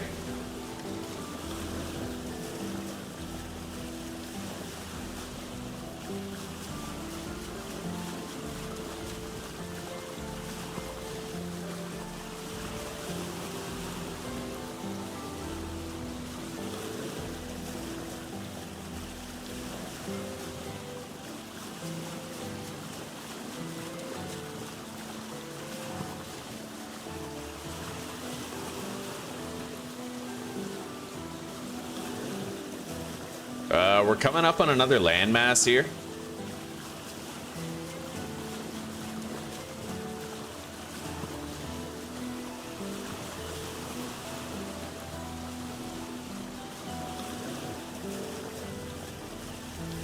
All right, let's go north a bit. Where's the nutritional information here?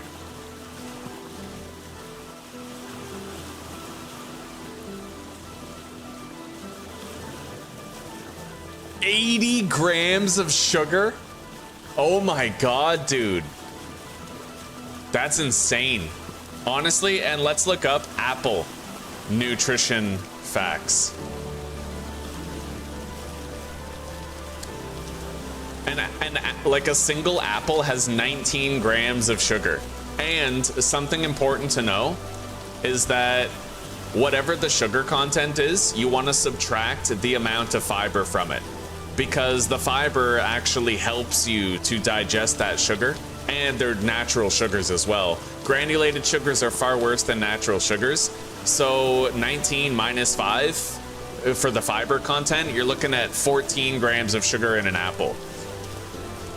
Which basically means that a single can of NOS is like the same sugar content of having 6 apples, and it's granulated sugar instead of being like fruit sugar, right?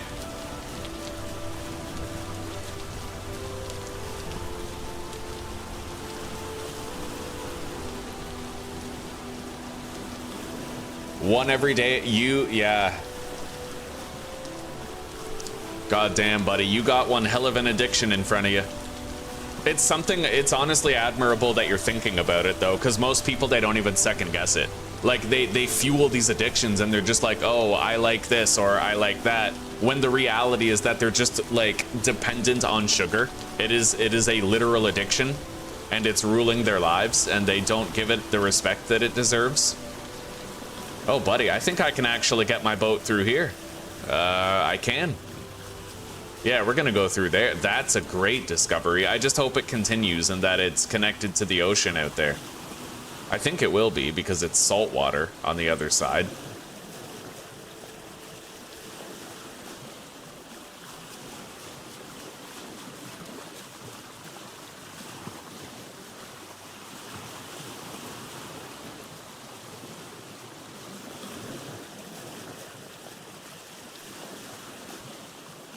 Yeah, we can zip right through here, this tiny little opening.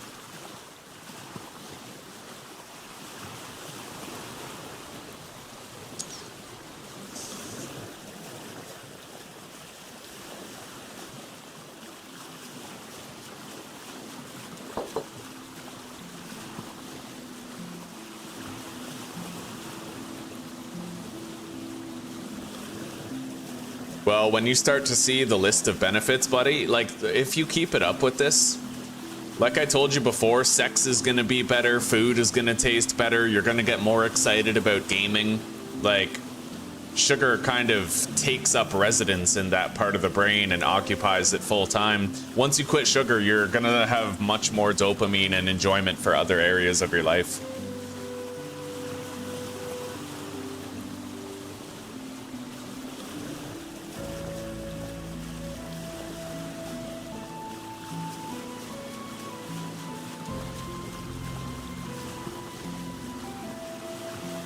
Well, there's never a bad reason to quit smoking cigarettes.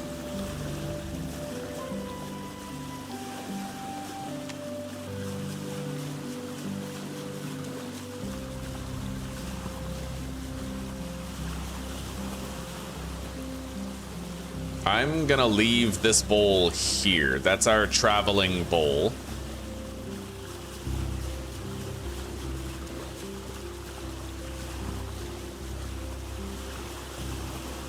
I wonder if I could get through there.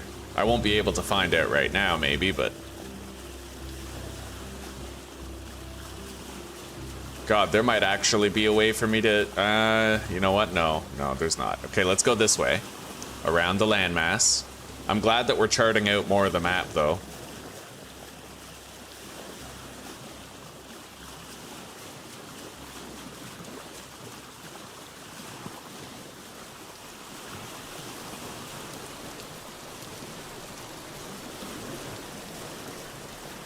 And honestly, buddy, there's little things that people don't know on top of the sugar. Like, have you ever heard of PFAS chemicals, like Teflon?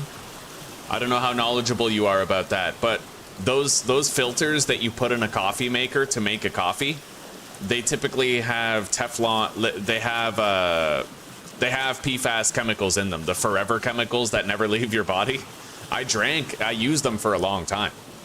The thing is, all of us, pretty much, are younger than Teflon. Teflon's been used in stuff for ages. So I had like a long period where I was putting those chemicals in my body. You know, I drank from coffee makers until I was like 25. Yeah, there's just so much shit that people don't know, so much shit that's killing them. And we wonder why birth rates are down, fertility's down, mental health is down, chronic diseases are up, right?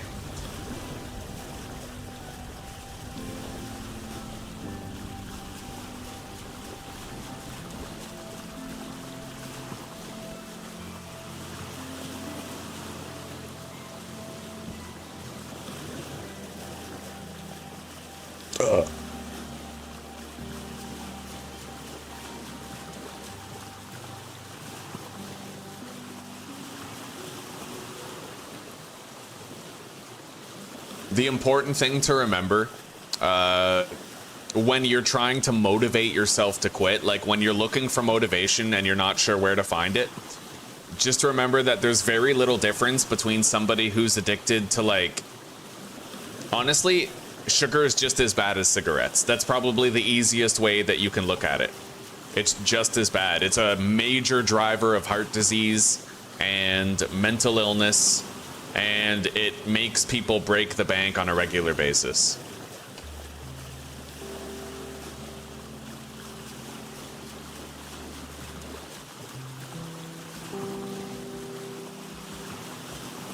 Sugar is just as bad as cigarettes. A lot of people don't conceptualize it that way because they don't think that something that's a food is going to be as bad as something that's, like, you know, smoke in the lungs with a bunch of carcinogens. But people forget sugar is a carcinogen, at least granulated sugar. I'm pretty sure.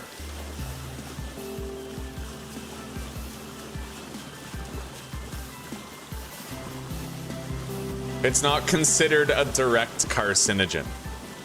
That's funny. High consumption of sugar is indirectly linked to an increased risk of cancer, though its contribution to through obesity, chronic inflammation, and insulin resistance. That's funny. That is so funny. This is the result of mega fucking lobbying. It's not considered a direct carcinogen, but it just makes you highly susceptible to everything that is through chronic inflammation. That's funny. That is funny.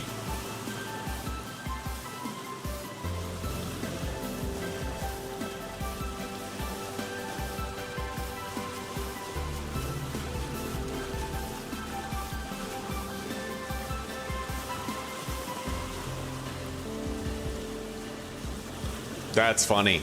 The brain requires glucose, but most people don't know that you can actually, your body converts protein into glucose. God, people are so stupid. They don't know anything. You can literally produce glucose just by eating protein. You get it from protein, sugars, and carbs. Yeah, you can eat carbs for glucose, you can eat sugar for glucose, and you can eat protein for it. That is funny.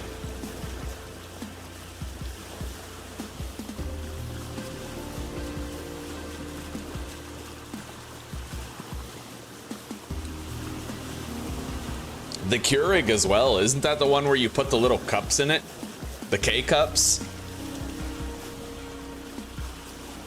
Keurig cup PFAS content.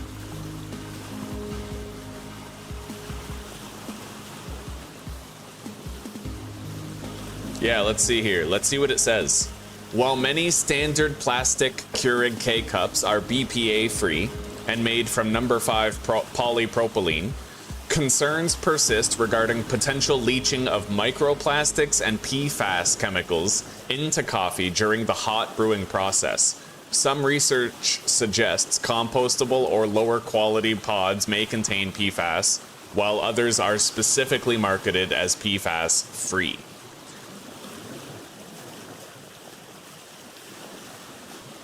Yeah. Honestly, the best way you can make coffee is the way that I make it. I'm really glad I explored this. We now know that that's a dead end, and I won't try to use it later. This is a massive continent right here, too.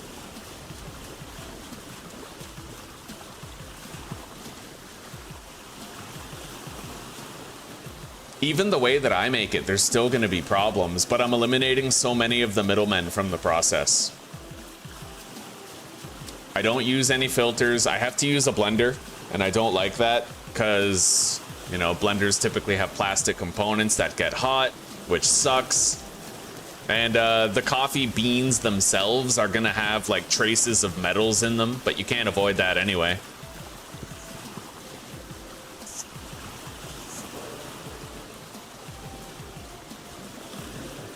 Most people don't like hearing this stuff, but I like it. I like talking about it, I like thinking about it, because ultimately the quality of life that you're gonna enjoy is gonna depend on how aware you are. Life is a game. And if you wanna get bonus experience points in life, and you wanna have better health and better capabilities, and you know, like that just requires being attentive, paying attention. Those who don't pay attention end up retarded and sick. Like both, right? People who have like it blows my mind that people will be struggling with mental illness, but they won't change a thing or research anything about like what might be causing it. And part of that problem is not their fault. It's the pharmaceutical industry telling them that their mental illness is hereditary rather than environmental, right? Same with chronic diseases. Oh, you have heart disease? No, trust me, bro. It's not the sunflower oil, it's not the margarine, and it's definitely not the sugar. No, 100% it is totally because your grandpa had a heart attack once. That's it. That's it right there. Don't look any further. Don't question what I'm telling you. Follow the science, right? Like the vaccines? Huh? Yeah, fucking ridiculous.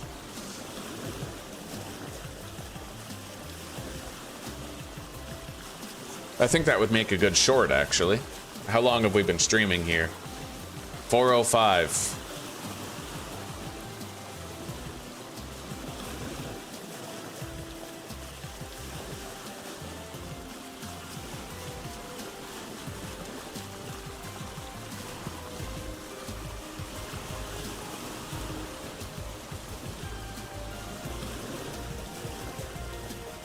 Hey, Zuzi, welcome home. Hey. Yeah, it's good to see you. I have bad news. I was going to make my coffee, and I guess the signals in my brain got crossed. I reached for the pot while I had my mug in my hand. I hit my mug on the stove and dropped it, and it shattered. The big white mug. Yeah. It sucks though, it was a gift from you. It was like our housewarming mug. Yeah.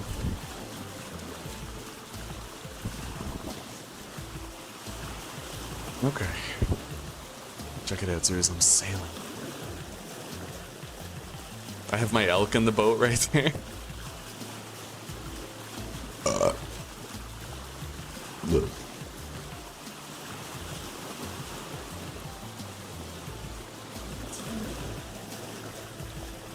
Oh my god. Well, you know what? It's a good thing that I stayed to work, because guess what? I've had 300 people for the past few hours.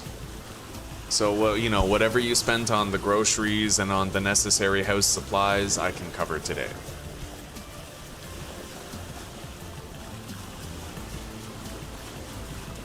Well, that's Yisk. Is that like betting or something? Oh god. Alright, let's see. What are the I see ramen there. And I also see Milka. Oh my god, you shopped hungry. Oh no. No? Okay.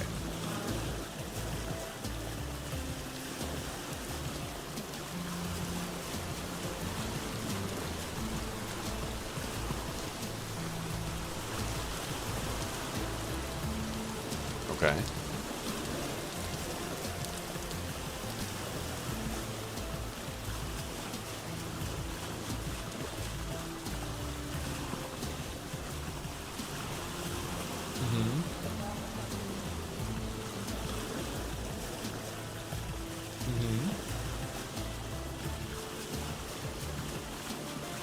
Oh, that well, I condone that. Those are amazing.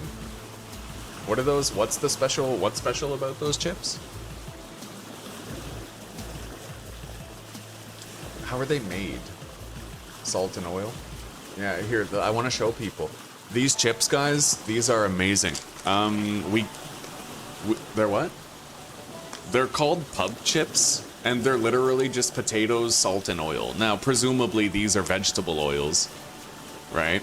But these are so good, so delicious. And you're getting vegetable oils no matter where you get your chips from, but these are amazing. They're called pub chips. I don't know if you guys can get pub chips where you live, but you should try them if you can. Tavern chips. They might be called tavern chips.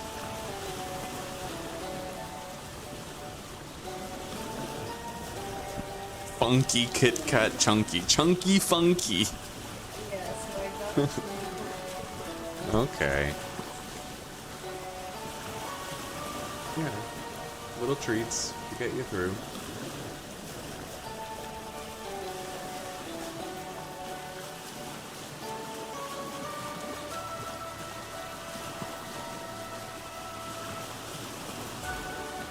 Okay.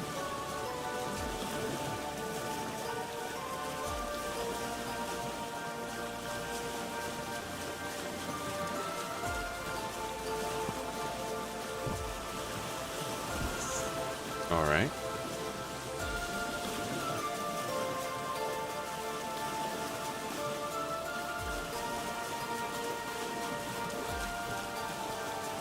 Nongshim bowl noodle. Fuck yeah.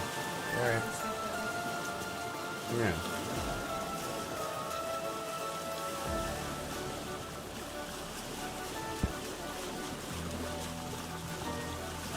All right.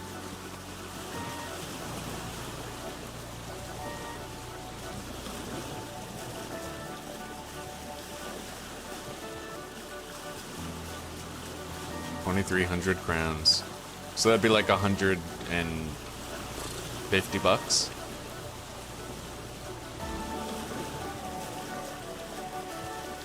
Fair enough. Anyway, guys, we're finally almost home. It's been a long sailing trip, but we actually banged out a few locations. We've gone to the Lazaret, today. It was up here. And then we sailed to that village, right? We went to the village, and we also found Buddy Boy, Tobias. St. Tobias's Cave. So the next thing we have to do is a location called the Devastation, which is going to be profoundly dangerous. Really, really deadly area. Now, I might just go ahead and store my steel armor in here instead of even putting it on the armor stand, because we need it when we travel, right? So we'll just keep it there. And I don't think we're gonna get home on time to cook with this meat. Yeah, it's fresh for less than an hour. It sucks. I wanted to cook with it, but we just kind of can't. It was too long of a sailing trip to get back home, so.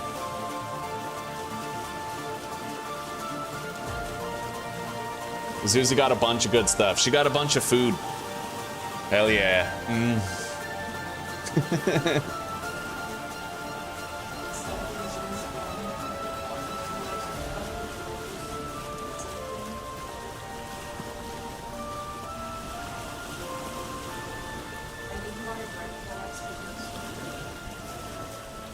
You didn't get what? Bread? Yeah, true, yeah. Look at the boathouse, Susie. I finished it. I'm coming up on it now. Oh, oh, okay. You're taking off your sweater. Yeah. I'm gonna come out here and show them my tits because that's what I want to do. Oh, yeah. Titty monetization. Anyway, that's it. Isn't that nice? Right? Yeah. I like that. Mm-hmm. Yeah, that's very nice.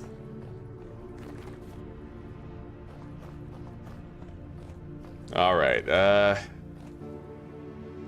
I mean, we could theoretically cook that meat, but it's already 1% spoiled. So I feel like how long is it really going to last in a crock if we cook it and seal it now, right? But I don't know. We'll still try to cook it.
All right. Deposit that. You know what, actually? Hang on. Holy shit. I kind of want to combine all this meat, try to see if we can extend the shelf life of it.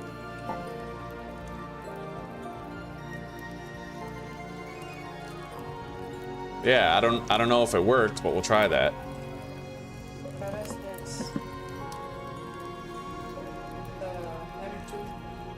Okay. All right.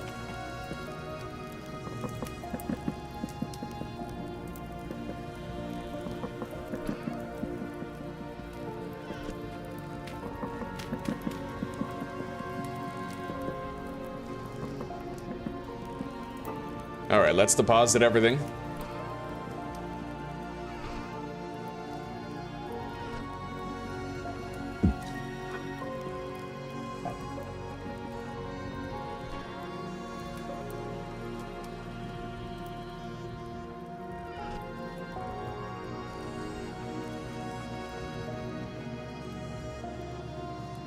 Anyway, let's go milk the goats. Oh, by the way, cheese. So I have curdled milk. Now apparently I need to add salt to that. Ingredient for cottage cheese. So every 5 liters requires 1 salt, which means 50 liters requires 10 salt.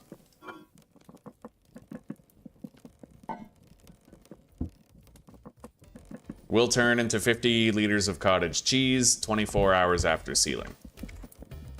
All right.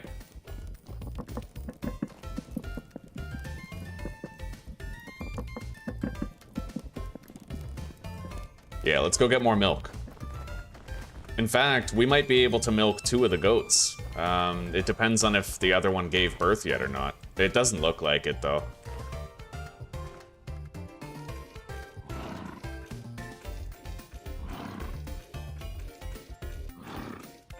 Yeah? Yeah, I'll be right there.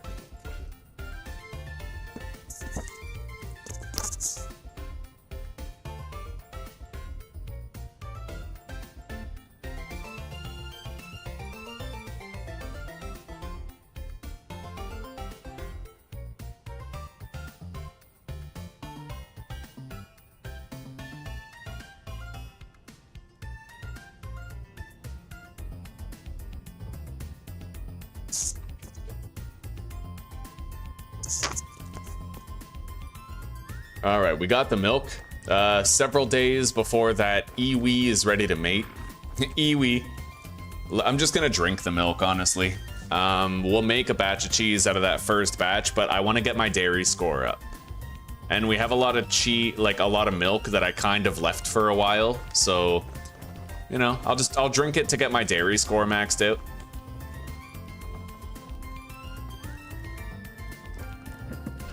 Deposit that.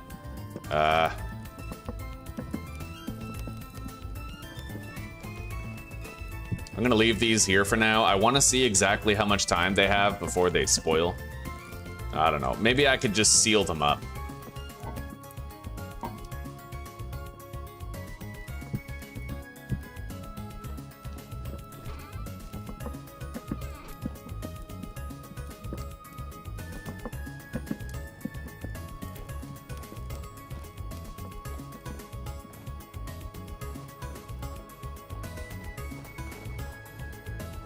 Oh yeah, let's fill up the cementation furnaces. So this is 2 batches of coal.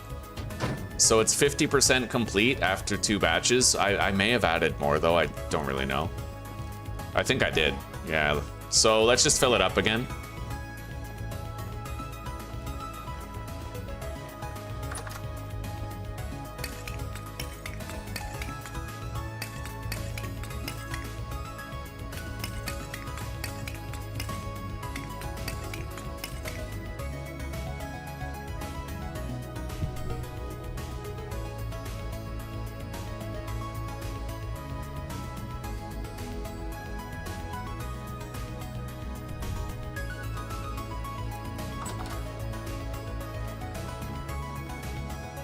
I wish I could see how long it would take for the gestation to finish with the goat.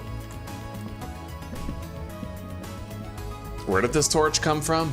Oh, right.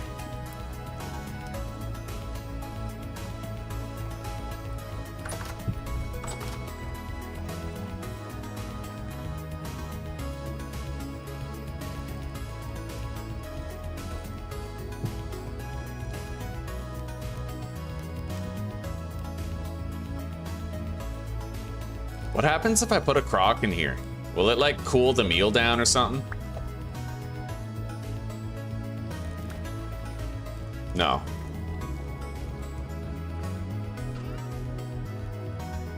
I only have 1 beeswax. We'll have to take care of that. Anyway, I sealed it.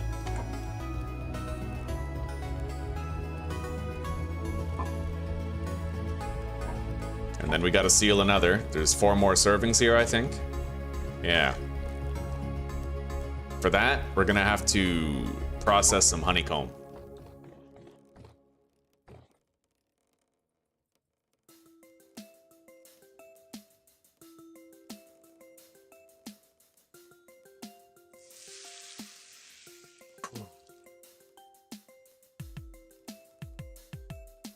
God, I've been fasting all day. I am so tempted to break into those chips, but I know it would be the death of me, so...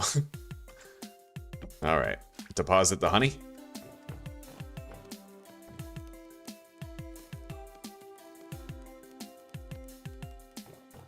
And this. There we go.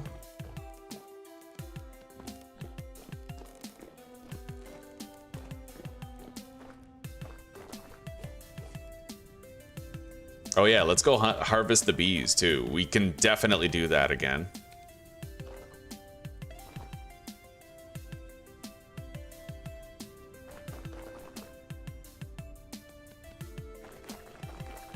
Whoa, we can't? Wow, I guess that we left the render range and they didn't make any progress. Oh, that sucks. Anyway. If one of the goats can give birth fast enough, then we might end up in a situation where we can milk 2 goats at a time. I'm kind of hoping that's going to become the case. Where the hell is my shovel anyway? I literally have no idea where my shovel is. Did I like deposit it, drop it? I have no idea, dude. No clue.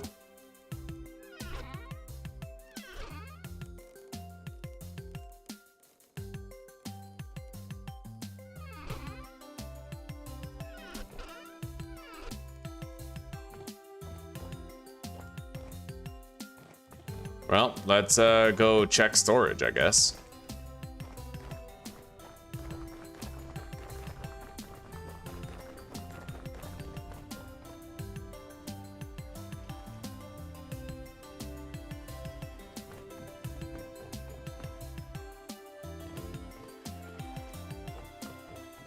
Yeah, I don't know. I must have like dropped my shovel somewhere by accident. At least we have a backup ready. It was pretty low durability, I think. All right, deposit the flax fibers, the rot, the quartz chunks. Equip the shovel. Deposit the metal scraps.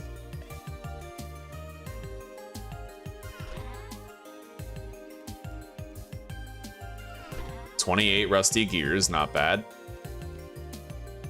Deposit those, the temporal gears.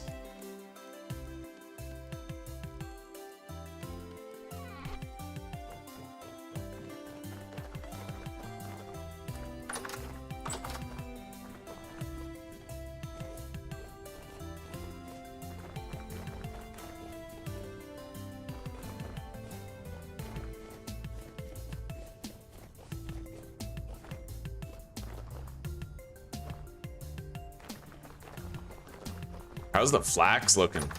That's actually all mature. Let's harvest it then.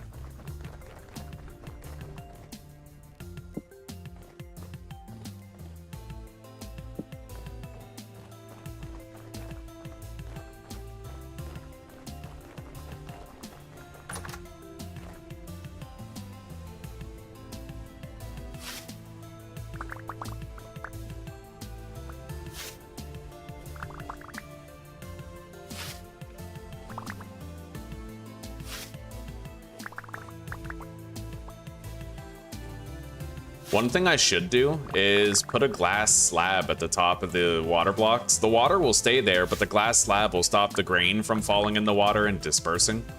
Right? You can actually end up losing a harvest that way if you don't collect it in time before it disperses.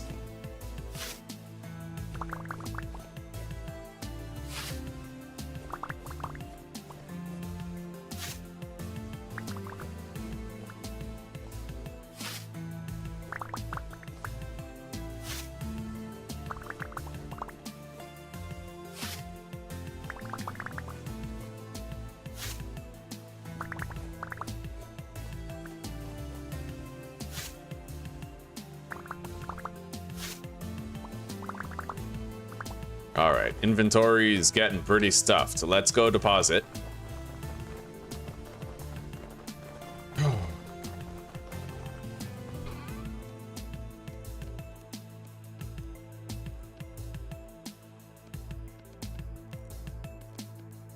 We sure as shit aren't running out of linen now.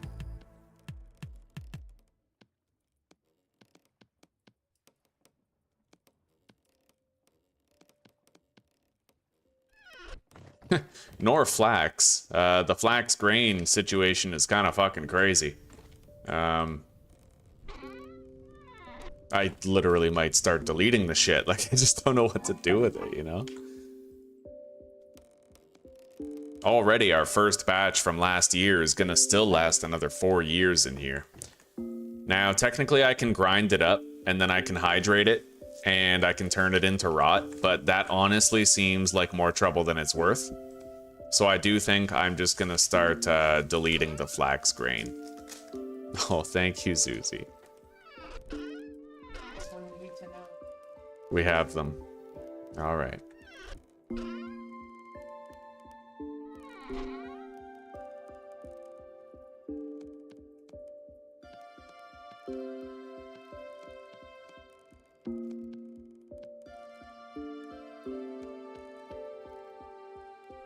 All right, let's go.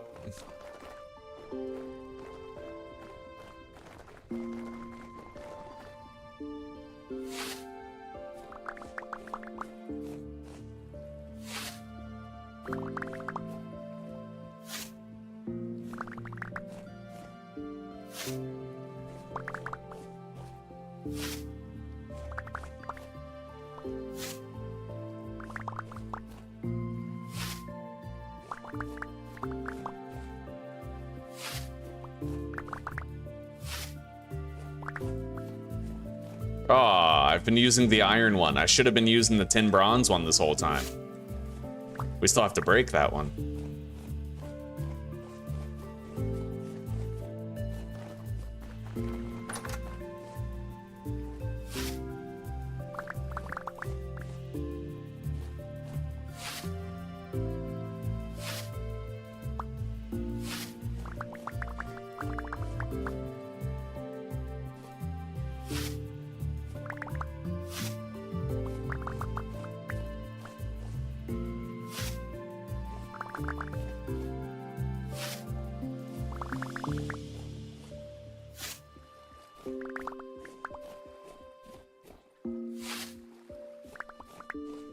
All right, let's delete the flax grain.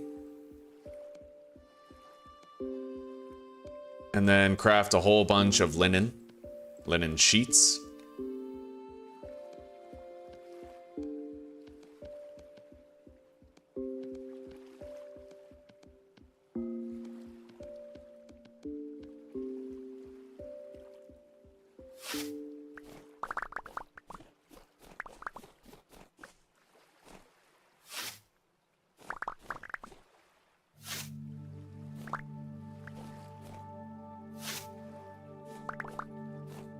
I don't even think I'm gonna plant more flax. At most, I might plant like another patch of vegetables, but even that feels excessive.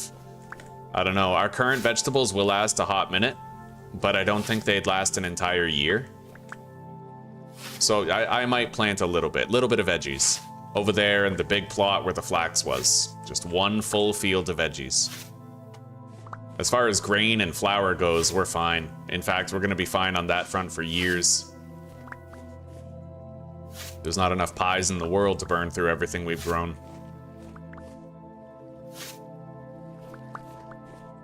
Okay.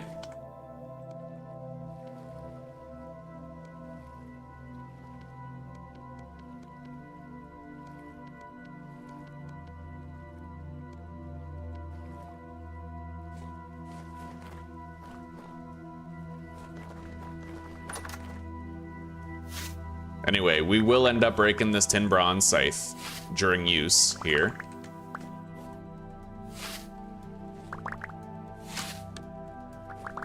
There it is.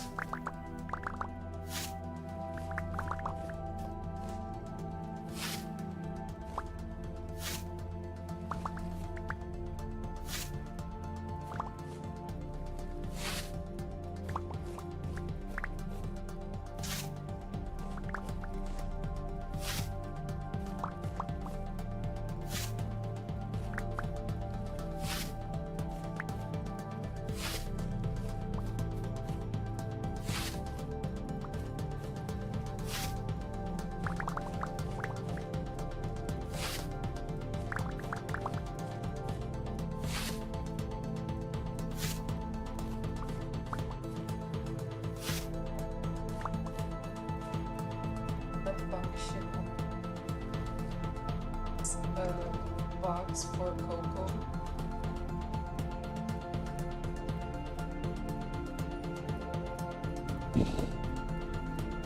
What's it made out of? Metal. Oh, metal, sure. Oh my god, baby. Oh, assuming if it's aluminum, then. Regardless, it's not getting heated. Oh god, how much did you pay for this? I don't know. I don't like that. It's I don't know. That's against my principles, but all right.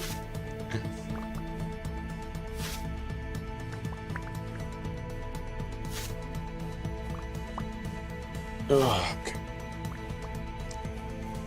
So we harvested everything. We have a vast wellspring of flax twine and shit now. Let's go deposit.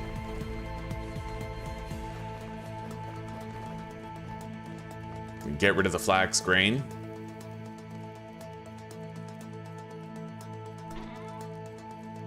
Mm-hmm. It's 10. Okay. All right. Then we're in the clear. Okay, so I have 2 stacks of linen. Got some plain cloth. I don't need these. Let's unload those.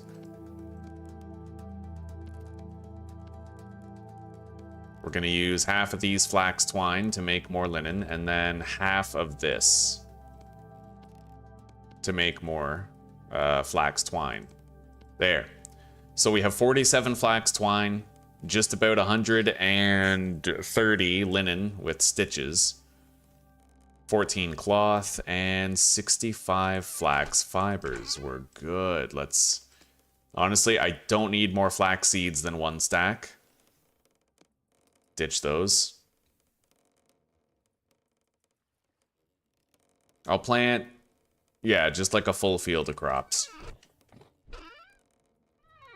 All right, let's go down. I suppose I'll sleep on the off chance, you know, that the goat gives birth and I can milk it.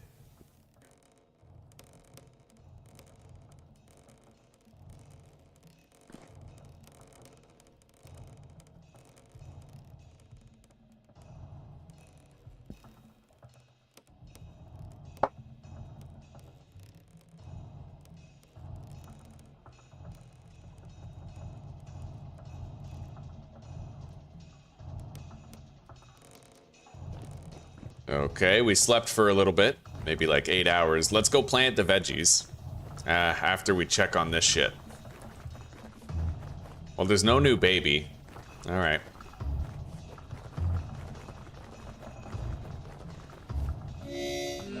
Plant some turnips.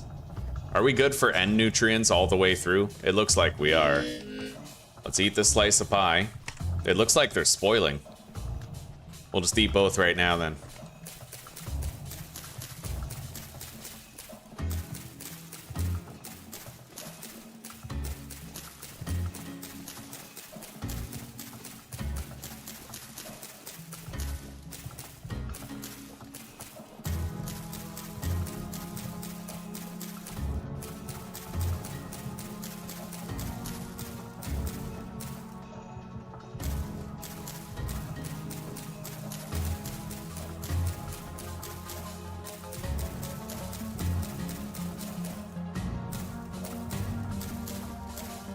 Alright, we have almost an entire field of turnips and onions. I think that's all we need.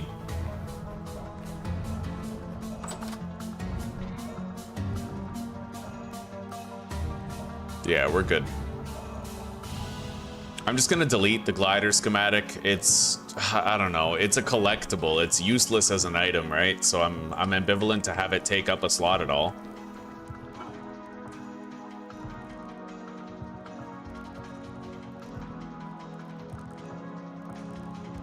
Fresh for 72 days, just as long as the other ones. This could have been like 1.4 years, but the meat that we used for it was not very fresh. Either way, it's still more meat on hand. Apparently this is only going to be fresh for another 7 hours. And this is partly spoiled. That's crazy. All right.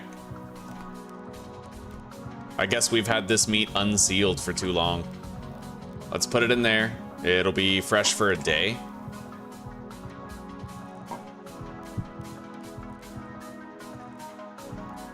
We have 6 more hours left before we actually have our cottage cheese, and then we can try to make cheddar out of it.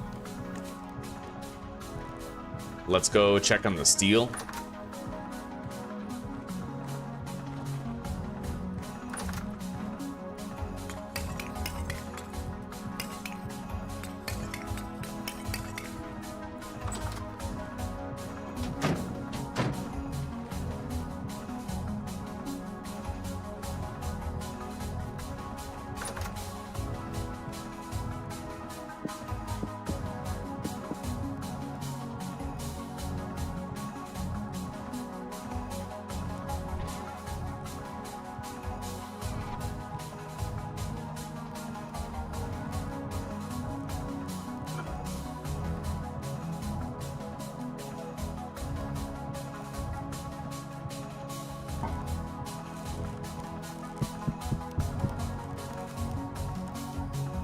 Let's cut up some pie. Fresh for 5 days. Alright. As far as base work goes, pretty much all I want to do at this point is redo the B area, and that's not even necessary.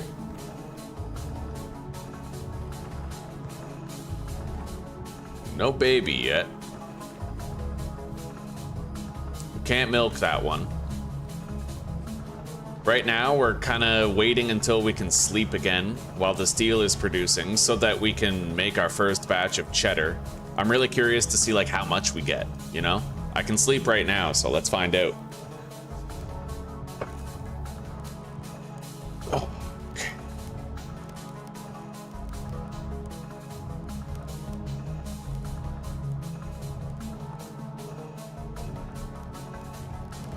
All right, 50 liters of cottage cheese.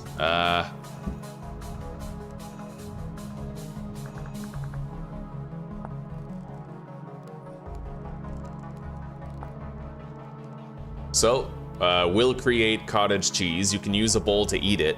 Use a piece of linen to remove it from the barrel. All right.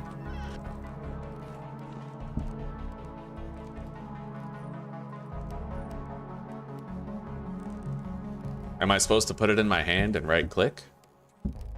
Huh. Hey, sweetie.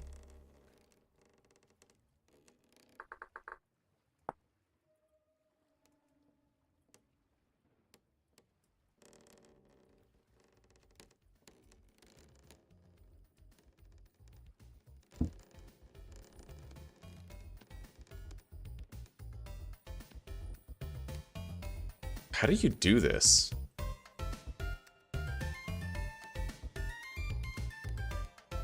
I don't know. I'm adding a whole bunch of linen and it's not working. Hang on.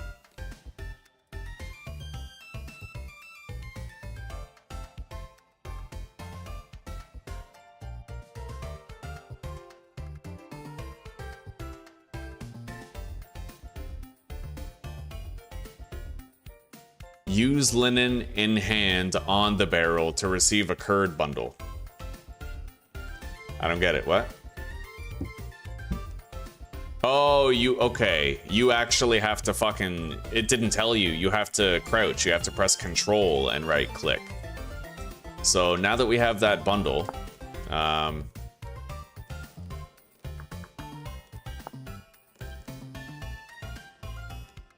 place it on the ground and add a stick, and then twist it until all the whey is removed.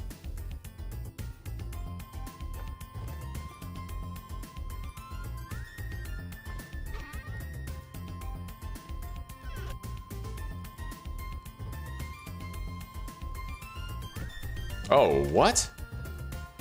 Okay, hang on.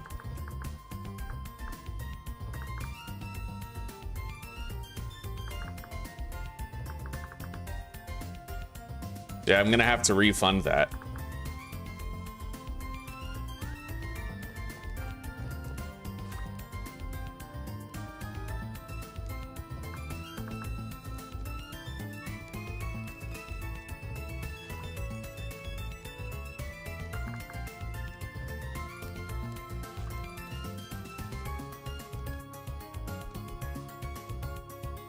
All right.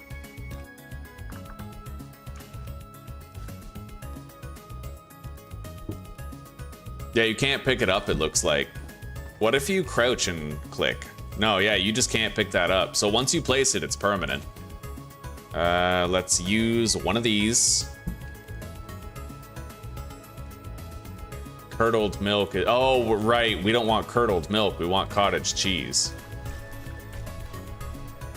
All right.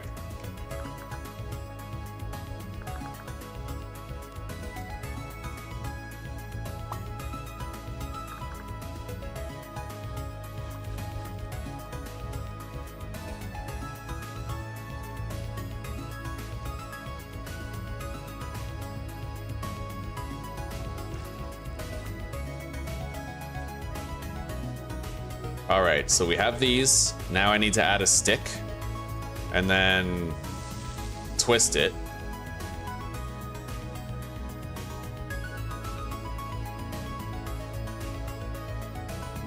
Okay.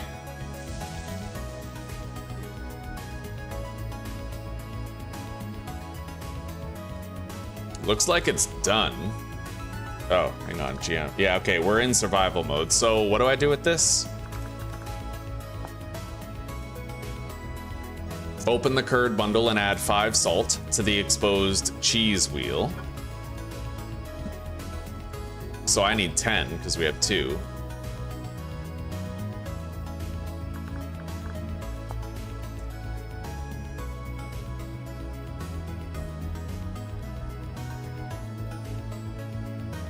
Place the salted or waxed cheese wheel on a shelf to cure it. After many days, you will have cheddar cheese.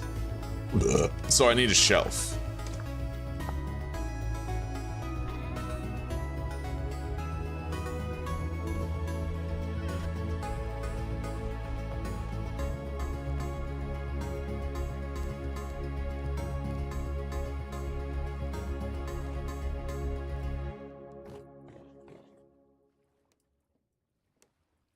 I don't know the shelf life of cheddar.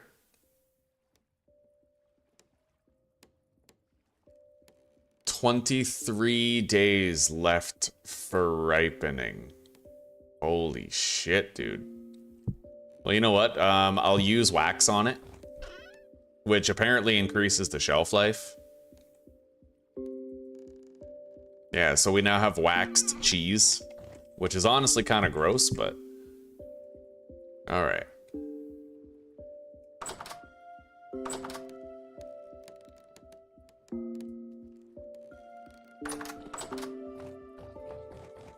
I wonder if it's, I'm gonna look up what the perish time is on cheese, like the cheddar, right?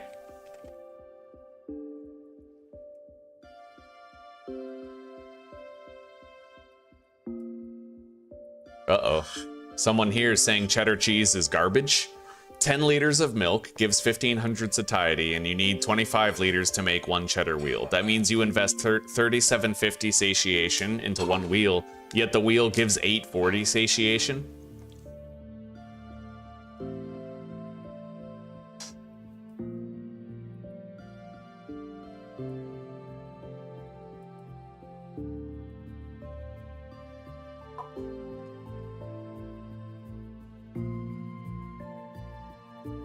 Okay, so the cheddar lasts, it's a significant reduction in nutrition, but it lasts for like 30 years or something ridiculous like that. So, you know, it is what it is. I mean, typically as long as you keep your animals fed and pregnant, then you don't really need the cheese, but at least we've endeavored to do the work to make the cheese, and we've experienced it once, right? So now we're just gonna start drinking milk on the regular. Making sure we always have a supply of it.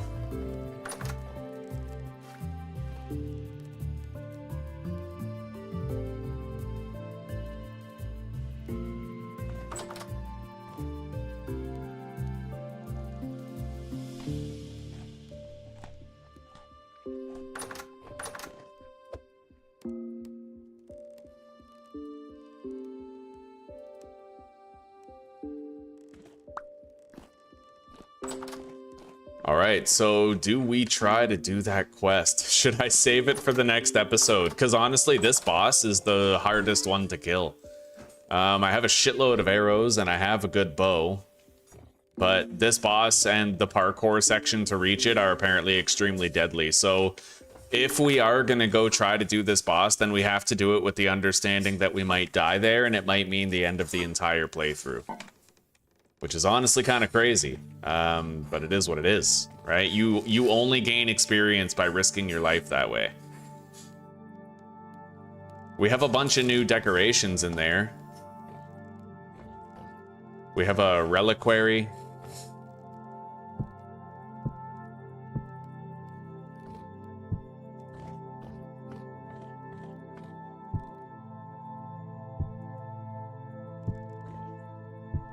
It looks like the reliquary can only face like one direction.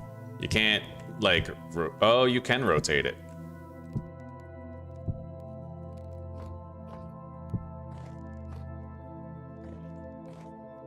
Okay. I'll put it in there like that, then it's very visible. This silver gear is massive. It almost doesn't even fit in the display case.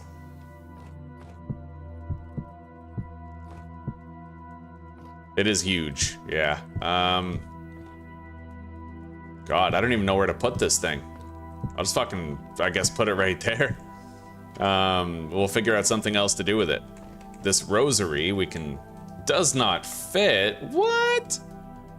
Chun. You know what? I can't even wear it. This is literally just like a useless rosary. That's crazy. Disrespectful to God, bro. All right.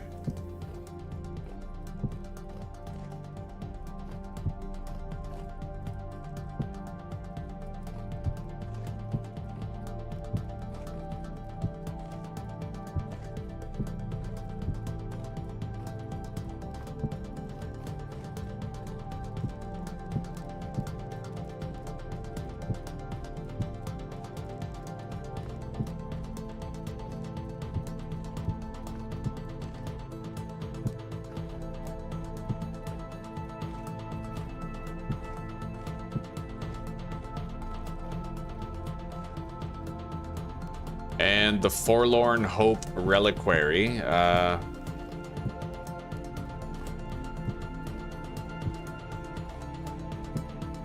guess we'll just put that here.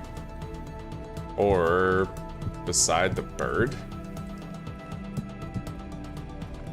It kind of obstructs the view of the bird when you do.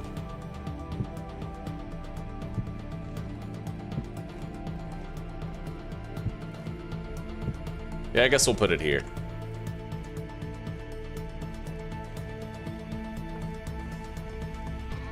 All right.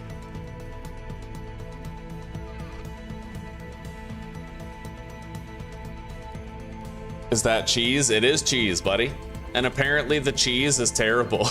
I didn't notice till after I looked it up, but it has a really long shelf life, like 30 years, but it gives you significantly less dairy satiety. Anyway, we have 3 stacks of arrows. The boss that we have to kill is a flying boss. God, I might not even be able to wear my steel armor against it, which is kind of crazy. I need to make more bandages. Well, make yourself at home, why don't you?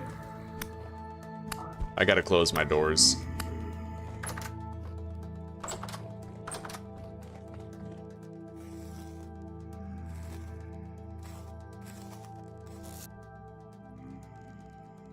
All right, we have a shitload of food. We're not gonna run out of food. Let's take these weak bandages. What's up, sweetie?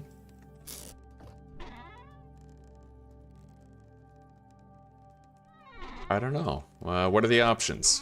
Well, We have chodes. I don't know why we're calling them chodes now, but they're chodes. I did have pork.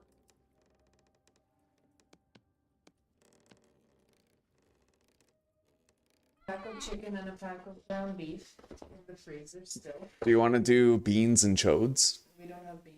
No. No. Could do eggs. Okay. We should have some bacon, maybe.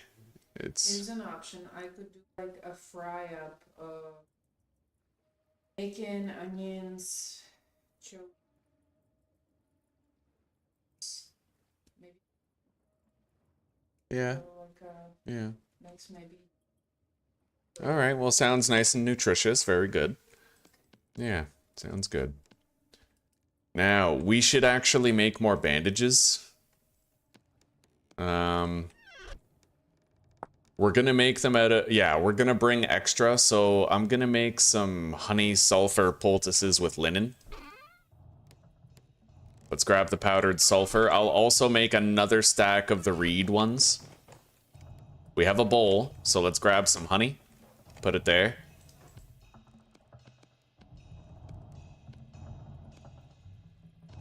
Okay. Boom. Okay, I have 30 honey sulfur poultices, 30 from linen, 30 from reeds, and then I'll make more horsetail poultices as well.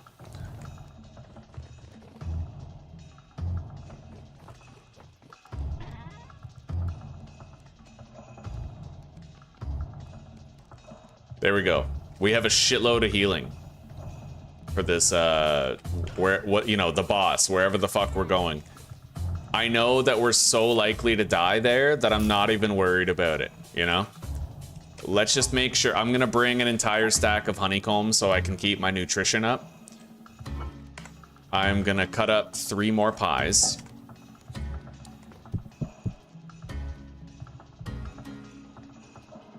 Yeah, we only eat meat when we need the nutritional top up. Same with the honeycombs and shit.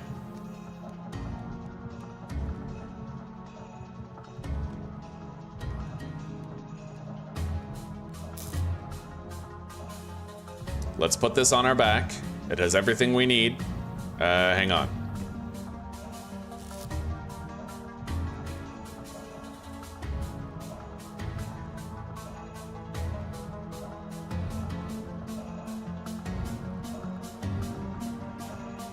Okay. Well, there we go. Let's put that on our back. I have 3 stacks of bone arrows. We are not low on them at all.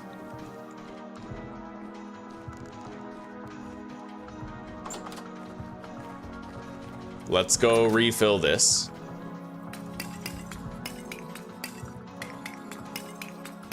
Deposit the coal. And let's bounce. We have to go do a brand new boss that I've never done before, and I'm pretty sure I'm gonna die. But we're still gonna bravely go in there and try to figure it out. Like, what else are we gonna do, right? Just not do it? Do it.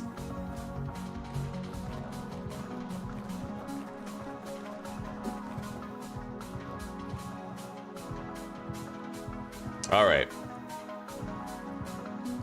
Well, we have our steel armor and shit. It's time to go.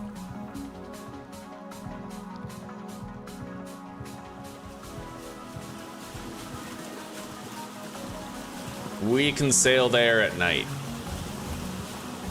So yeah, we can pretty much beeline it there if we go south first and then southwest here. That will get us a considerable amount of the way there. It's very far. We're gonna be sailing there for a hot minute.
All right.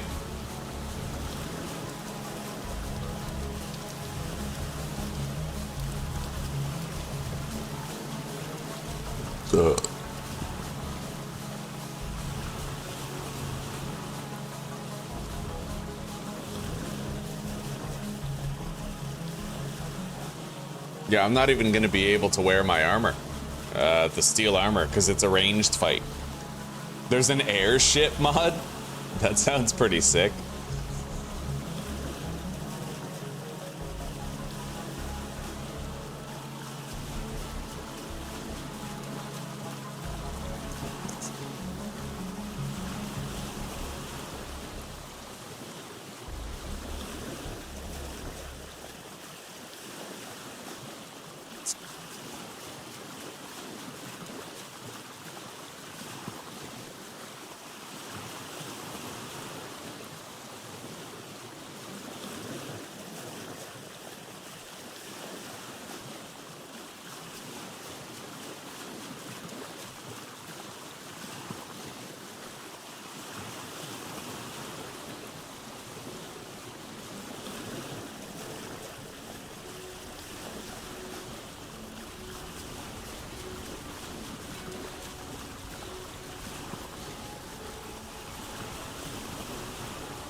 All right. Yeah, I have no idea what to expect at the devastation, but I've heard it's wildly dangerous. We brought a whole bunch of food. I have 32, like, you know, we're not gonna have this turnip pie forever, of course. It's only fresh for 4 days, but I have a bunch of honeycombs. I have a shitload of meat. We have the turnip pie. I didn't bring any milk, but my dairy score is maxed out. So as far as nutrition goes, we'll be all right.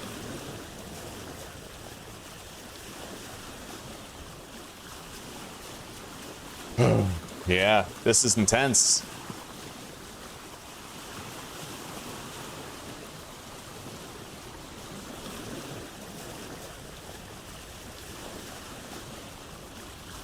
Allow clipping and not standing. If they did that, then when you are rowing the boat at night, you might get ambushed. I don't know what you mean.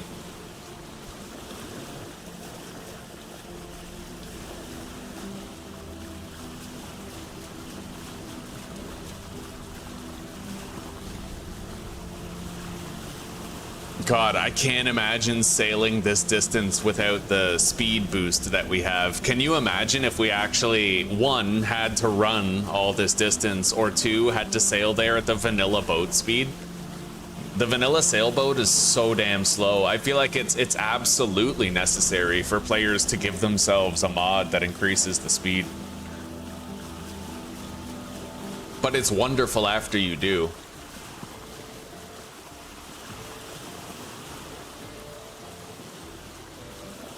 It makes the game just acceptably not grindy, right? Like, I feel like this isn't an absurdly long trip.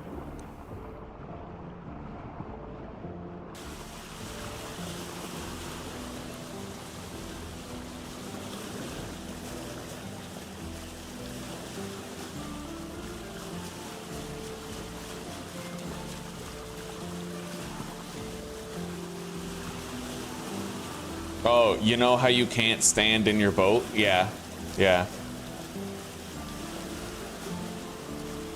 True. Well, yeah, they would have to make it so that your boat didn't count as like a spawnable tile for the monsters.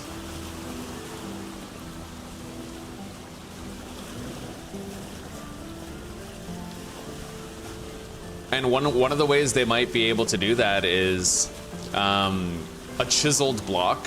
Monsters can't spawn on top of a chiseled block, so they could just add that line of code to the boat.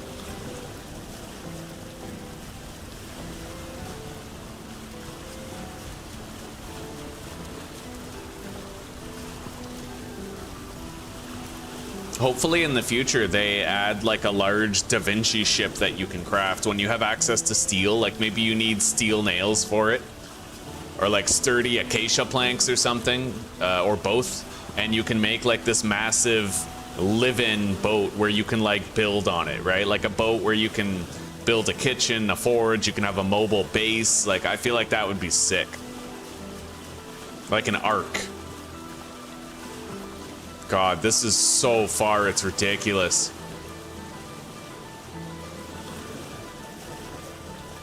This has got to be at least 20,000 blocks from our base. I feel like if, you know, we're not going to be having another playthrough of this for a good long time. I already know that. We're going on to other games after this attempt. But when I do play this again, I'll probably reduce the amount of distance between where you spawn and the quest destinations. Yeah, that is a setting in world creation. All right, I can definitely get my boat through here. This is freshwater though, I'm kind of worried about that. That's not seawater. Okay, so this is a dead end. Tell me this doesn't just sail directly into a massive dead end in here. We're looking for a place where this becomes seawater. Hopefully it's not just like a bay with no ocean access. Oh god, it looks like it is just a bay with no ocean. Yeah, it fucking is. Okay, so I have to turn around. And we're gonna need to go northeast and then west. Right around here.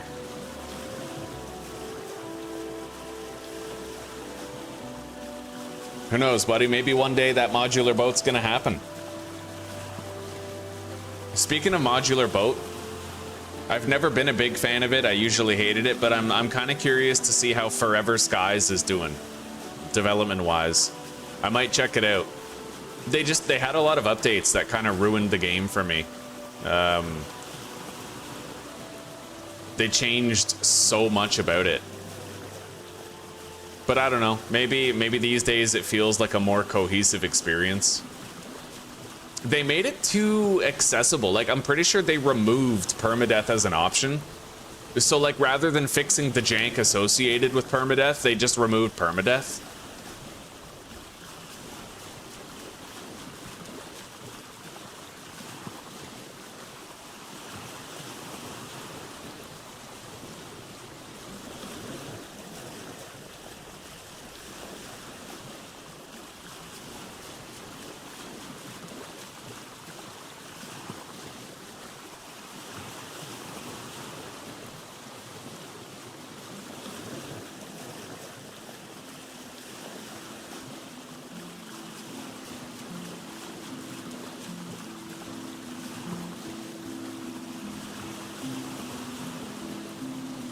Yeah, that was a major L for them. Removing permadeath mode was like the biggest mistake. They'd killed their game in my eyes, right? Like, I'm never gonna play it now. Not unless I actually impose upon myself the condition of permadeath, right?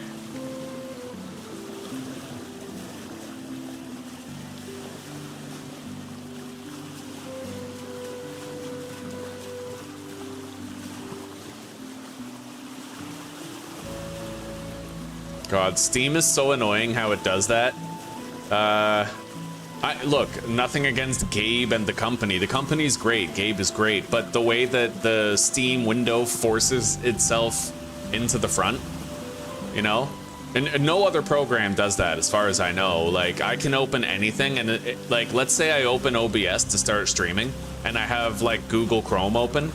OBS is not gonna force itself into the front lines of my display and put OBS, or it's not gonna force itself in the front and make it so that I have to stop looking at Google Chrome, right? Like, I can open the program and it doesn't force itself into my purview, right? Steam's not like that. It literally is like, hey, good to see ya. Stop looking at that, look at me, you know? It's weird. Really fucking weird. Let's see here.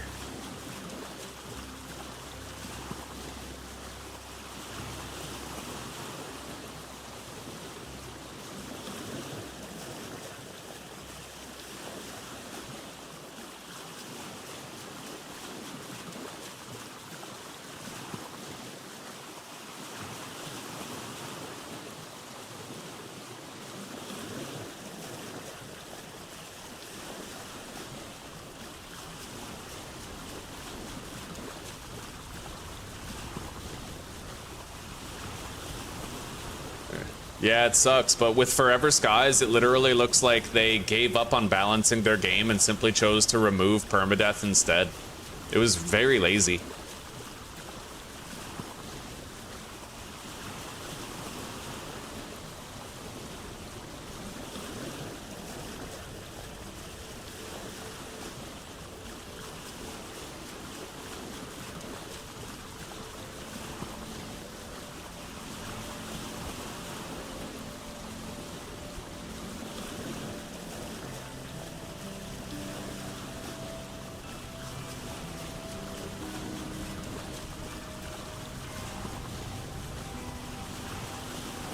Yeah, it sucks, man. They really ruined it.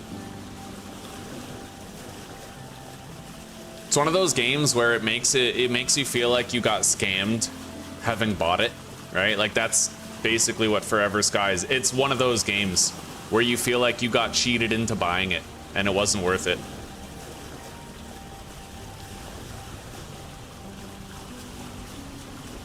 It's like the game equivalent of getting an email that says you want a free cruise and then you put your credit card in it like an idiot and then they steal from you, right? So not only do you not have a cruise, but now you lost an amount of money that you could have used to pay for one. Right? It's like, yeah.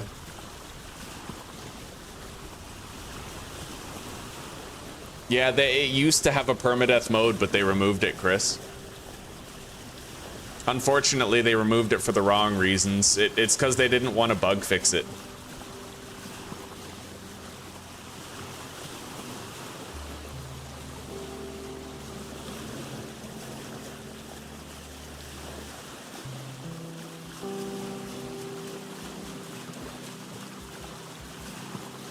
Spider fixes, huh?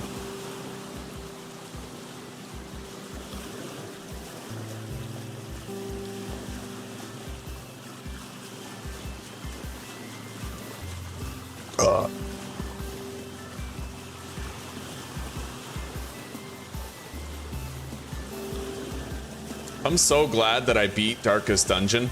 At least once, right? Like, I beat Darkest Dungeon on Blood Moon once, and that's enough for me. That game was so fucking hard to learn.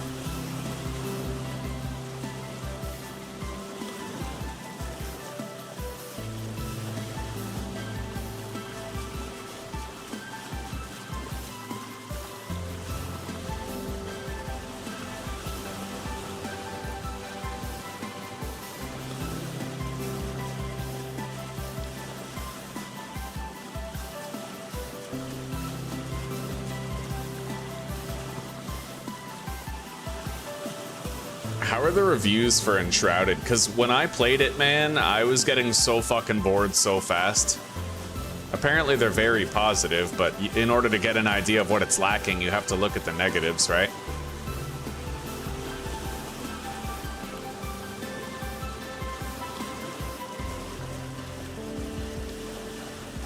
Let's course correct with the sailboat here. Head that way. Honestly, sailing is nice because it gives you time to do other shit, you know?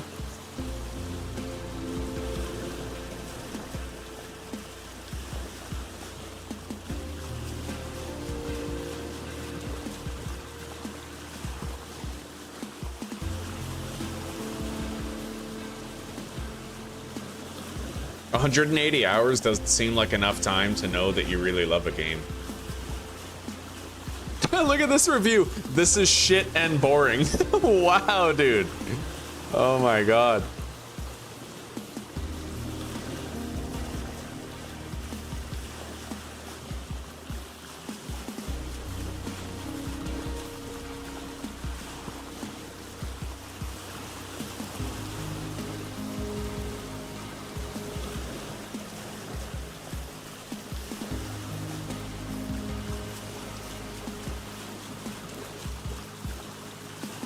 I am very curious to keep on playing Into the Dead, Our Darkest Days. 100%. I actually really do want to play Into the Dead, Our Darkest Days some more. Yeah, that's definitely something I'm going to be considering. All right, we're finally within one map screen of the destination. Hello, Evo. Hello, buddy. Welcome. How are you today? Yo, yo, yo, yo.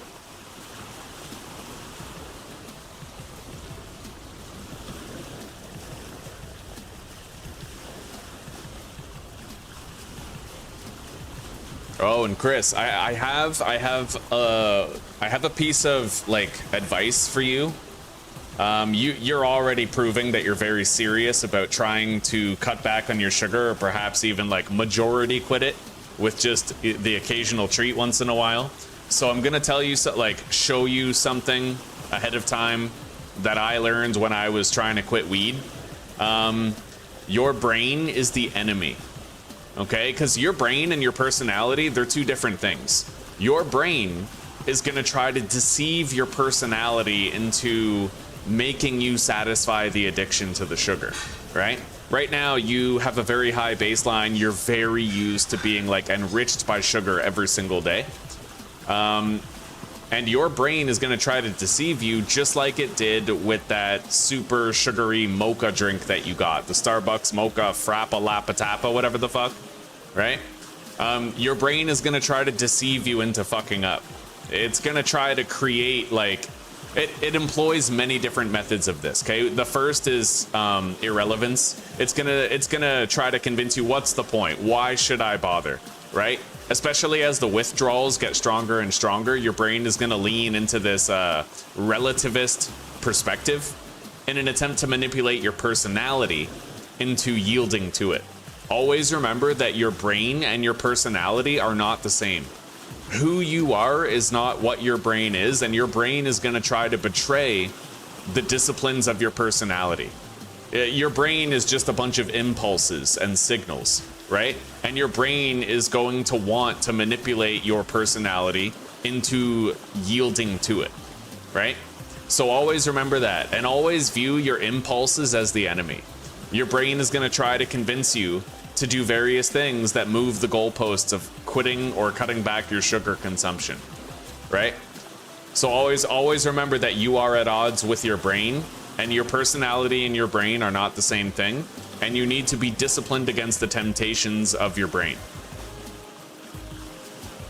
You're doing good, eh, Evo? Right on, buddy.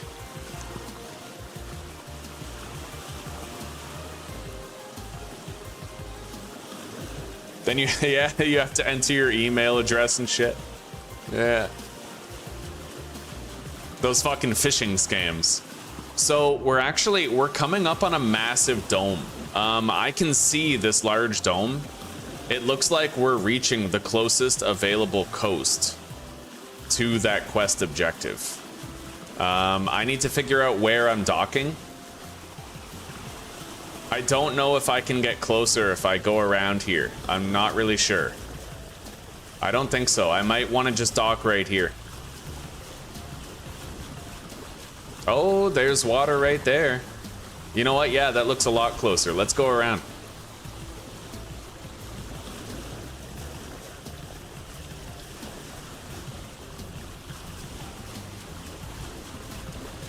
Yeah, when me and Susanna were trying to quit marijuana,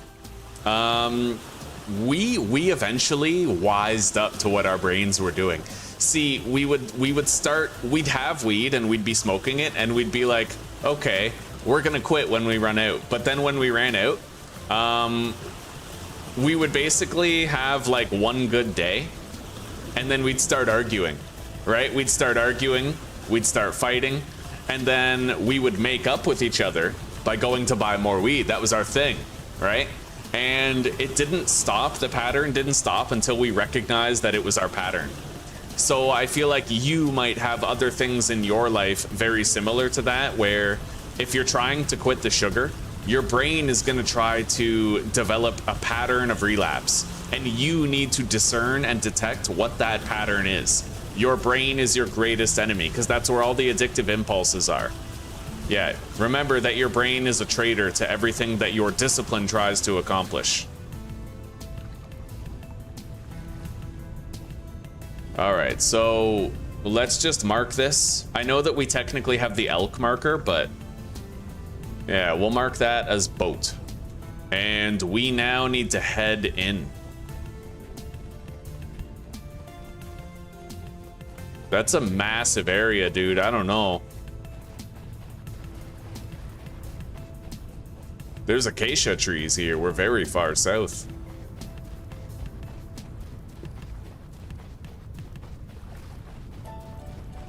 Is 07 supposed to be like a salute emote? That's the vibe I get from it. Like an aye type thing.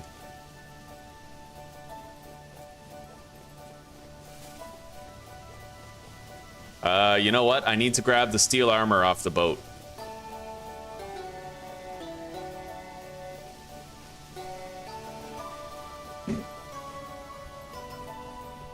I'm honestly so fucking nervous to go here and try to do this. Let's eat some honeycombs. We gotta increase our fruit nutrition here.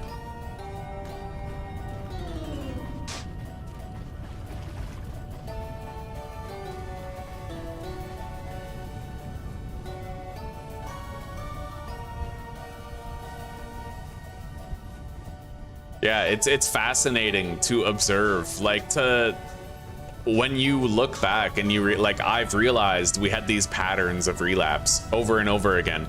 I also did the same thing actually with quitting smoking cigarettes. I had like this thing I did a little while ago called 100 Days of Discipline. And the reason why I did it was because I had a long-term, several-year pattern where I would smoke for 4 months and then quit for 3 months and then smoke for 4 months and then quit for 3 months. And I could never make it stick. It never stuck. And the reason why was because a few months in, I would end up getting like so depressive that I'd be like, what's the point? I'm just gonna smoke anyway, right? And I broke that pattern by replacing the cigarettes with something. So I quit, I think, like April 7th. And then on May, kind of like midway through May, I started doing my 100 Days of Discipline. And it was 100 days of just like shadow boxing and meditating every day type shit, right? Just training, and I had a cold shower every single morning for that 100 days. Every morning, whether I felt like it or not, wake up, cold shower, meditate, or wake up, cold shower, and exercise. And by the end of that 3 months, I had manipulated myself. I actually felt it partway through, like 2 months in, I felt the irrelevance, the depression setting in, and it started to feel so grindy, and I wanted to quit. I wanted to stop. I hated it. But that's like the final stages. That's like the late stages of nicotine withdrawal, right? A lot of people don't know that it takes several months to sufficiently quit from nicotine, and that the final stages is like it's like a last fighting, kicking and screaming habit where it tries to make you relapse through extreme depression. But I kept on, like I resigned myself to it. And I was like, I'm just gonna suffer. I'm just gonna let myself suffer. It's, you know, it is what it is. So I kept on taking the cold showers. I kept on training. I kept on meditating. Eventually, around like day 80, I started to get my second wind back. And it's because like I went from day 50 to day 80 feeling horrible, and then I got this massive second wind because I got over that finish line. And the only reason I got over it was because of the pattern break of the 100 Days of Discipline. I replaced the habit with something else instead of finding myself in a situation where there was nothing normal or consistent to replace it, right? And now, lo and behold, God, how long has it been since I smoked? Well, I mean, I quit in like April. May, June, July, August, September, October, November, December, January. Yeah, I'm almost 10 months in. 10 months in, right? It actually stuck this time. Like, it's actually working. All right, let's grab the steel armor and let's head over there. I won't put it on yet. I'll get nice and close to the actual zone. Yeah, cigarettes, they have that, they have a sleeper agent that only kicks in after you've actually quit for a couple of months. It causes like this intensive depression, and it's your brain trying to manipulate you back into it. The brain is the enemy, really. It's where all the impulses are. It's where all of the irrational decisions are.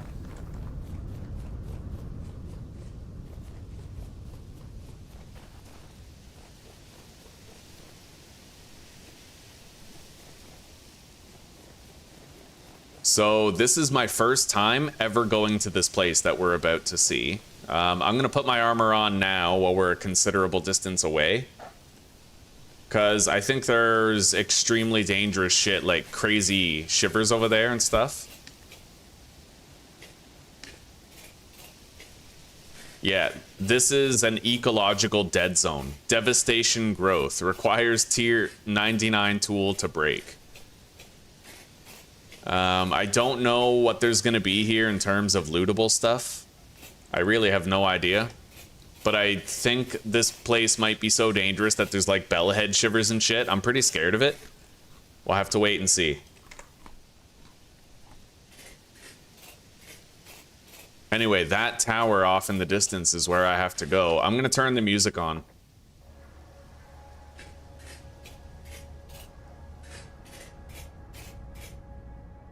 There's the flying boss over there. So are there weather effects here? Yeah, we're supposed to have fog here.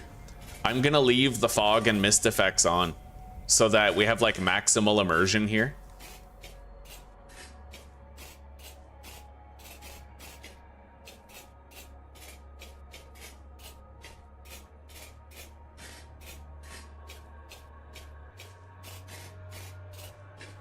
So far it seems kind of quiet here.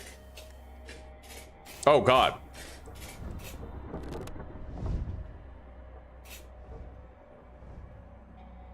Holy shit.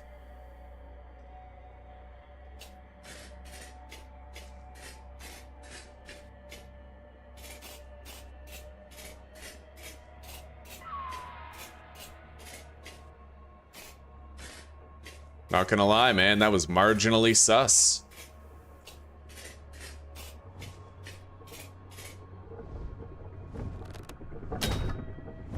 I damaged it.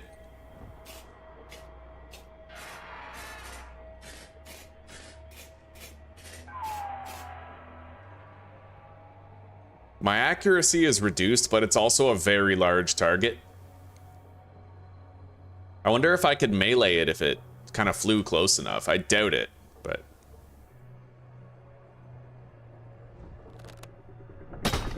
Oh, yeah, he swoops for you. He fucking swoops for you. Let's keep going to that tower over there. Anyway, I might actually be able to do some melee damage to him.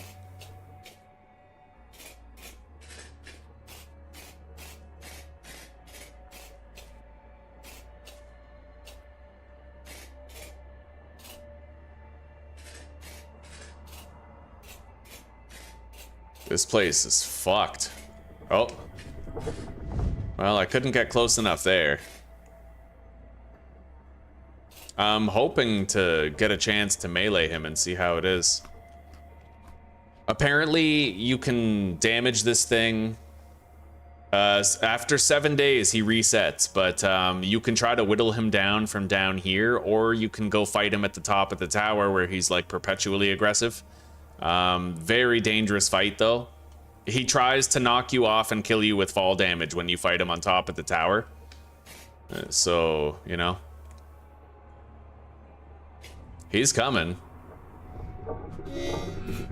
I was unable to hit him. Oh shit!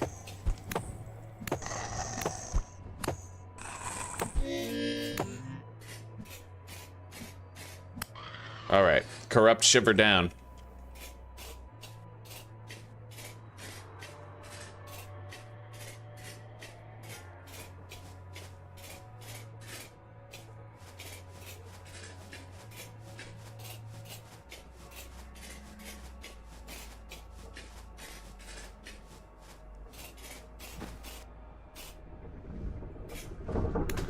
I hit it.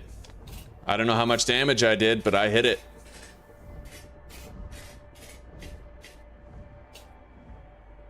Not that much. It's comparable to just shooting it, so... You know, we'll shoot it. Oh, shit.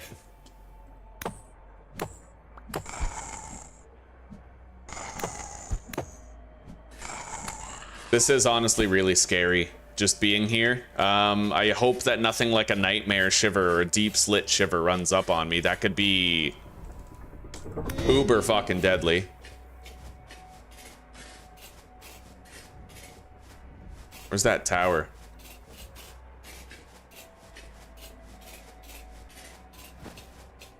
Right over there.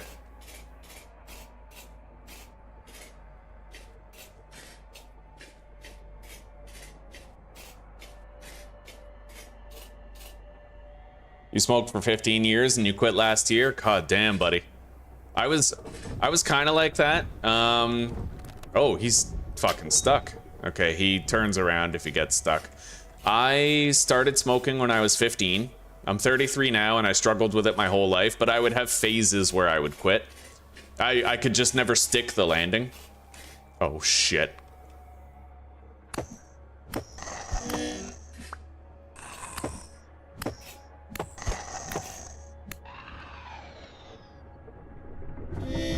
Holy shit. All right. Let's continue toward that structure.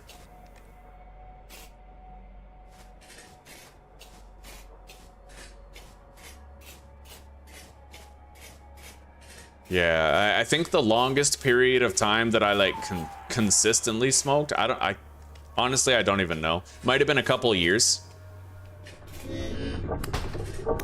Ooh, look at that. I just got 5 melee swings on the fucker. That's kind of sick. Let's eat a slice of pie. You can now use the time switch skill in your hotbar by selecting it and right-clicking to activate it. Or pressing Y. Oh yeah, time switch.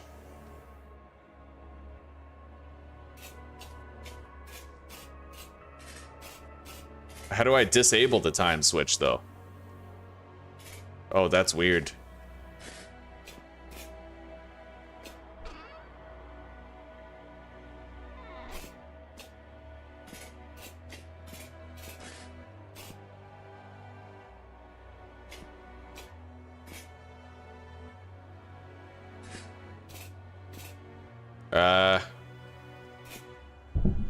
Oh.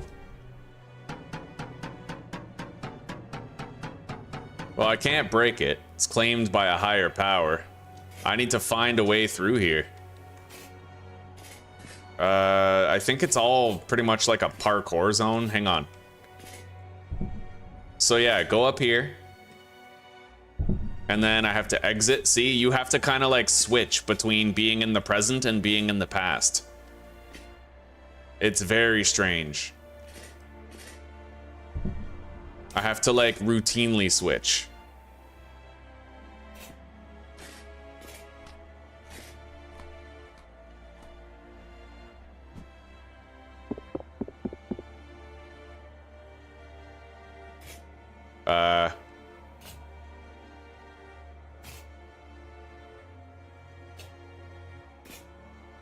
Well, I'm trying to switch back, but it's not really letting me.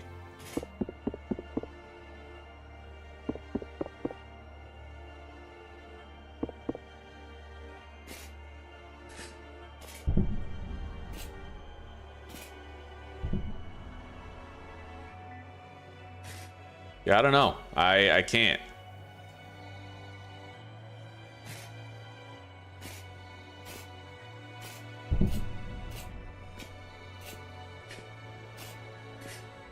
Wait.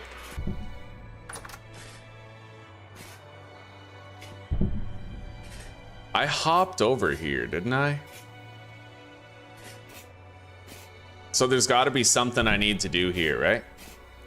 Oh.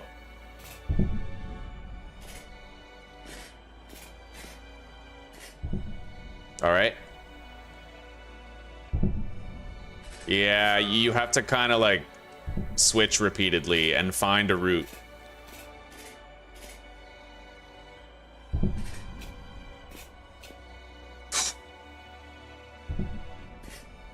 Heavy door. The past cannot be changed. So is this where the parkour starts? It looks like it, more or less.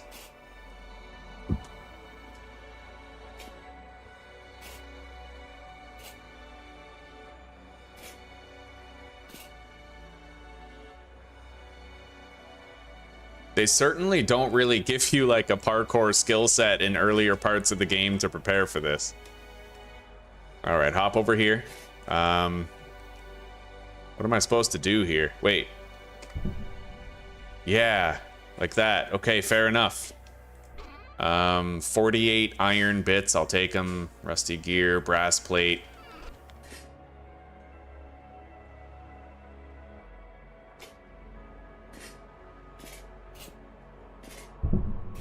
Aw. Okay.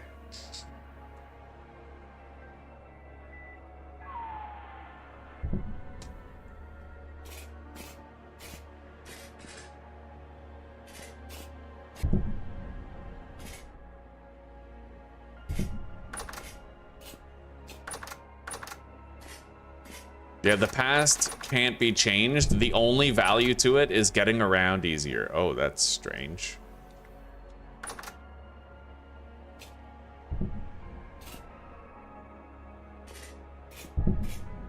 This is a very odd system. That's very weird. I'm like floating in the air here.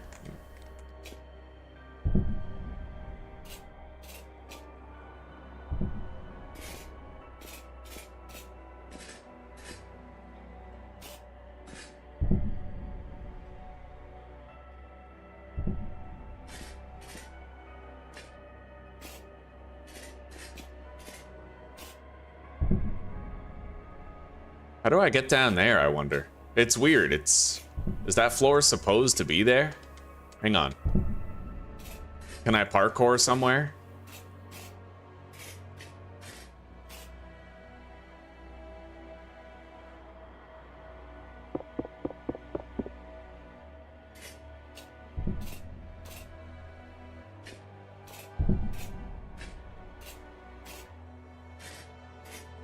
I'm really not seeing where I'm supposed to go or what I'm supposed to do, and I'm worried. I suspect foul play, like a glitch. Oh, here we go. Okay, good. We have a route that I haven't seen. Okay, it leads to literally nothing.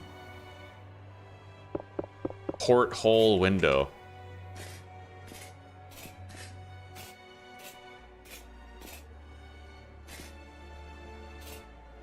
Oh, parkour. Nice. Except that didn't lead to much. I can crouch through there, it looks like. Oh, this is water. This is the weirdest segment in a game that I have ever seen. It's kind of cool, though.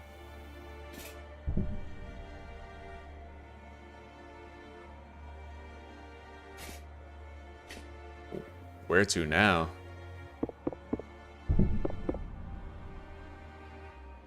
It doesn't look like I can actually manipulate that switch at all. Oh, here we go.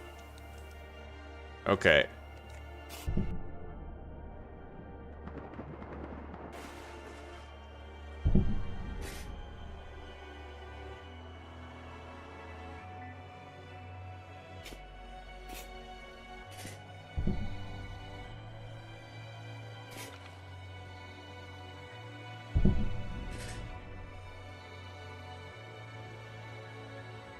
I don't get it. What's going on here?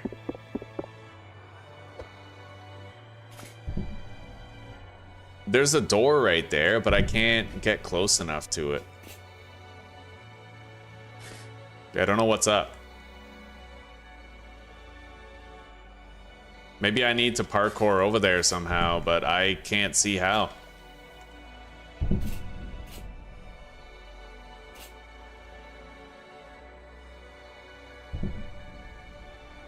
I can't get up there.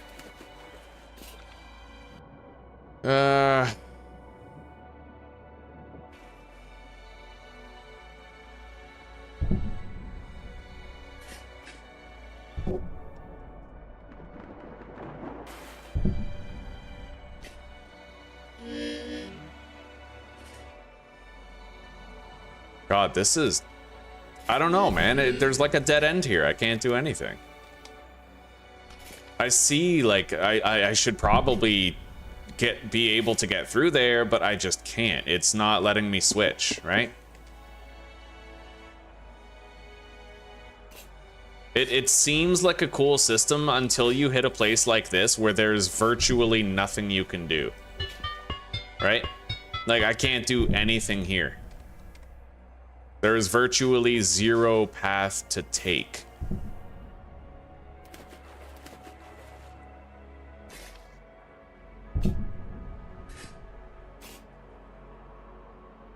You go in here thinking that you'll be able to, like, switch times, but you can't. There's nothing to do here.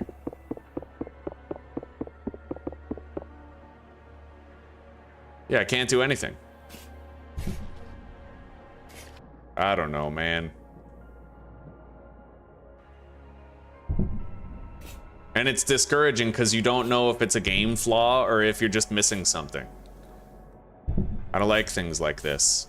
It's annoying.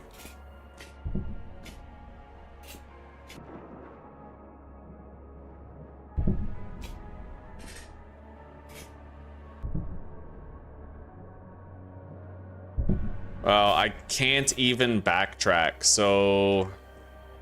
Yeah, there's no way back.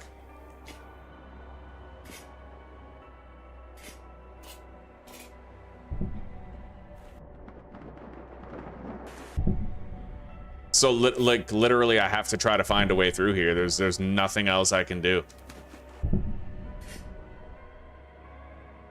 What if I have to time a jump properly or something? Like, no. Up there. Wait. What about right there? Like, right beneath the hatch. Let's close the hatch. And then swim up there. Oh. The water level recedes when I do that. That's not gonna make a difference though, right? No. Well, now I'm stuck down here. What am I supposed to do?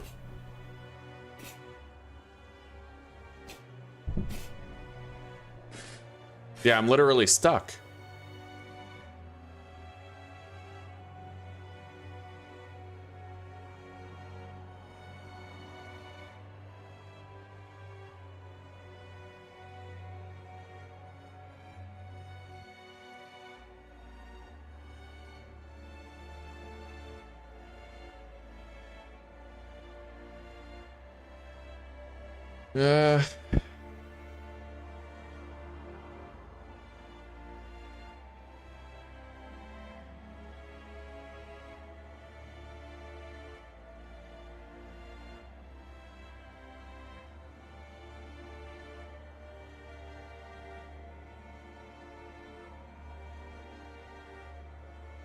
Time switch to the present to reveal a gap in the fence, then to the past to proceed through the passage without rubble. But see, that's the problem.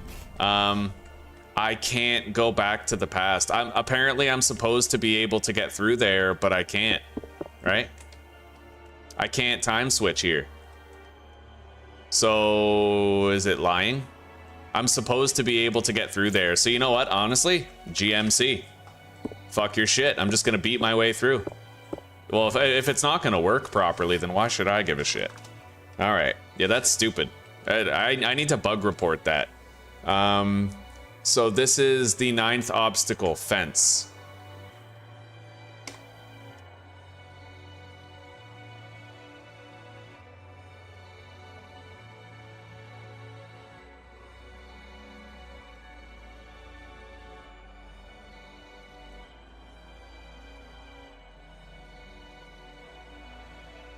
Impassable story bug. Spoilers. Devastation spoilers.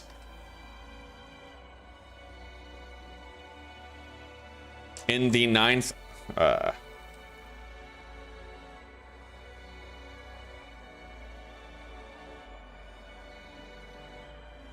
in the 9th obstacle section found on the wiki right here, I can't get past the fence. I can enter the past to get, I can enter the present to get past the fence, but then I can't go back into the past to continue through the passageway. I had to enter creative and break the blocks just to get through, as seen in, yeah. There, whatever, that's enough information. Hello, Hansa. No, you can't switch time behind the bars. It wasn't working. Yeah. Really shitty too, because like, you know, it's a cool system, but yeah, I can't actually change time anywhere in this area. Like nowhere. Right? Really, really strange. Really poorly coded. That's gonna have to be fixed. I tried moving like left and right and I couldn't do it, so I reported it.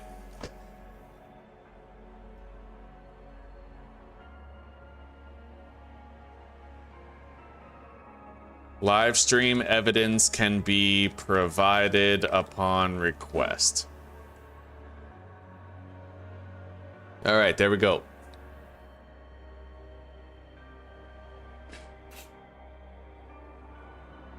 So now let's keep going. That little hiccup aside, right? Like, the door's open here. Can I parkour up there? That looks like something I might be able to parkour up to. I don't know. Maybe not, though.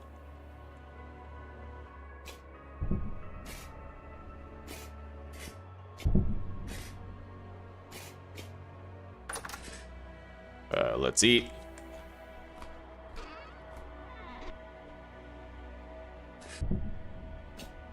That door is locked. Oh, wow. There's different stuff in the chest depending on whether you're in the past or the present.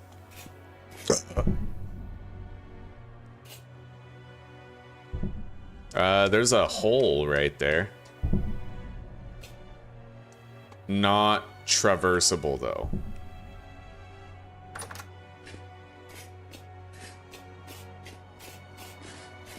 All right, it's gotta have to, it has something to do with this area right here.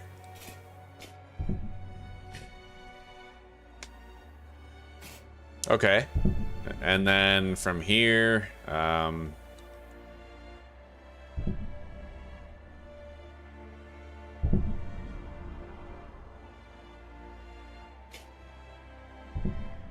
here, where?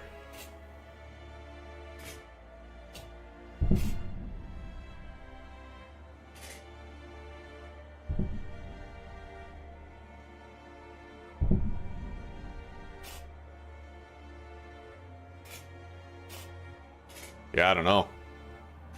Let's pop down here.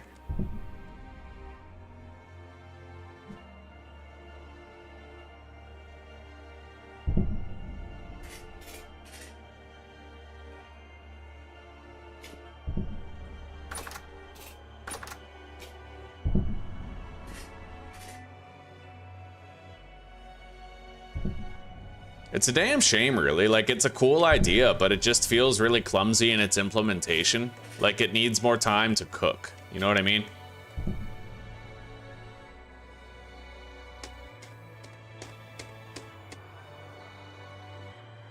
It's honestly actually pretty annoying. Sometimes I can switch time zones, and sometimes I can't, even in the same tile. It's wildly inconsistent.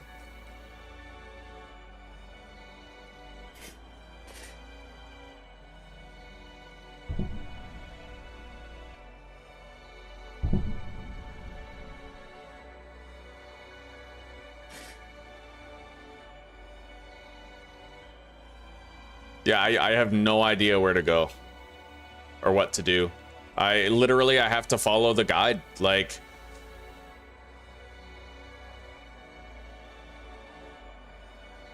in the stairwell, time switch to the present.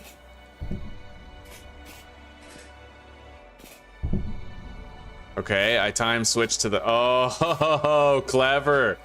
All right. All right, I'll start taking this with a grain of better salt, you know what I mean? Yeah, I need to try to think outside the box for some of these parts. The shitty part is that there's a cooldown on the time switching. So there were times when I probably could have time switched, but I didn't know that I could have. How am I supposed to get over there? Because I would be tapping the time switch button, but it would still be on cooldown, so I would assume that I couldn't time switch there. Let's drop down on this. And then hop over here.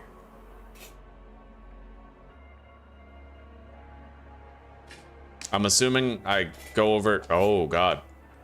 Time switch? Okay, there's water in here. Leading to here.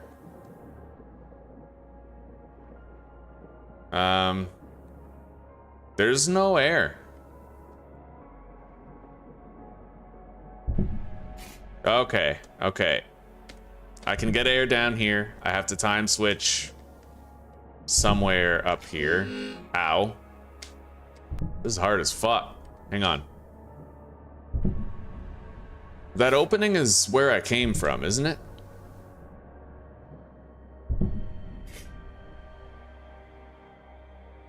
Like, I'm fairly certain.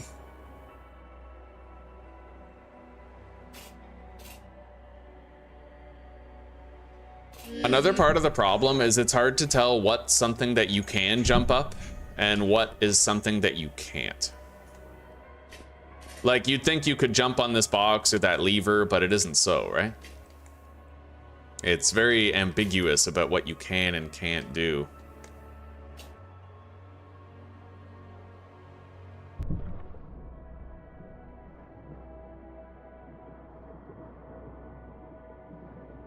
I'm trying to find a place where I can, like, switch to the present here, but I can't locate one.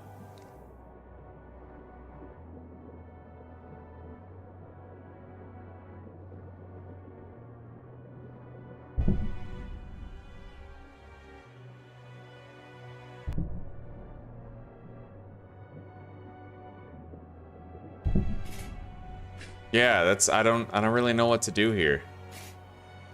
Obviously, it has something to do with this, and obviously I have to try to figure it out on my own. I don't want to keep on using the wiki. It's just, you know, I watched a video on this, actually. I watched a video on this some time ago, and this guy was basically... I recognize now what he was talking about. He said that this part of the game shouldn't exist because the whole game teaches you that you can nerd pole up to places if you have to reach them. And then there's arbitrary rules in place which have to be enforced in order for this part to make sense, right?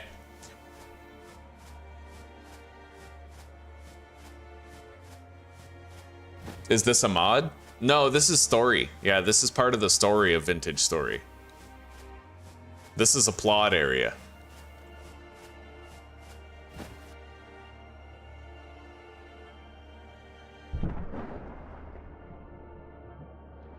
I have to try to find a way through here. Like, there's got to be something I can do, right? Oh, okay, I see. Yeah, there was a little opening in the top. Fair enough. I need to look more. I need to look very carefully with these areas.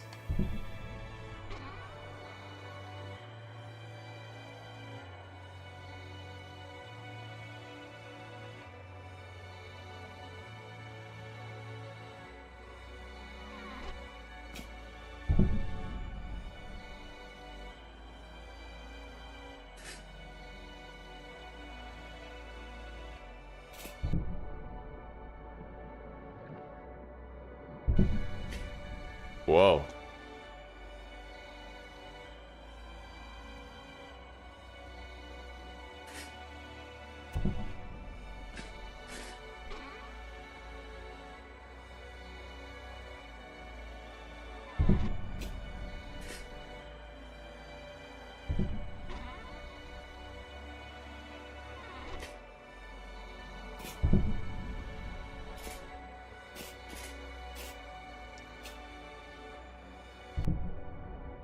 I kind of want to take that aged lectern that I found before.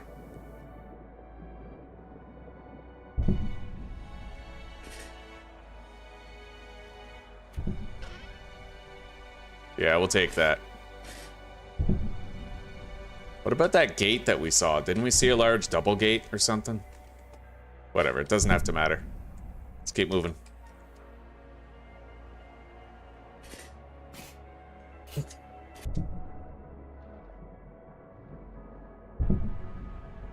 There's something. Large gate with rusty locking bolts.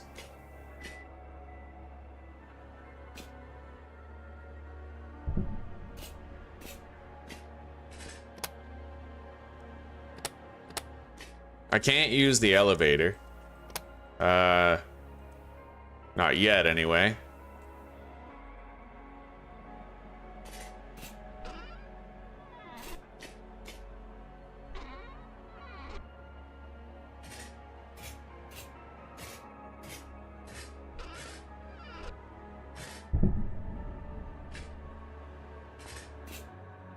This is gonna be tough.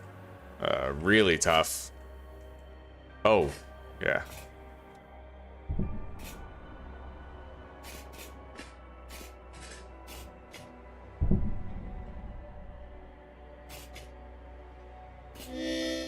Well, shit.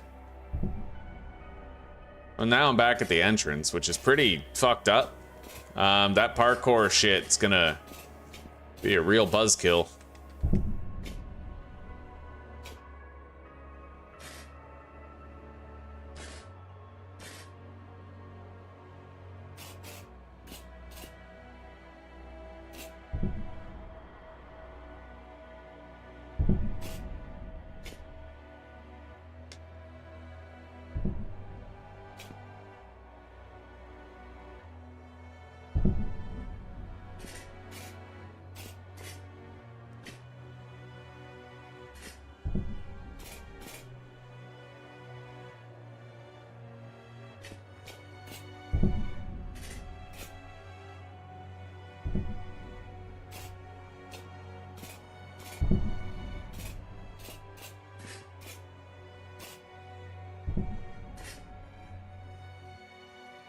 The cooldown is probably the worst part. You should be able to switch at will between the past and the present without the arbitrary limitation of a cooldown.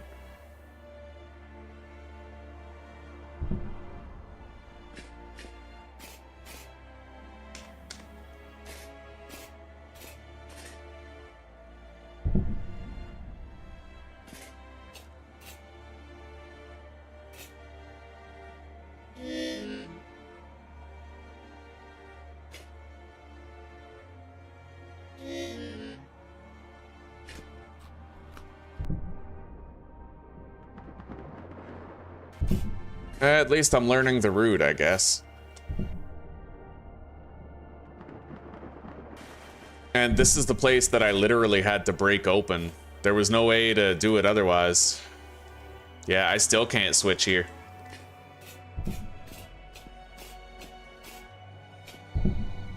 Alright, hop up there.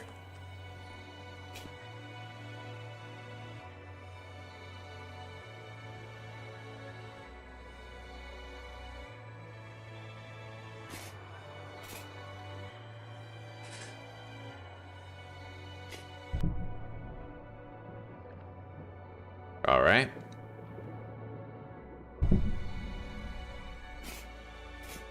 So we're kind of getting back to where we were.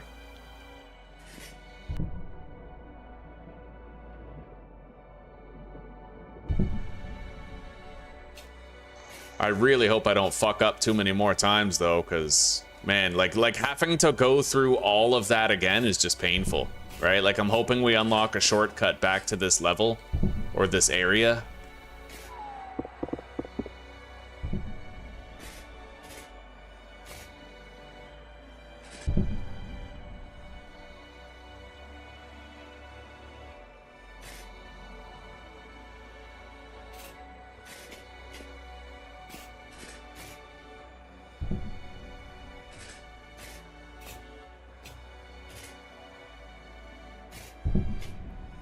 Yeah, this fucking part. Okay, instead of going out there, which seems really wrong, I'm gonna try to go like this way.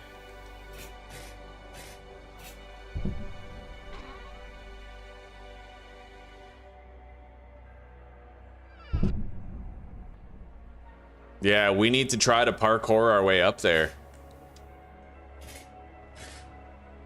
Like, somehow. I have no idea how, but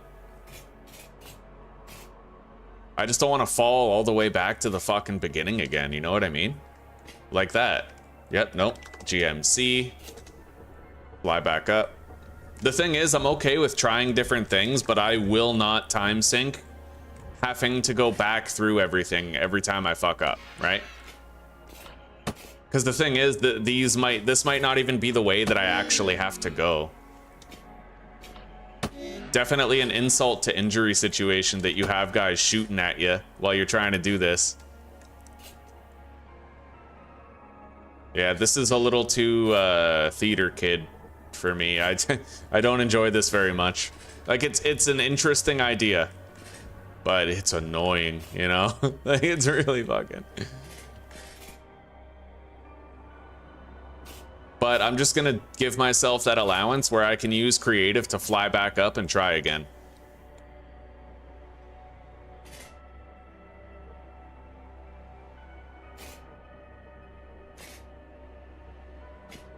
All right.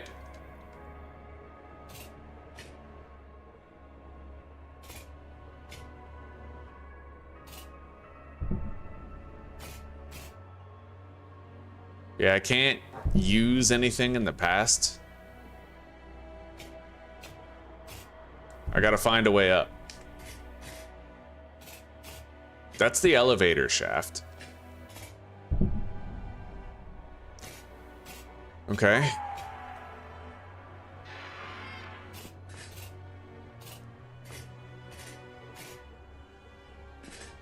We need to find what looks like a way to scale this structure.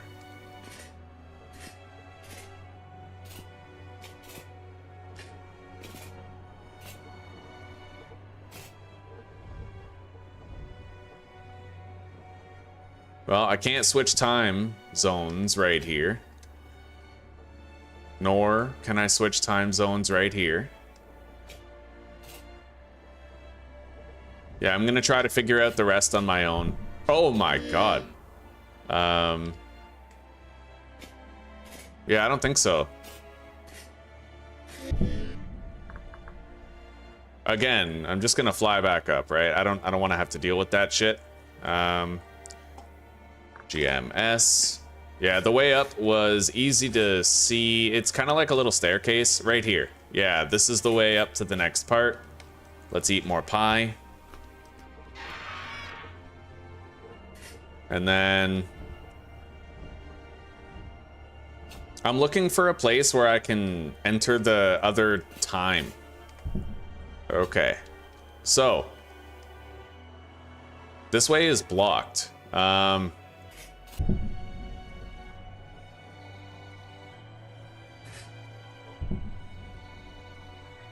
See, that's the outside wall right there.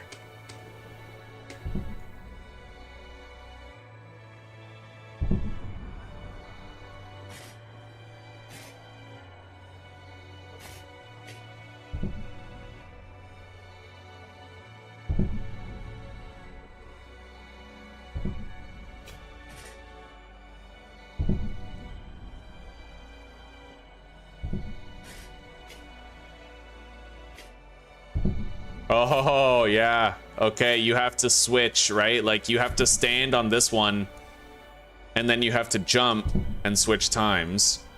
So that's at least, like, one little bit of progress that we've managed to scrounge up. Jump over... Oh. Yeah, no. Fucking ridiculous. GMC.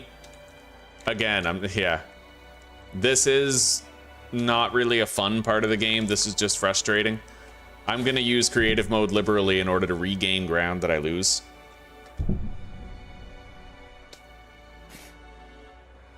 I don't think I can jump here. because of the ceiling over my head, right? Like, I don't think I actually could. I have no idea how to actually address this location.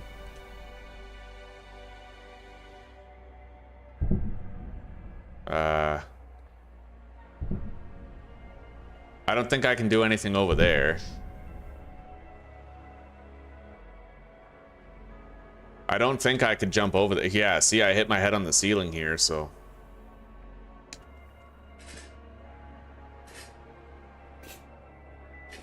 Too much stuff to hit my head on right here. I have no idea where to go at this point. The thing is, most of the places I can think to go are... Yeah, I just went through that, right? So, like...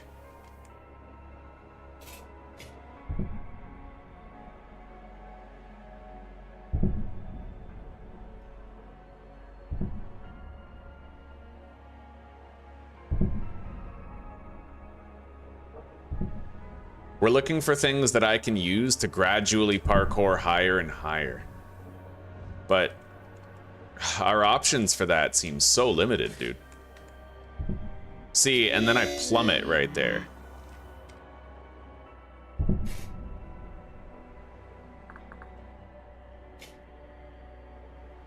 I'm just gonna go back up there.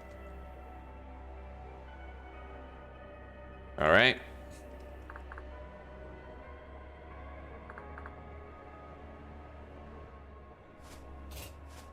Shitty part is, we're probably gonna suffer through a whole bunch of this and then die to the boss. From what I understand, it's a very unfair boss battle. But, I mean, we'll see. I don't need to paint the devil on the wall right now. That's kind of fucked.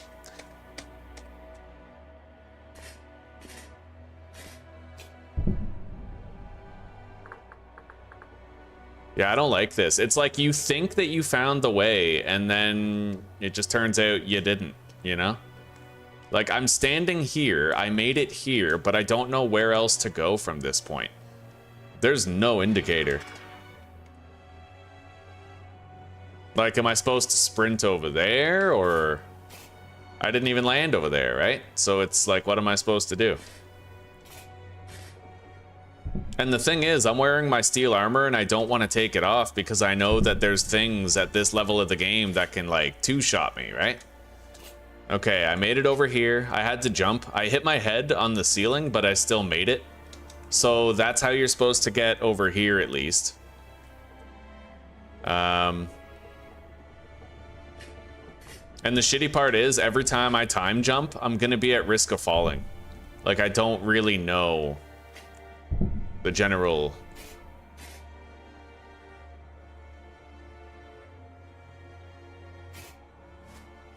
Let's heal up a little bit.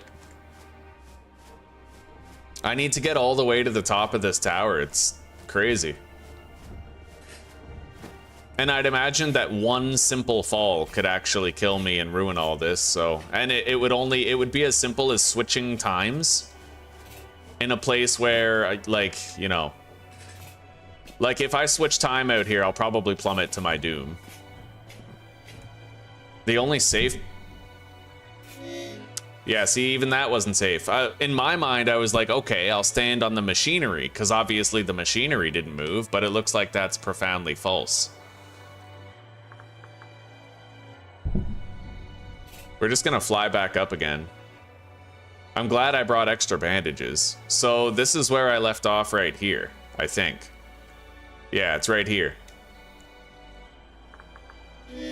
I have to heal, of course.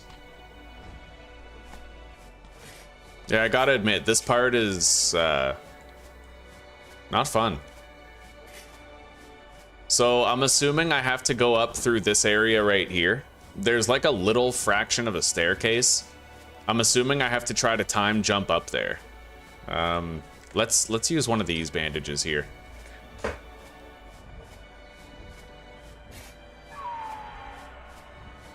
What if I, jump over here?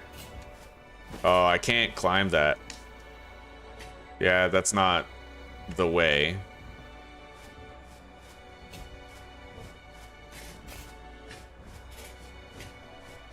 All right, we're gonna time jump. Okay. So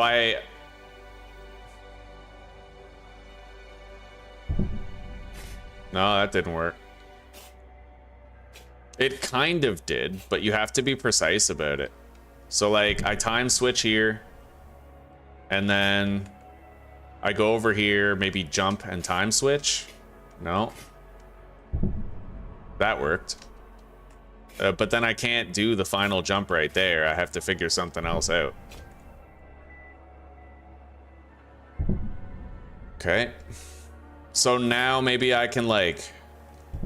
Yeah, you have to jump and time switch, which is really awkward because the time switching button is set to Y, right? It's literally set to the Y button. So you have to like move forward with W, jump with spacebar, and also press Y to time switch. It's a mess. It is a real mess. Yeah, it's fucked.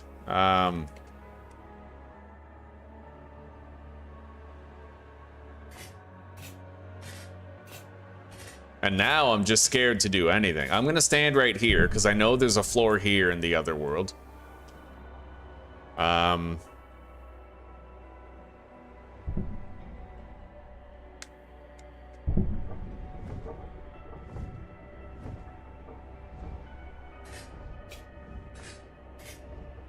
honestly just don't feel safe time jumping because we're gonna eventually time jump and hit a pitfall that kills us. Like, that's simply what's going to happen.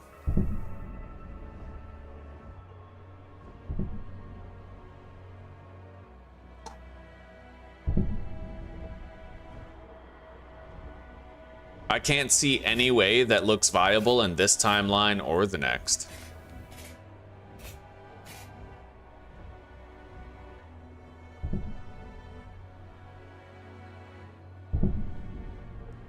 Yeah, that does not look safe. Well, there's got to be something.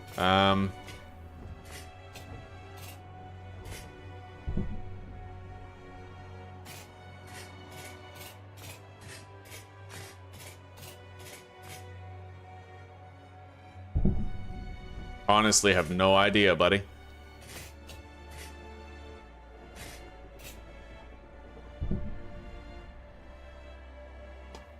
I'm assuming it must have to do with that balcony, but I got really no idea. The only thing I can think of is honestly kind of a stupid idea. I don't like it. I don't like it at all. But basically jumping off that ledge and trying to land like on that wood.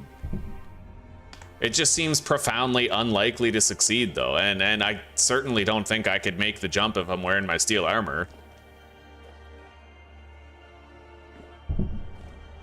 Okay, I made it. That's ridiculous, by the way. Like, that's really stupid. I made it. Doesn't mean I don't think it's stupid. And now I don't even feel like I can put my steel armor back on, even though it's what's supposed to protect me the most. I feel, you know, like I don't feel safe at all. This is stupid. There's too many conflicting things. Oh my god.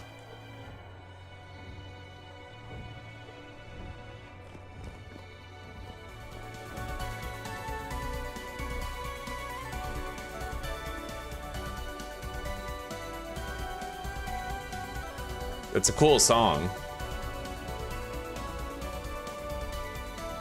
But how do I go the rest of the way?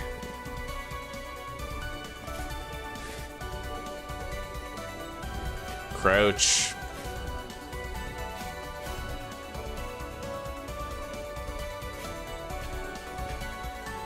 Oh my god, dude, where am I going? Oh. Okay. It just shot me, I think, with a bunch of its feathers. It didn't do much damage, but...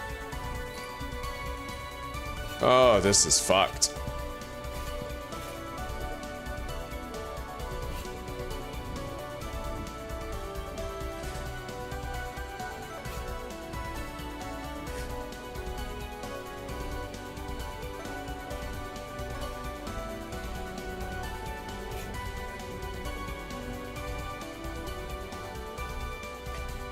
See, now what? Oh, like there's a ceiling there, right? So, oh my God. See, he just knocked me off and I nearly died. Like, that's insane, dude. Let's heal. At least I know I can survive a fall there, but oh shit.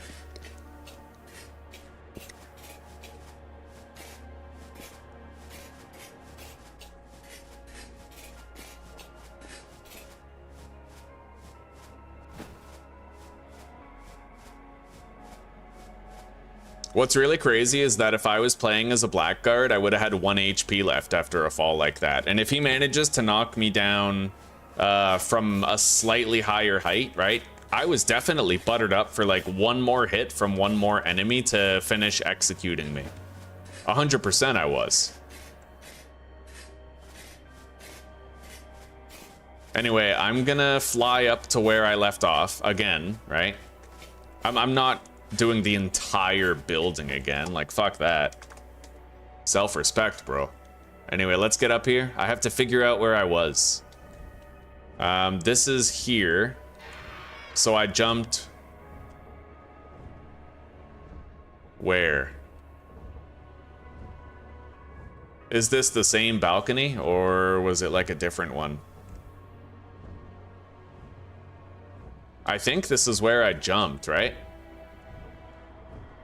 Yeah, I found my way over here, I think. I jumped over there. And then I had to jump over here, I think. Really, I have no idea, but I do think this is where I was. Then I jumped over here. I came across this way. Up here, that's where the music started. Because that's where he starts attacking you, and then jumped over here, crouched under this, and then I was right here. I made that jump, and then I guess I could leave off right here. It just seems stupid that he's knocking you down so much, right?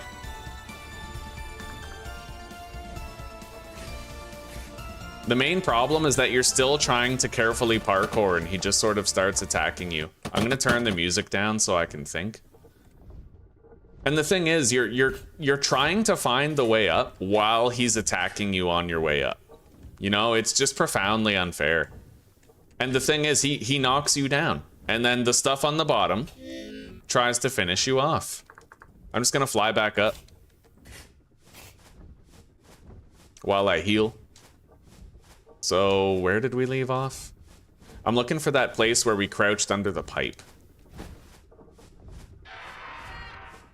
The thing is, I don't respect it enough to actually commit the real way. I just don't. This is dumb. This is supposed to be fun. Isn't it? Like, am I crazy?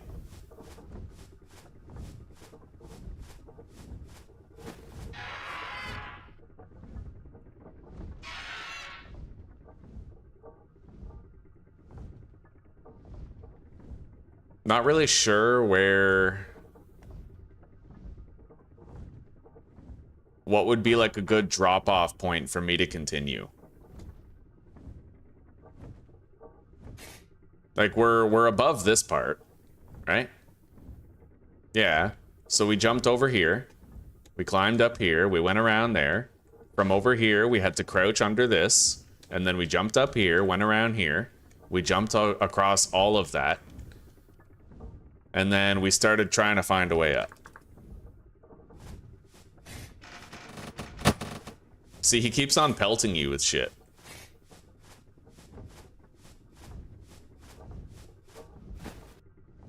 Maybe I could try to kill him from here, but I feel like that would be hard. I can't even see where he is.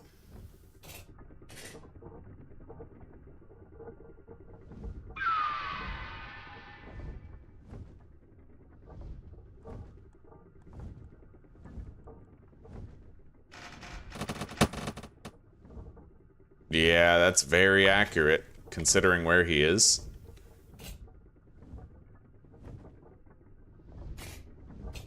Okay, well, let's try to find a way up, I suppose. I mean, that looks kind of stair-steppy, but it also looks sus as fuck. you know? And then there's a chest over there, but I have no idea if it's even, like, safe to time jump there. That's the thing, is that you don't really want to risk time jumping anywhere. Because you're constantly worried that you're going to time jump in a place where you just fall. There's no real, like...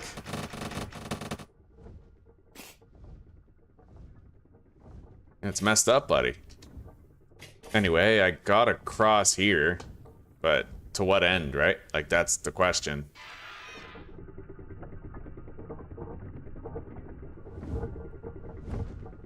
It's a large mechanical bird, it looks like, the boss. See, I don't even feel like I should be here. That's the thing, is like you go somewhere to try something out, and then you just feel like you got yourself stuck in a place you're not even supposed to be. All the while, this guy just keeps on making moves to knock you down, right? And now I'm back here. Like, I literally picked a route and ended up further away. Yeah, it's very, very displeasing.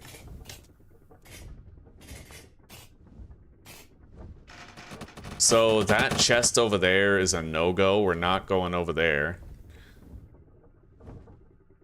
I totally empathize with that guy who made the video that I saw, like, last week. I totally get it. Yeah, this is just annoying. This shouldn't be the way that it is. This is madness. It's madness in the worst way. Like, the devs have to retcon this shit and change it. This is terrible. And imagine if every single time I fell, I had to go through the whole thing without flying back in creative. Just imagine that, right? And then imagine that you have to do that.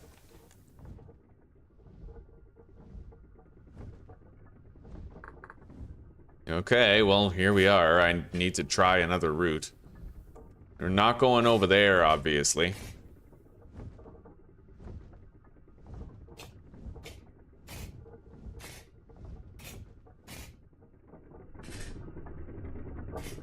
I'm assuming the way is somewhere over here. I'm just worried the asshole is gonna knock us down again. Because, like, you know, you want to find a way, of course, but with him pelting you and, you know, you're always at risk of falling, it just kills it. Kills the whole buzz of the entire thing. Now I'm over here with no knowledge of how to... Like, literally, it seems like I'm in a place where I have to backtrack now. Okay, I can get over there. But I mean, if he hits me, then I'm just gonna fall again. This is where I was when he made me fall that first time on this, like, level of the tower. And there's a Temporal Storm approaching. I don't even know what the consequences of that are gonna be if I'm here, right? Yeah, he just tried to knock me down again. I don't know where to go or what to do from here. I literally have no idea. I dare not time jump because that would probably kill me, right?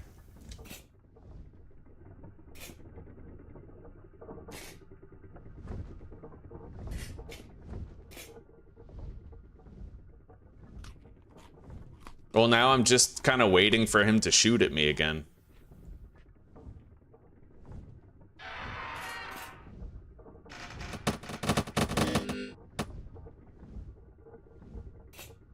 Yeah, see, I can't even make that jump. I don't like this at all. It's just stupid. Well, you know. GMS. Wait. GMC.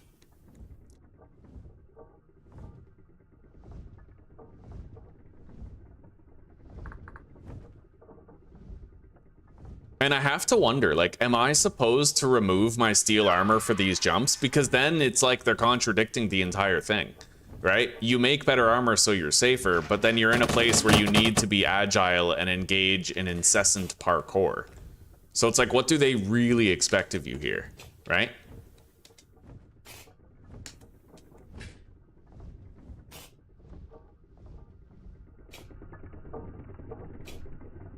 That's fucked.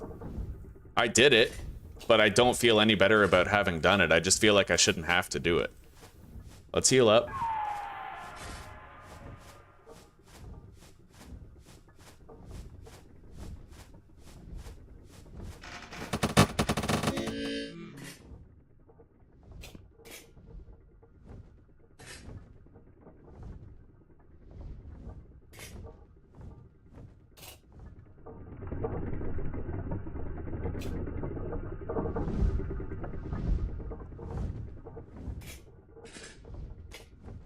I have no idea if I'm on the right path or not. That's the most annoying part, is that you're just hopping from ledge to ledge hoping that it's gonna amount to something, but really you have no idea.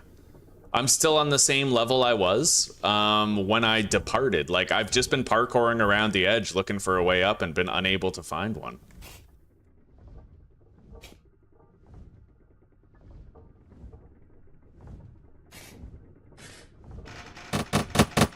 He didn't even give me a warning roar that time when he shot at me. No warning whatsoever.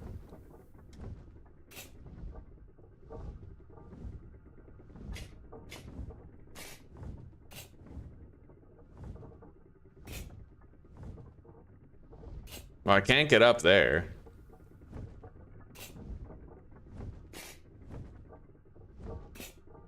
Oh my god, I'm back here? See, like, I literally just ended up looping back to a prior obstacle and I had no idea I was even doing it. I don't know, man. I literally think I'm about to just fly to the top, because this is stupid. I literally turned off the music too. Like, I'm able to think. I'm able to ponder. I have all my mental resources at my disposal. I'm not confused. I know what I'm supposed to be doing. I'm not rushing. I'm really taking my time trying to find a way up, but despite my best efforts, I just can't. There's no indication of which way I'm supposed to go, and I am not stupid. I'm not gonna switch time zones when I know that I'm out on the edge and it's too dangerous. Now, I'm gonna try to get up to there. That's the only thing I can think of right now, is trying to get up that. If there's any way that I can jump up there, I need to try to figure it out.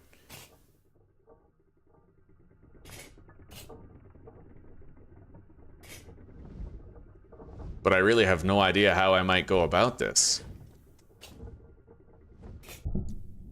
Like, maybe I'm wandering too far, like further than I need to, right? Okay. So technically, if I hop on top of this, I could jump up there, which seems really sus. Oh my god. All right, let's fly back up. Yeah, there is such a disjointed key mapping here. The game expects you to hold Shift and W and press spacebar and press Y, all in the same fraction of a second. Hello, Triro. Not too much is up, buddy. We're trying to do, like, a really hard story mission, and it is retarded. This is designed so poorly, it's kind of laughable. Yeah, like, if you have a keyboard in front of you right now, Triro, I want you to try and put your pinky on Shift, your middle finger on W, your thumb on spacebar, and your index finger on Y, like the key Y. And the game expects you to do that in the fraction of a second perfectly. It's fucking absurd, dude.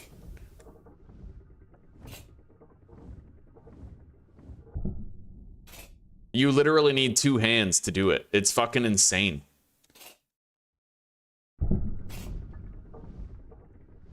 So what, am I supposed to jump there or something? Jump and move forward when I do that part? Okay.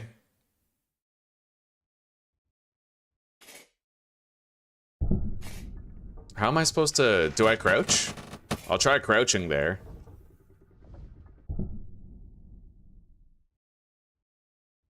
Oh, crouching isn't gonna work.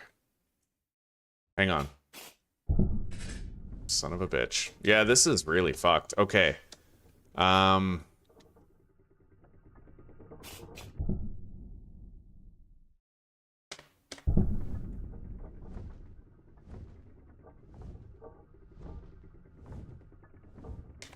Maybe I have to jump back over there. I don't know. I have no idea, really. Like, I have no clue. I'm trying to, like, jump and then crouch to get up there, but... There is that right there, kind of that lower piece of wood, and I'd imagine that lower piece of wood might be what I need to do, but... I really have no fucking idea.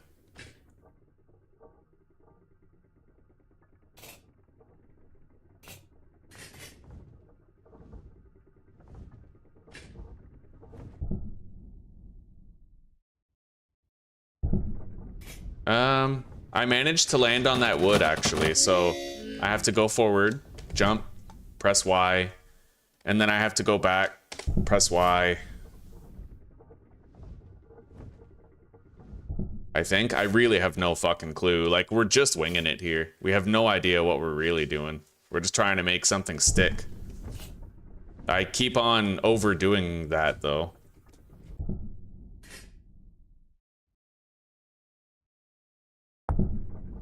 Okay. So I landed here. I made it to the ladder. There's a temporal storm now. I can't get through here. Like, I literally landed here, but it's not letting me up, you know? Oh, it's the ladder. Okay. Now, the real question is, am I gonna be accosted by monsters here? Because that's, like, fucked, you know? Like, I'd have to pretty much try to play King of the Castle with the creatures.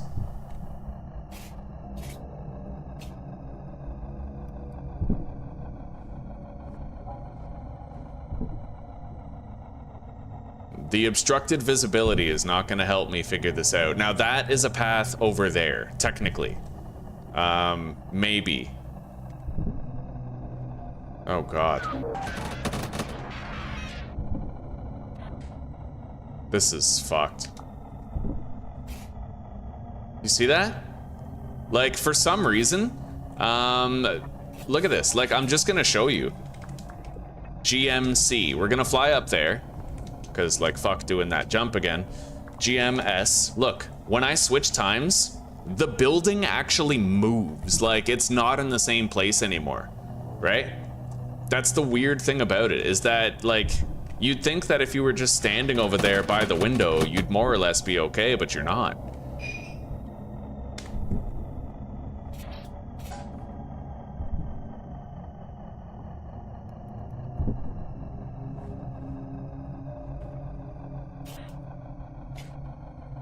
This truly has rapidly become, like, my least favorite part of the entire game.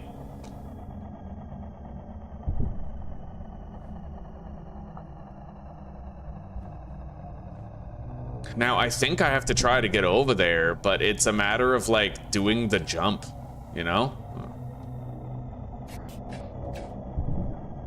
See, I can't even do it. GMC, fly back up because I have self-respect. Right here. GMS.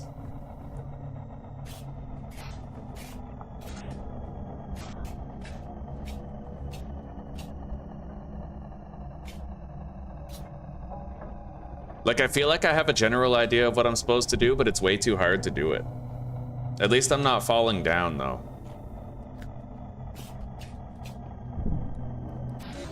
Yeah, I don't think I can actually pull that off.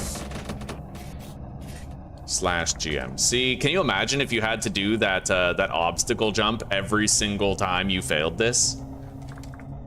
No way. Self-respect is king.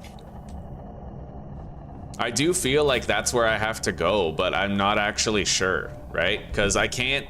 The Temporal Storm is kind of stopping me from being able to see anything, really.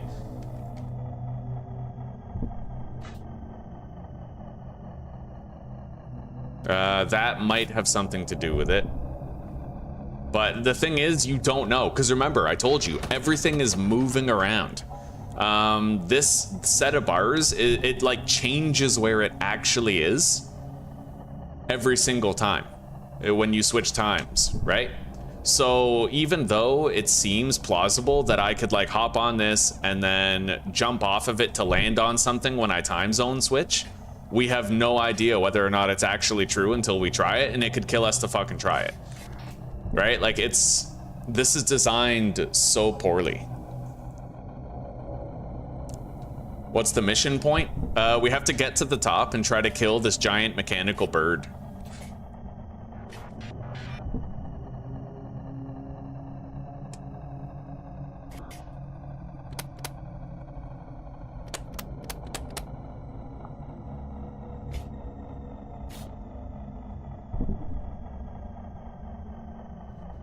Do I see any path, like, around my immediate vicinity?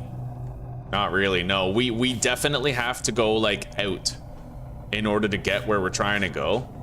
Now, I assumed it would be over there. I definitely do not want to take the risk of trying to jump over there. That's a big fall. That's a lethal fall if it's not where I'm supposed to go. And that's the issue, is that if you knew that everything would not move, like if I knew, for example, that this copper pipe was going to be where this copper pipe is, then I would try to make that jump and do the time switching thing. But everything moves when you switch times. It's really bad. Like, this is a really badly designed thing. All right, I finally managed to get over here so we can at least check this place out and see if it leads to anything.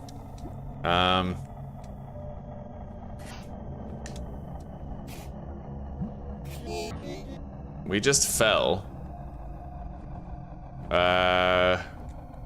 Which really sucks. Because I don't even know, you know what? We're just gonna fly back here.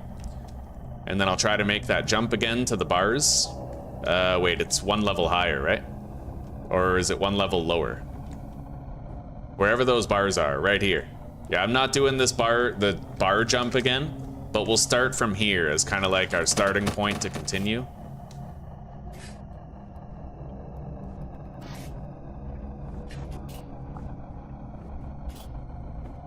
Yeah, dead. No? All right, well, I survived. GMC, hop up. You can survive some pretty nasty falls in this, at least. Now, where's the part with the bars?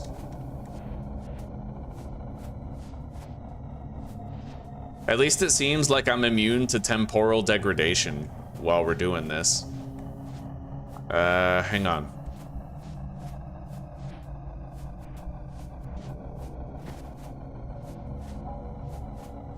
The part with the bars is right here. We don't even know if this is where we're supposed to go. We're just kind of guessing, right? I had to time a really difficult jump, a really difficult warping jump to get here.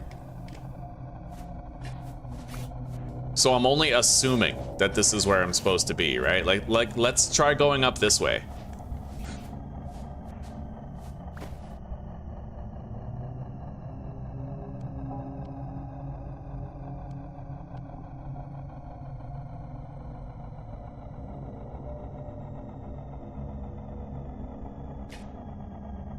Okay, so maybe this is the way to go? Yeah, we made it to the next level, at least. Gotta tell you though, this is it's a really stupid segment. This is bad. It just kills the fun. It completely kills the fun of the entire game up until this point.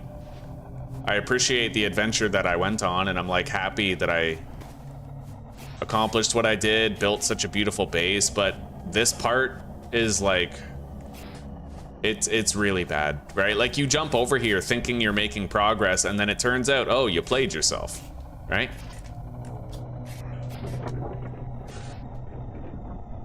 It's wildly unpredictable.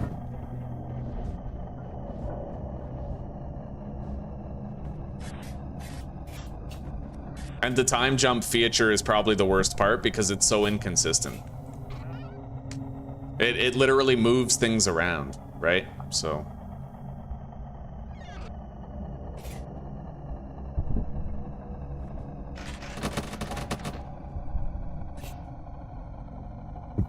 Can I get up there or something?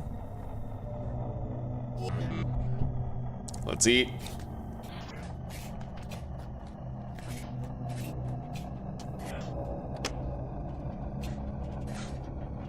Apparently that elevator works now. Which is weird, because it didn't the whole time before this. So what's the actual way up to where the boss is?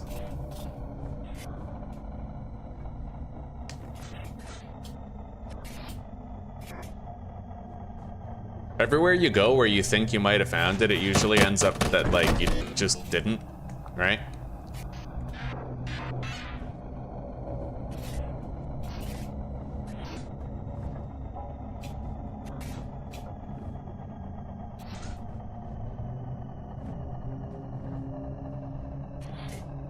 I went there before. Like, I've already looked over there and I didn't find a way up to the boss. And the thing is, I do suspect it might have to do with this time jump shit, but the way that the map, like, moves around makes you feel profoundly unsafe when you do it, right? If the geometry of the map stayed the same, then it'd be kind of cool. But it doesn't. Look, these shelves literally go like 3 blocks back when I do a time jump, right?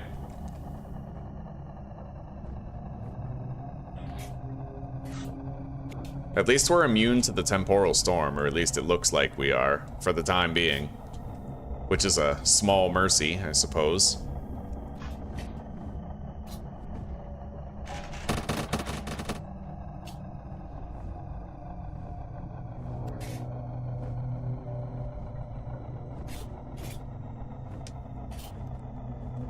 I can't really seem to get up there, so I don't think this is the way.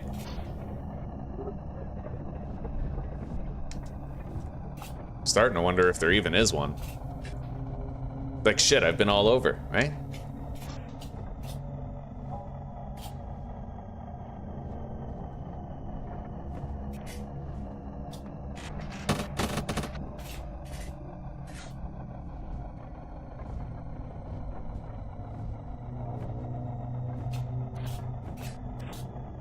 The Temporal Storm definitely isn't helping, though. I have obstructed visibility at all times, so I can't do anything here.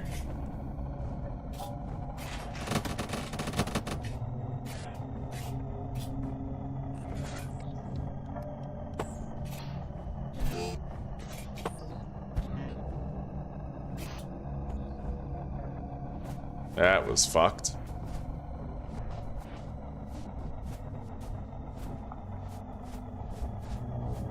Yeah, you can't place blocks here. That's why, yeah, I really don't like this place, because it breaks the rules of the rest of the series to add some artificial form of difficulty. You can nerd pole in the entire game, just not in the one place where you need to nerd pole to get through it, you know?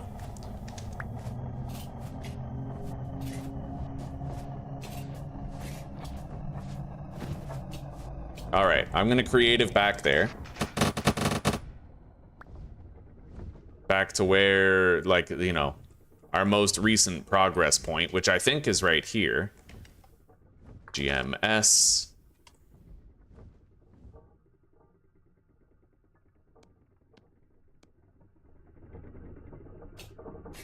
Yeah, we need to find a way up. Now that the Temporal Storm is over, I might have access to greater visibility that we may be able to use to accomplish that, but...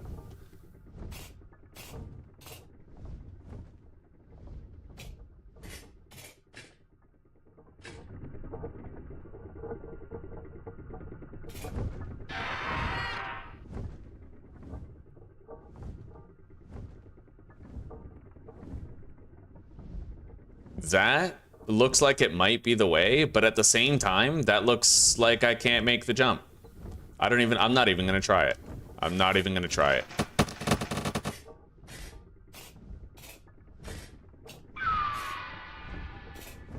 And that goes down. So if that way going down was actually the way I was supposed to go, I'd be pretty pissed, because it's like, since when do you go down to go up? You know what I mean?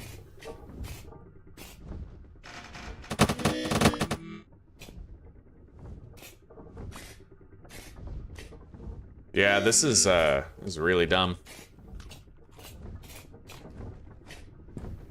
You keep on checking paths, trying to, like, eliminate them, but every path just leads to more dead end. There's, like, no way to actually go. I've scoured this entire platform. The only thing I can think of is using these special jumps, but I also don't know how exactly I can pull that off. Like...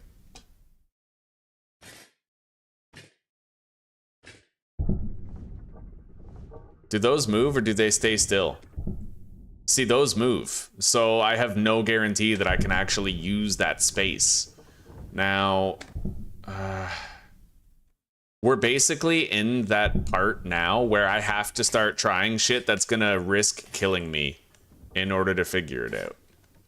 I have, like, no choice, you know? we're gonna have to risk our death. Now, do I jump over there and then time jump? Because that's like the only thing I can fucking think of doing. Well, I'm thinking no after that. Yeah, I can't jump here. I can't jump. So...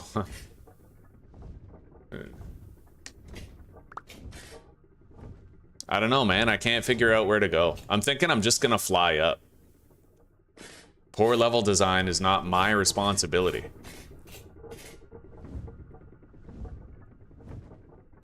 Can I get over there? Is there a way for me to climb up that?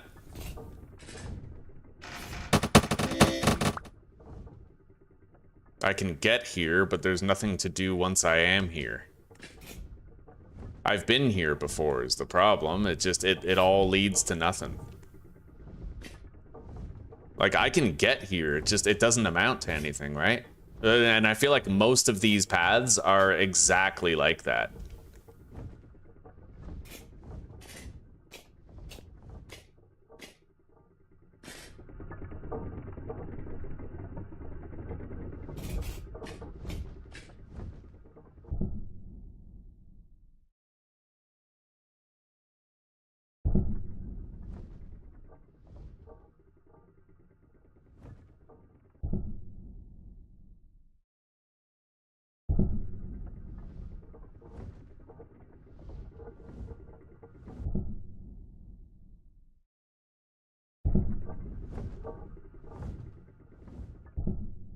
Okay, what if I stand on that, jump, and then switch times? See? You guys see what I'm dealing with? Like, you literally just stay in one place. And it doesn't work. Now, this might be important. That is a device. But, if I'm standing here on it, what happens when I time switch, though? So that is the one thing that doesn't actually move. That's the one thing that you can actually time switch on. But at the same time, that's a level above me. That's not even where I currently am. This is where I currently am right here. I'm almost out of bandages just from like cheap falls and shit. Stuff that I can't do anything about.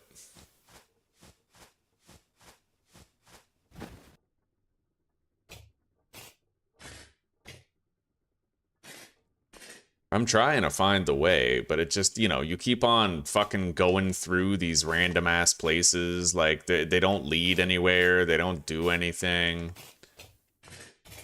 And because the geography is prone to move around, you don't trust anything.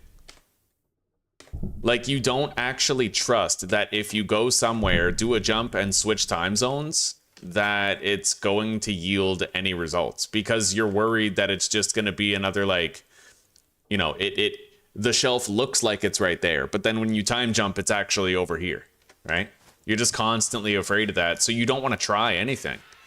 It's just a big pitfall trap.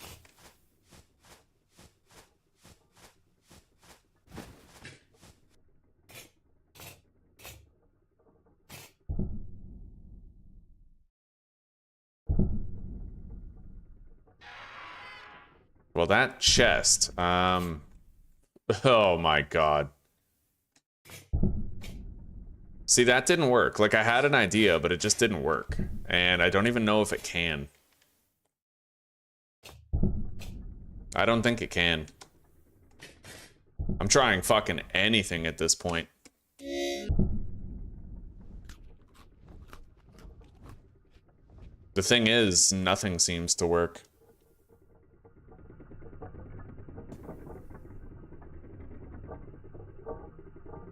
Hello, Judy. Good morning.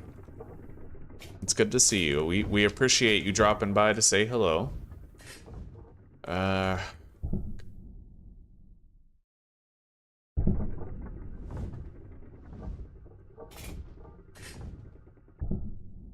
Yeah, the way that this stuff moves around is the biggest, like, it just all feels really deceptive, you know? Now, what can I do from there? Besides just sort of like fall and ineffectually accomplish nothing.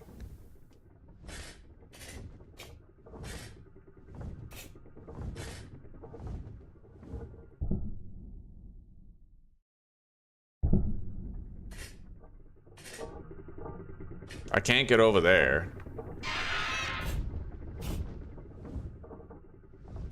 Can I go that? No, I've tried that already, actually. I 100% know that, like, already that I can't go this way.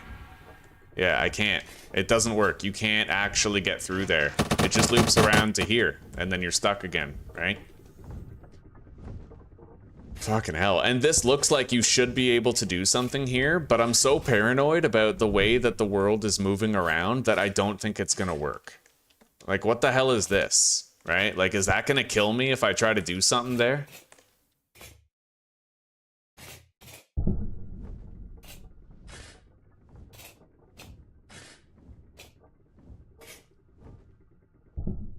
Yep. I mean, it's not gonna kill me, but it's still fucking retarded.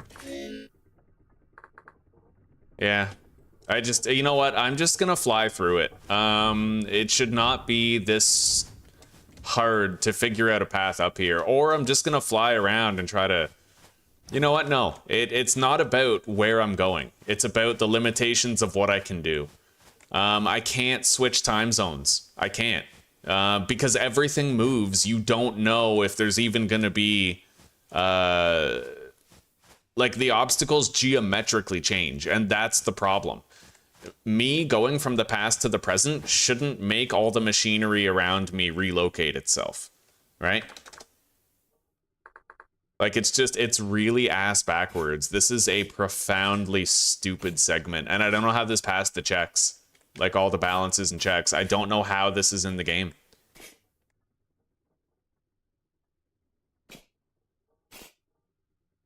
I doubt I can do anything here. That just makes me fall down there again.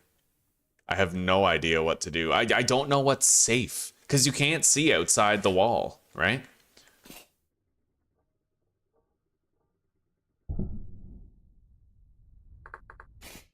There we go, right? We just died because there was no way to get up there. And it's like, what are we supposed to do? So I'm really sorry, guys, for the... Yeah, cool idea, horrible execution, exactly.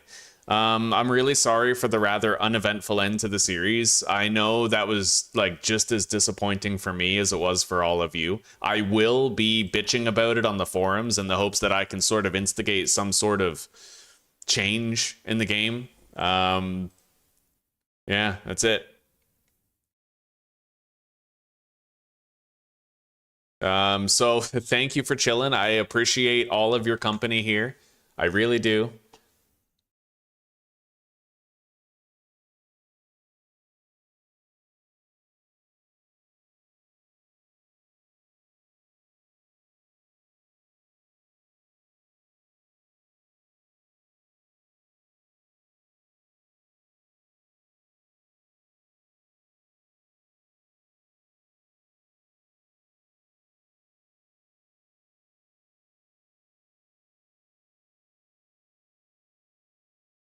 All right.